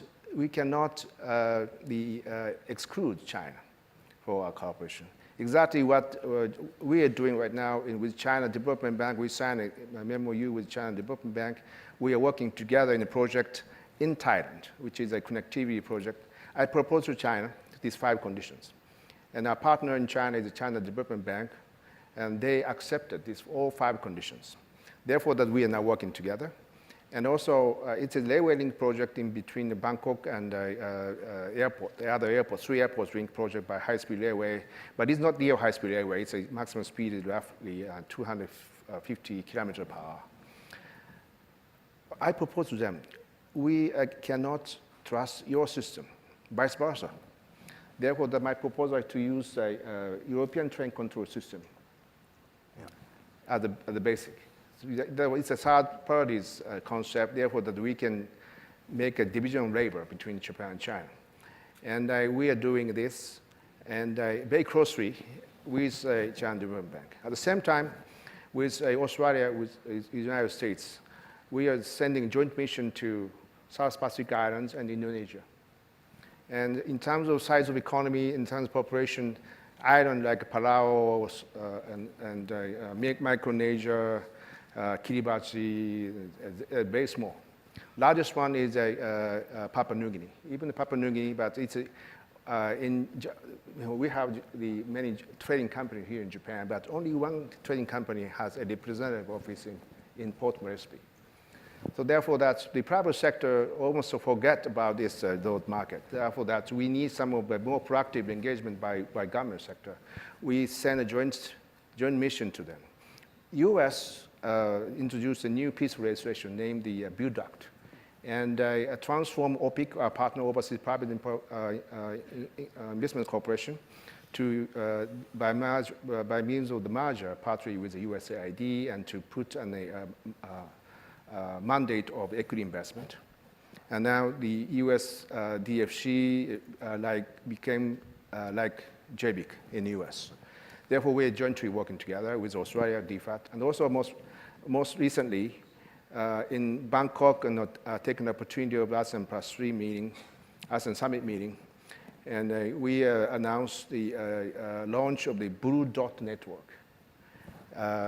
Keith Clark, Undersecretary of State of Economy and Moderate, and myself, David Bohutian of OPIC, and Richard Mould of the DFAT of Australia joined. And this is a mechanism to certify these 5 conditions are met by transaction by transaction. So we need some of the certifying mechanism. Otherwise, China may have some of manipulation. Therefore, this is a very good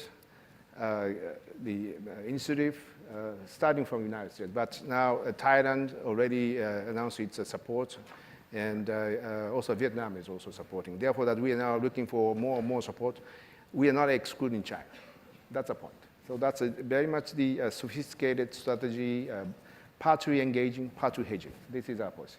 Thank you. Partly engaging, partly hedging.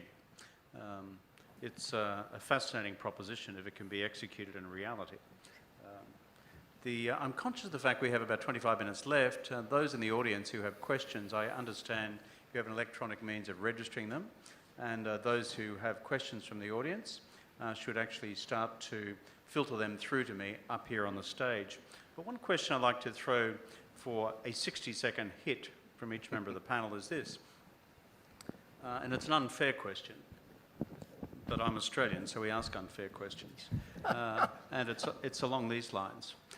If you were Japan, and there's only one of us here who's Japanese, if you were Japan, given the scenarios about US relative withdrawal from global leadership, and given what might be a temporary improvement in the bilateral atmosphere between Beijing and Tokyo over the last 18 months, and maybe for a little while to come, if you were Japan and looking at the future of the regional and international rules-based order, given these changes, what would you do? I'll take the pressure off you, Tadashi. I'll go back to you, if I could ask you, Kairo.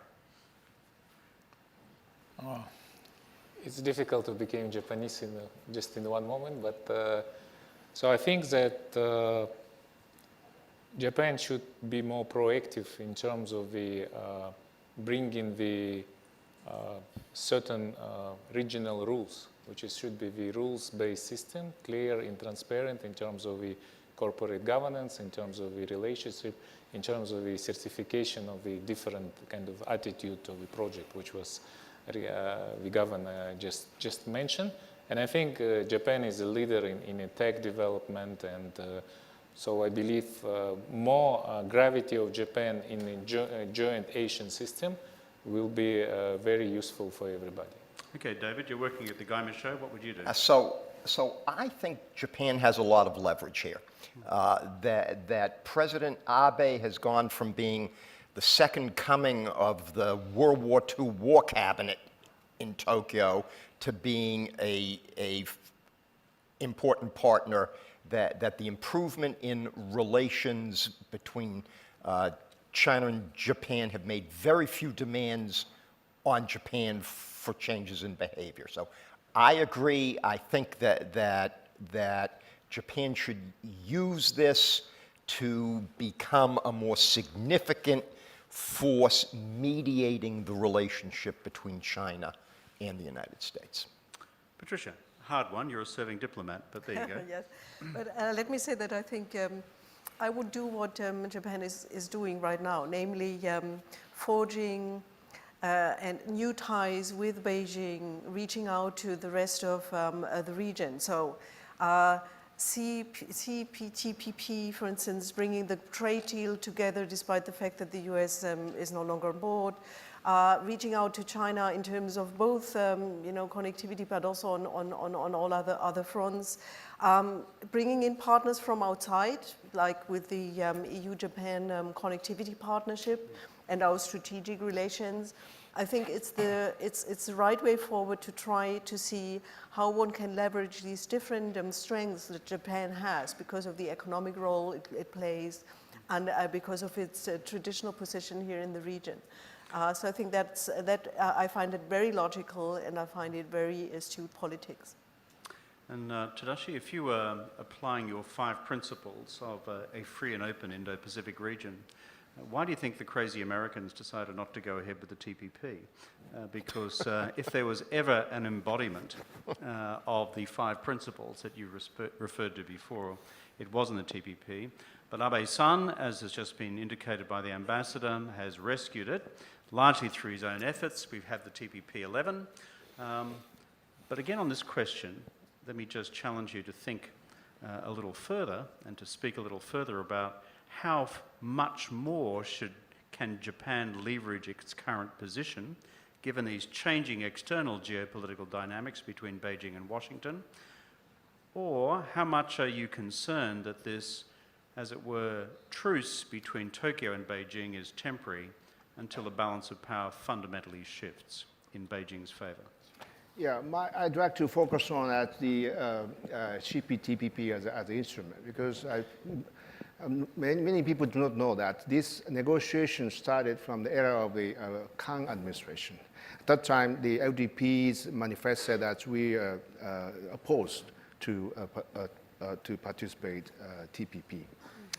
And at that time, we are aiming at the targeting Chinese, especially of the state-owned enterprises policy. That means that China cannot, in conformity with this higher standard of state-owned enterprise, certainly that. But it's very surprisingly that after state dinner in honor of the President Trump here in Tokyo by His Majesty Emperor, the next day, I hosted dinner with former governor of People Bank of China, Zhou Xiaocheng. And he brought the leaders from the financial sector of China. I hosted by gathering the leaders from the Japanese financial sectors. He said, almost half publicly, that China is seriously considering to join the negotiation of CPTPP. Without permission of top leaders, he was not able to say that way because of the gathering of many financial leaders in Japan. So that was very surprised. But so therefore now, the Japanese strategic position that it's the first time that Japan did take a lead for the fostering this CPTPP without announcement to withdraw by the United States. Therefore, that is a big chunk. And our ship is now in a hard time because of the Indian resistance. Therefore, that we are in a position to bring back the United States, even if the Trump gets re-elected, because China is coming. Why not? Therefore, that if it loses its You think President Trump would say, "I'm sorry, I got that wrong"?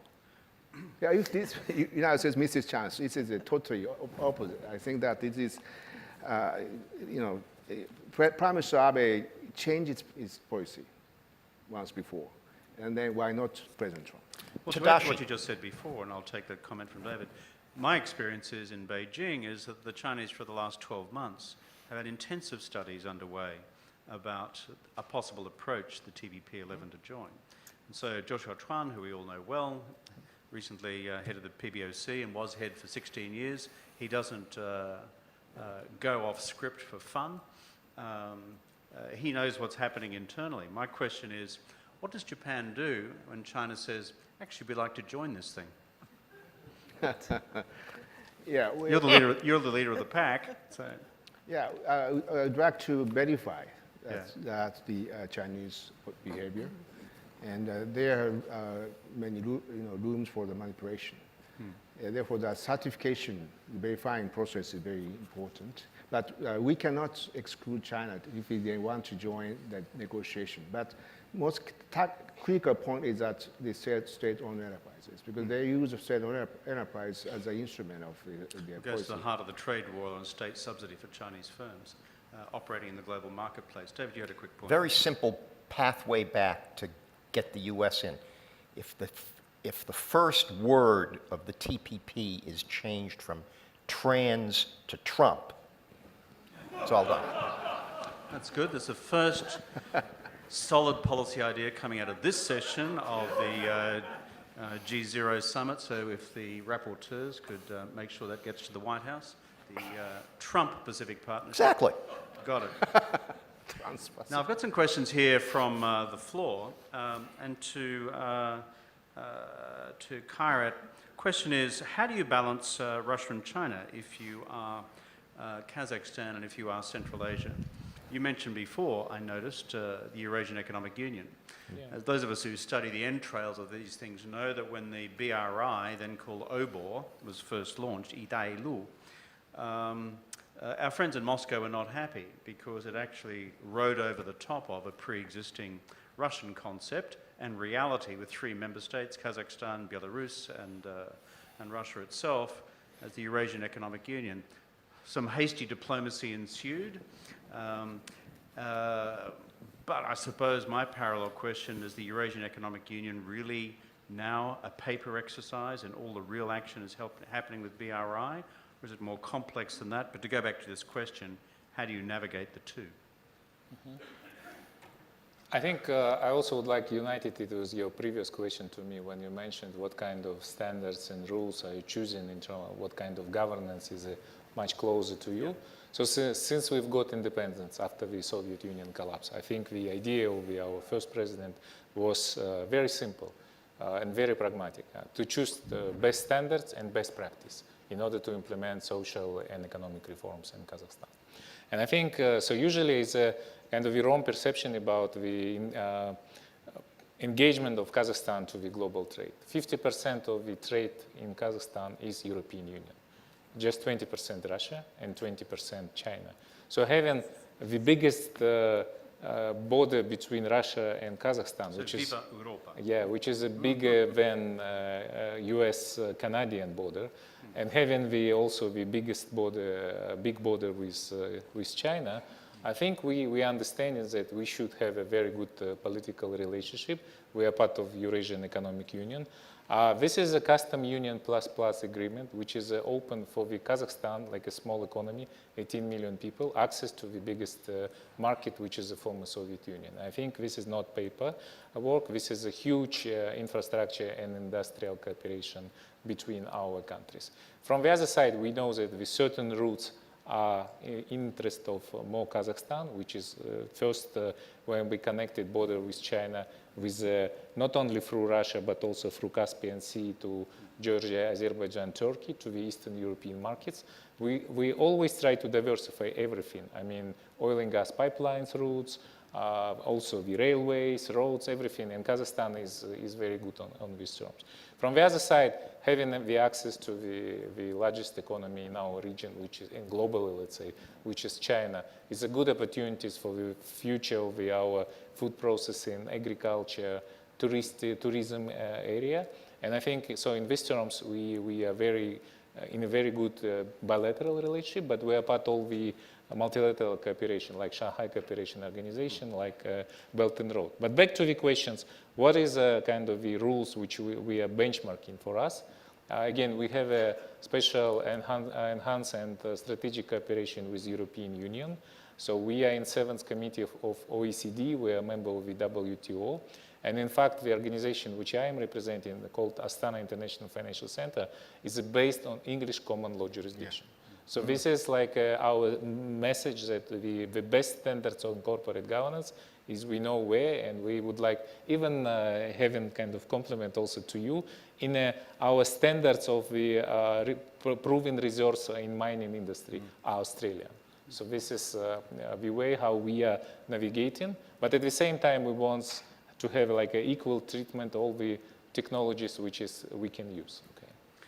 Parallel question from the floor to you, Patricia. The question is, what does the EU expect from a partnership with China in tangible terms? Given, for example, the binary which is already emerging over Huawei and 5G, the bulk of EU members are NATO member states. The position of Washington is absolutely clear-cut on this. There are divergent views across Europe, but most of them not heading in Washington's direction. So that's the current binary, but more broadly, the question's asking is, if you do embark upon a strategic engagement in partnership with China, what in material terms against the future of the rules-based order do you secure? Yes, thank you, Kevin. First of all, I think that, of course, the key demand that the EU has is both bilateral and multilateral. It means that in terms of creating a level playing field, especially in the economic area, that we want to have an investment agreement with China. We've just signed an agreement on geographical indications. We want China to engage fully on WTO reform. Actually, all G20 members pledged so during the Osaka Summit. Because if we want to address issues such as state subsidies or state-owned enterprises or protection of intellectual property, that's a global task, and the WTO is the right organization to actually do it. Can't be done without China being on board, nor the US. But so that is what we would want as concrete actually deliverables. And the same applies to technological issues. So level playing field means that it's again about keeping with certain standards and rules and regulations which would need to apply. Now on Huawei and on the technological issue, the exercise of investment screening and trying to look at how we screen investments in terms of the security implications is ongoing, and of course the objective from the EU side is to have a joint approach and a joint criteria as to how we go about this. It's not new that we have also a lively debate before we finally come to a joint decision. And is that a country by country? Well, it would, yeah. I mean, it's there's no way that the EU can impose. I mean, it would need to be based on agreement, and then it is country by country. But so the exercise, yes. But the exercise that we are going through is to ensure a coherent approach. It's because, I mean, what we shouldn't have is that everybody goes, you know, their own way. So that we need a joint framework with criteria. Then, of course, the individual decisions depend on, you know, the country internal, then also conditions at the end of the day.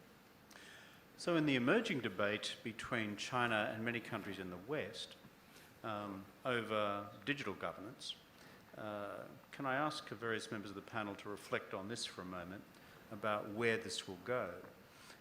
We already have, as we know, two internet worlds, one based on state sovereignty in China and now in Russia, and let's call it an open internet in most other parts of the world, except for North Korea.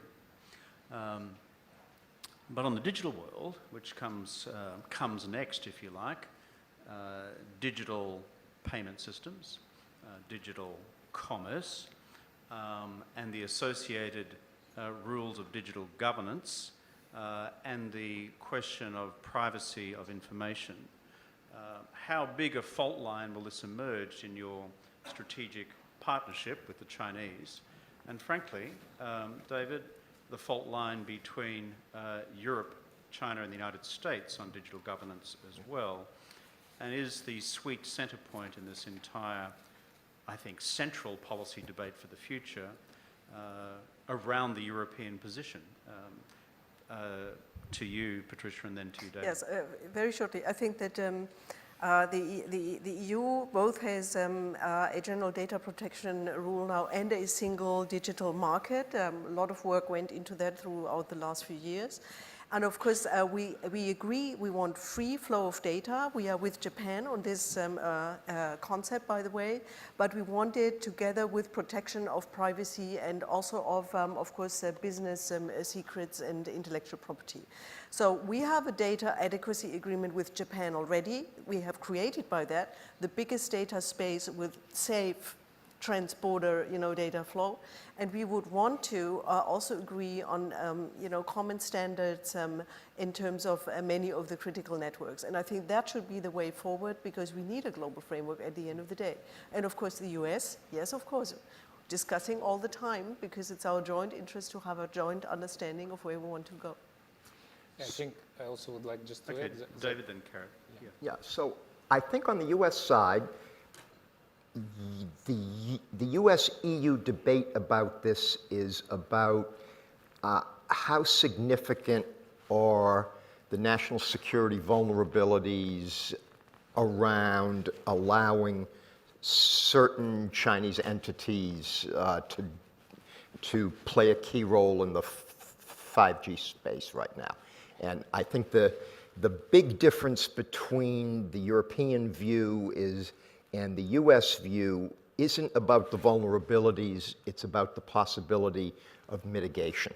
So the European view is that there are vulnerabilities, but those vulnerabilities at the end of the day can be mitigated. The US view, right now, by far the dominant voice in the United States is the voice that says those vulnerabilities can't be mitigated. But I think there's actually underneath that a much bigger debate beginning to go on around these issues. And of course, the president himself, since the imposition of the restrictive elements on tech transfers back in May, has delivered exemptions at every key point that has come down. So the U.S. has put out a principle of you can't mitigate these risks. On the other hand, the behavior of the U.S. so far has been to allow the continued transfer of both high-end chips and code to Chinese companies. Correct? Yeah, I just... We've only got a few minutes left. Yeah, I would like just to point that I think the World Trade Organization should think about more intensive cooperation in terms of e-commerce, just to understand what should global rules looks like.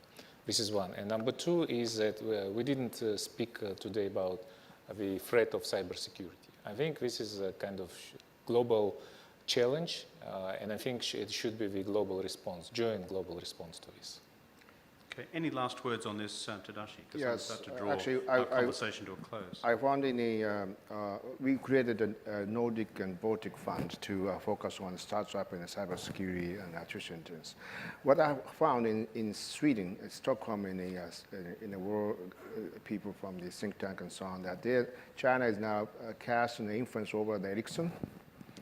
And through the election, also that the local politicians, they're very smart and skillful to manipulate the views of those people and put the cast on their own view to the European Union. So that this is the reality. And now China exploited to the relatively weak economy, like former Eastern European bloc, and also that most recently Greece and Portugal. So that they are very skillful. That they're playing the game. So that we have to play the same game, the smarter game. Well, ladies and gentlemen, we're drawing to a close in terms of our available time. So let me draw a couple of these threads together as I close. One of the critical, I thought, observations from Patricia was her partly throwaway line, but I think calculated, was Europe needs to learn to lead. That is kind of a cri de coeur from Brussels, given A, the impending departure of the British, and B, a gaining set of assumptions about the likely trajectory of American willingness to lead comprehensively in the future, particularly in security and other domains close to the European continent. Tadashi, if I might paraphrase some of his remarks, were along the lines of, well, Japan under Abe-san, step by step, is leading. And you see that obviously through the resuscitation of the Trans-Pacific Partnership. You see that in terms of alternative infrastructure proposals across, let's call it the Eurasian continent, but beyond as well. And in other domains, we see the emergence of new threads of Japanese leadership. On David's observations and his 4 scenarios for the future, those of us who have been traditional allies of the United States would look all of those 4 scenarios and say, what the hell? Because this is not even vaguely approximating business as usual. if the Democrats are re-elected to power at the end of next year. What you're saying is that whoever's re-elected or elected at the end of next year, it'll be one or other of these unfolding scenarios of different levels of, shall we say, attenuation We are of not traditional going back forms. to the status quo ante. And therefore, the status quo ante ain't on. So those who came up with the bright idea of the war in Iraq, thank you very much. That's where its long-term consequences have landed us. Throw in the global financial crisis for good measure on the way through, and welcome to 2020. And the final observation I thought from Central Asia and from Kazakhstan, which is if you are a smaller country, Kazakhstan, if you look at the map, ain't small, it's a big country, but the region of 60 becoming 100 million have no strategic alternative other than to navigate these two terrains, that is, China and Russia, but reminding us that in terms of Kazakh equities into the future, their principal economic engagement is in fact with the European Union. So against the G0 assumptions of this overall summit, we're in for an uncomfortable decade as traditional assumptions of a unipolar world and all of the certainties associated with that begin to fragment to alternative sources of leadership, and the rest of us as smaller countries seeking to navigate our way through the emerging polarities of the decade ahead. Thank you very much for your attention.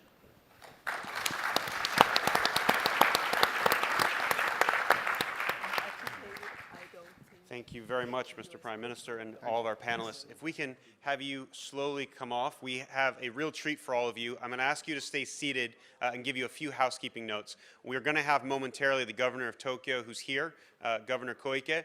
Given that we're in Tokyo, it seems that we want to get that perspective from Tokyo. We're going to have her up here for a fireside chat. Those of you that are joining us for the reception, please keep your headsets. The two Japanese ministers will be speaking in Japanese, and then the other participants from Canada, the United States, will be speaking in English. So unless you're bilingual, just hold on to those headsets, please. Thank you again to our panelists. We're going to be having Governor Koike momentarily once we get the stage up here. What we'd like to be able to do, let's give a big round of applause for the panelists again. Immediately after this fireside chat, which will last about 15 to 20 minutes, we're going to invite you to next door for a reception. We'll have drinks. We'll also have food. So I hope you're able to join us. There'll be a 30-minute gap between the ending of this session and the beginning of the remarks by the ministers. So please use that time to network and get to know everyone there. And then we'll begin at 7 o'clock with some of our remarks from the different ministers. So I'm going to give us a pause for a second here, but please do not go outside, because then we're going to have everyone come right back in.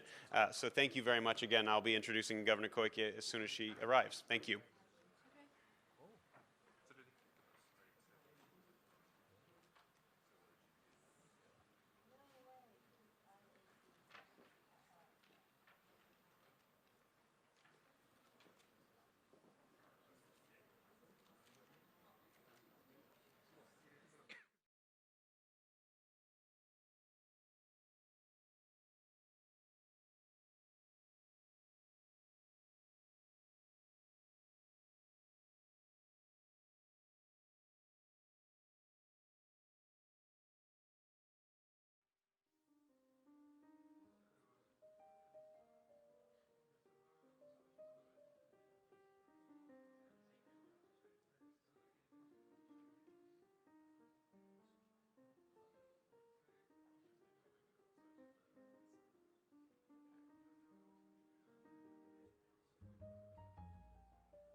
Ladies and gentlemen, if you can grab your seats, particularly those on this side over here with our panel that just ended, if you would grab your seats, we have the governor of Tokyo, Yuriko Koike-san, who will be joining us on stage along with Vikram Khan.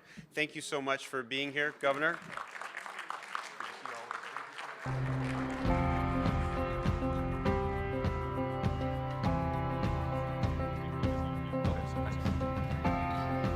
So I go first or she does first? Please. I think those of you that joined us last year know that Governor Koike is no stranger to the GZERO Summit. Last year she gave us a presentation about Tokyo's role in the GZERO world. Today we're going to be able to have her have a conversation with a fireside chat with the associate editor of the Straits Times, Vikram Khanna. So please turn it over to Vikram. Thank you again for joining us. Thank you, and good evening, ladies and gentlemen. It's a pleasure and a privilege to be able to round off this wonderful summit with a conversation with the governor of one of the world's most vibrant and dynamic cities, Yuriko Koike. Welcome to this conversation, Koike-san. Thank you very much for inviting me. Please change the title because I'm G. Okay. So G1 Summit. Okay. How about this? Yeah, and you're not G0, right? Yeah. Okay. We covered so many themes in this conference, and I'm going to ask you about some of them. For example, we talked about the role of women in politics and in society. We talked a little bit about the Olympics. We talked a little about aging. We talked a little about environmental policies and climate change. So those will be some of the themes I'll explore. But just first, a little bit about you. As a journalist myself, I'm especially curious about this. You've had a very successful career as a broadcast journalist. Well, I tried to. Well, you did. You were very well followed and respected, and then you just gave it up to join politics in 1992. Why did you decide to do that? Well, yes, I was a journalist on TV, and I had a daily program, financial and business program from Monday to Friday. But in 1992, the news, international news, which I presented was about the Gulf War and the collapse of the Berlin Wall, and also the explosion of the economy, Japanese implosion. Yes, okay. Bubble economy. So the world was changing so dynamically, and I thought we have to change Japan, not only the society but also the system itself. Otherwise, we will lose the chance to follow such a dynamic change in the world. So I decided to jump into this horrible world called politics in 1992. But I started from my political career with a very small new political party, because the old party, I mean, traditional parties has so many restrictions or regulations and stick to the obsolete, world. So what we have to do, I thought at that time in 1992 or 1993 that Japan had to deregulate things and change the way of the system of the society and so forth. And also, as you know, Japan is a very chauvinist country, full of men everywhere, especially in the business. Yes, some ladies. So I thought Japanese women is a untapped energy to change Japan. So I wanted to be one of the players to change the world. So I was a news presenter, but now I'm a newsmaker. All right, yes. Well, on the topic of women, when you're running for the LDP leadership, this is one of your most famous quotes, and you said that in Japan, it isn't a glass ceiling that prevents women from rising to the top in politics. It's an iron plate. Now, how did you manage to break through this iron plate? No, still the iron plate is I'm facing the iron plate, but in my personal case, being a woman did not cause many difficulties in political activities, as a matter of fact. Sometimes being a woman in political arena sometimes give me a sort of advantage, because my policies are quite different from the previous, old policies. So, which is so close to the ordinary people's necessity or needs. So, being a woman and being a female, a member of the parliament, I thought that gave me a very good chance. Okay. So I don't think it's not an iron plate. Okay. Sometimes very soft. Well, that's good to know. But would you to help the entry of women into politics, or more women into politics, would you support a radical policy such as, for example, having a quota for women in the Japanese parliament? Well, that's a very strong tool to open up the heavy door into the politics.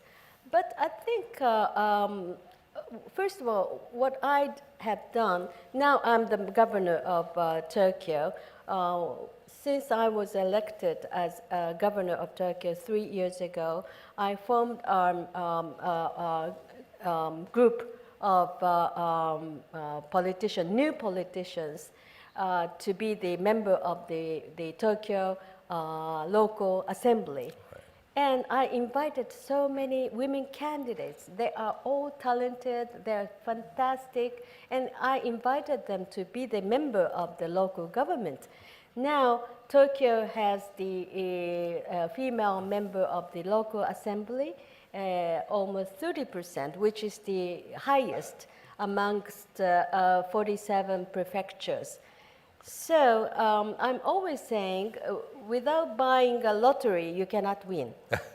So invite more female candidates, of course, talented and able women. There are so many well-educated, well-prepared Japanese women here and there. Yeah. So only to invite them into the new field will open up the society, and to bring the new, new stage. Right. So Tokyo, the local assembly is always challenging. For instance, to establish an ordinance, new ordinance for Tokyo, city of Tokyo, right. Such as the prohibit the smoking in the restaurant and hotels and so forth. Yeah.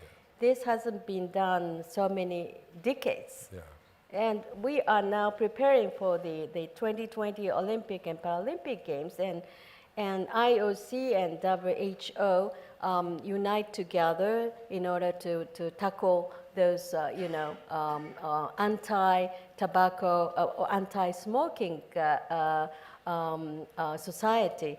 So I think the new Tokyo's local assembly open up the new door, okay. Which is more global, international, right.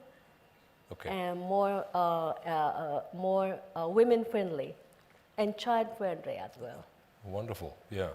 So you are breaking the iron ceiling yourself. You mentioned the Olympics, and I think preparing for the Olympics has probably taken up a lot of your time as governor.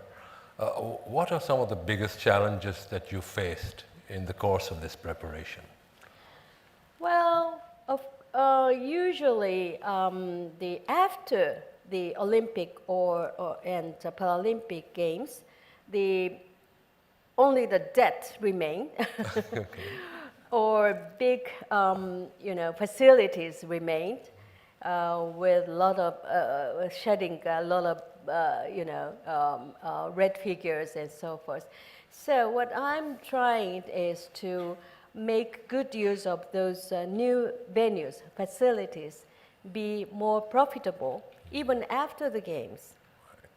And also, what I'm, the Olympic and Paralympic Games should be held under the sustainability and eco-friendly. So what we did, what we challenged is to make the 5,000 medals for all the medalists, 5,000. And we asked the citizens to bring old mobile phones in which many particles of the parts, gold, silver, and bronze. It's called urban mining. And we collected each those small particles of these old mobile phones and make it 5,000 medals. It's very eco-friendly, and it's a sort of symbol of a circulation economy. That's very innovative, and I don't think anybody's even dreamed of doing that before. I have also advised this, introduced this method or way of using the old mobile phones to the gentleman who is a chairman of the Beijing Olympic and Paralympic Games for 2020 Winter Games. Okay. So I hope this will be succeeded. Yes. To the next venue. And it may become a tradition. I hope so. Wonderful, yeah.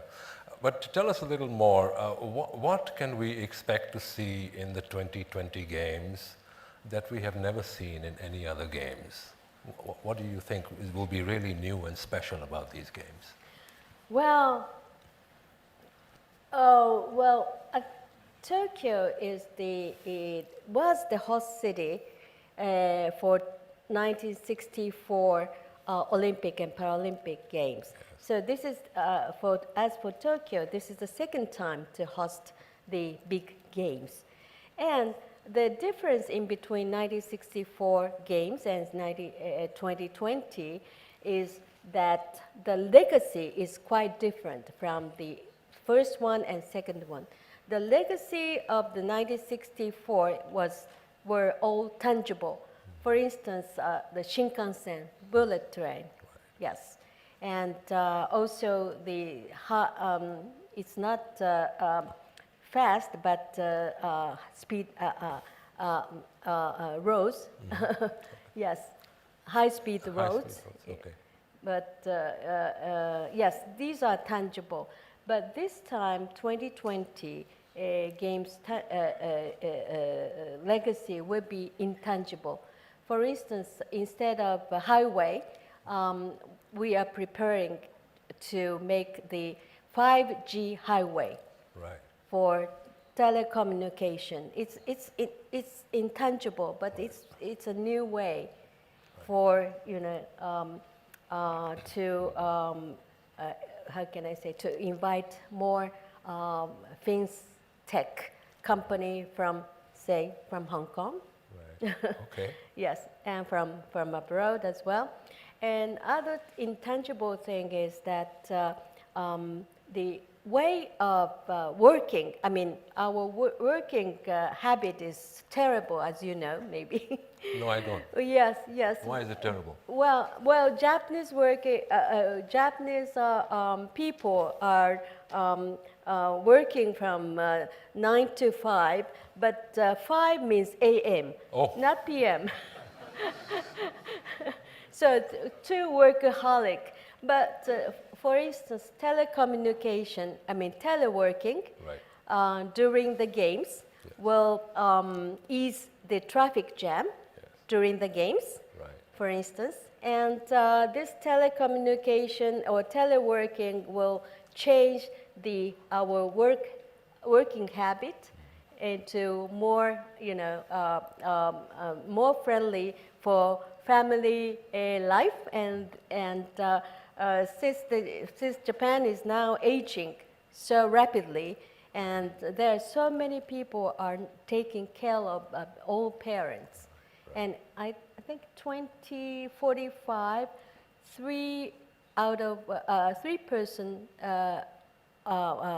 one person out of three will become more older than 65 years old. Right. So to tackle the aging society is another challenge, but maybe that will urge the innovation for taking care of the old and even for the child with robots and this kind of thing. Right, right.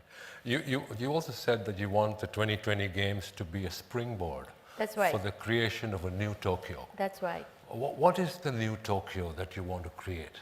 Yeah, as I mentioned, that our way of working will change, and not to work from 9 to 5 a.m.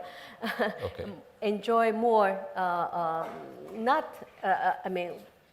we call it life-work balance. Yeah. Not work-life balance. No, life comes first. Life comes first. Yes. This is very important. Yes. So I think 2020 Games will bring new Tokyo, definitely, because we will have Paralympic Games as a second time, yes. And how can I say, the streets will become more even, no gap. And universal design will be introduced into the construction of new Tokyo. Right. So I think it's a good time for us, for Tokyo, to receive or to host this wonderful games next year. Right. Will change Tokyo and Japan. Right. And also, of course, stimulate our Japanese economy. So these changes will be permanent after the games are over. You will still maintain all these things, the telecommuting, all that, the life-work balance. Life-work balance. Yes.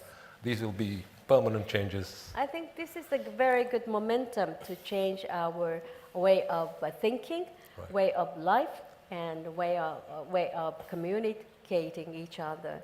Right. So it gives us a great chance. Finally, Governor, there's been a lot of talk in this conference about climate change and how Japan has also experienced it in the form of a very unusual typhoon. You've had flooding as well, and so on. So you've always championed green environmental policies throughout your career, right from the start. What have you actually done in this regard for the city, and what has Tokyo learned from other cities in dealing with these challenges, and what do you think other cities can learn from Tokyo? Well, I served as Minister of the Environment for many years, and based upon my ministerial experience, Tokyo's, the city of Tokyo has started to issue green bonds. Every year we issue 20 billion yen, and it always sold out in a day. Yes, wow. And the money is used to make sustainable, more greener Tokyo. That's one thing. And also we created a prize called ESG, Tokyo Financial Prize. And that is to encourage the companies who invest their money for the ESG fields. Right. So this will also encourage and stimulate to make the society greener. And these are the things that I'm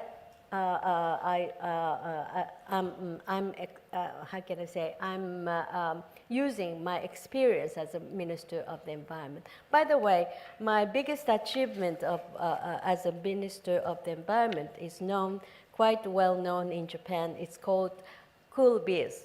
during the summer, hot, humid days, you can take out your jacket and ties and feel free. Okay. But instead, raising the air conditioner's temperature a bit higher, okay, because you feel much cooler, so that the air conditioner in return can be raised the temperature's degree to 2 centigrade or something, and that will reduce the CO2 emissions and save energy.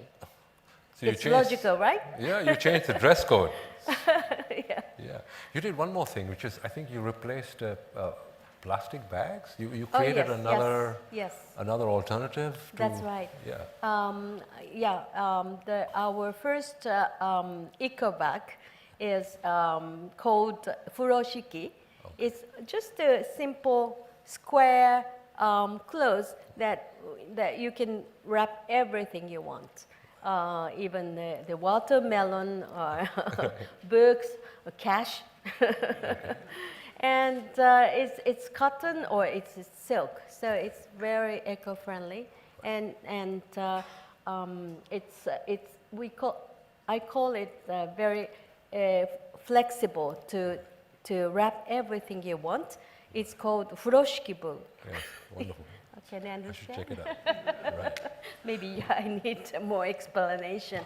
Right. But anyway, to tackle the litter, marine litter, we have to reduce using the plastic things, material. Yes. So as an alternative, I think furoshiki, which is a very traditional, but it's a very, the design is so beautiful, and you can enjoy the design and the tradition, or even the wisdom of Japan. I think in the world you can have this kind of thing, the similar thing. So when we look back the past, we can find, sometime we can find the future. Right. On that note, I know you gave us 15 minutes, and I think we've run out of time. But thank you so much for making the time, Governor. With my pleasure.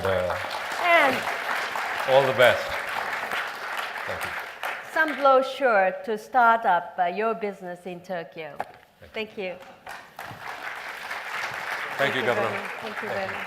小池都知事、誠にありがとうございました。皆様、温かい拍手を今一度お願いいたします。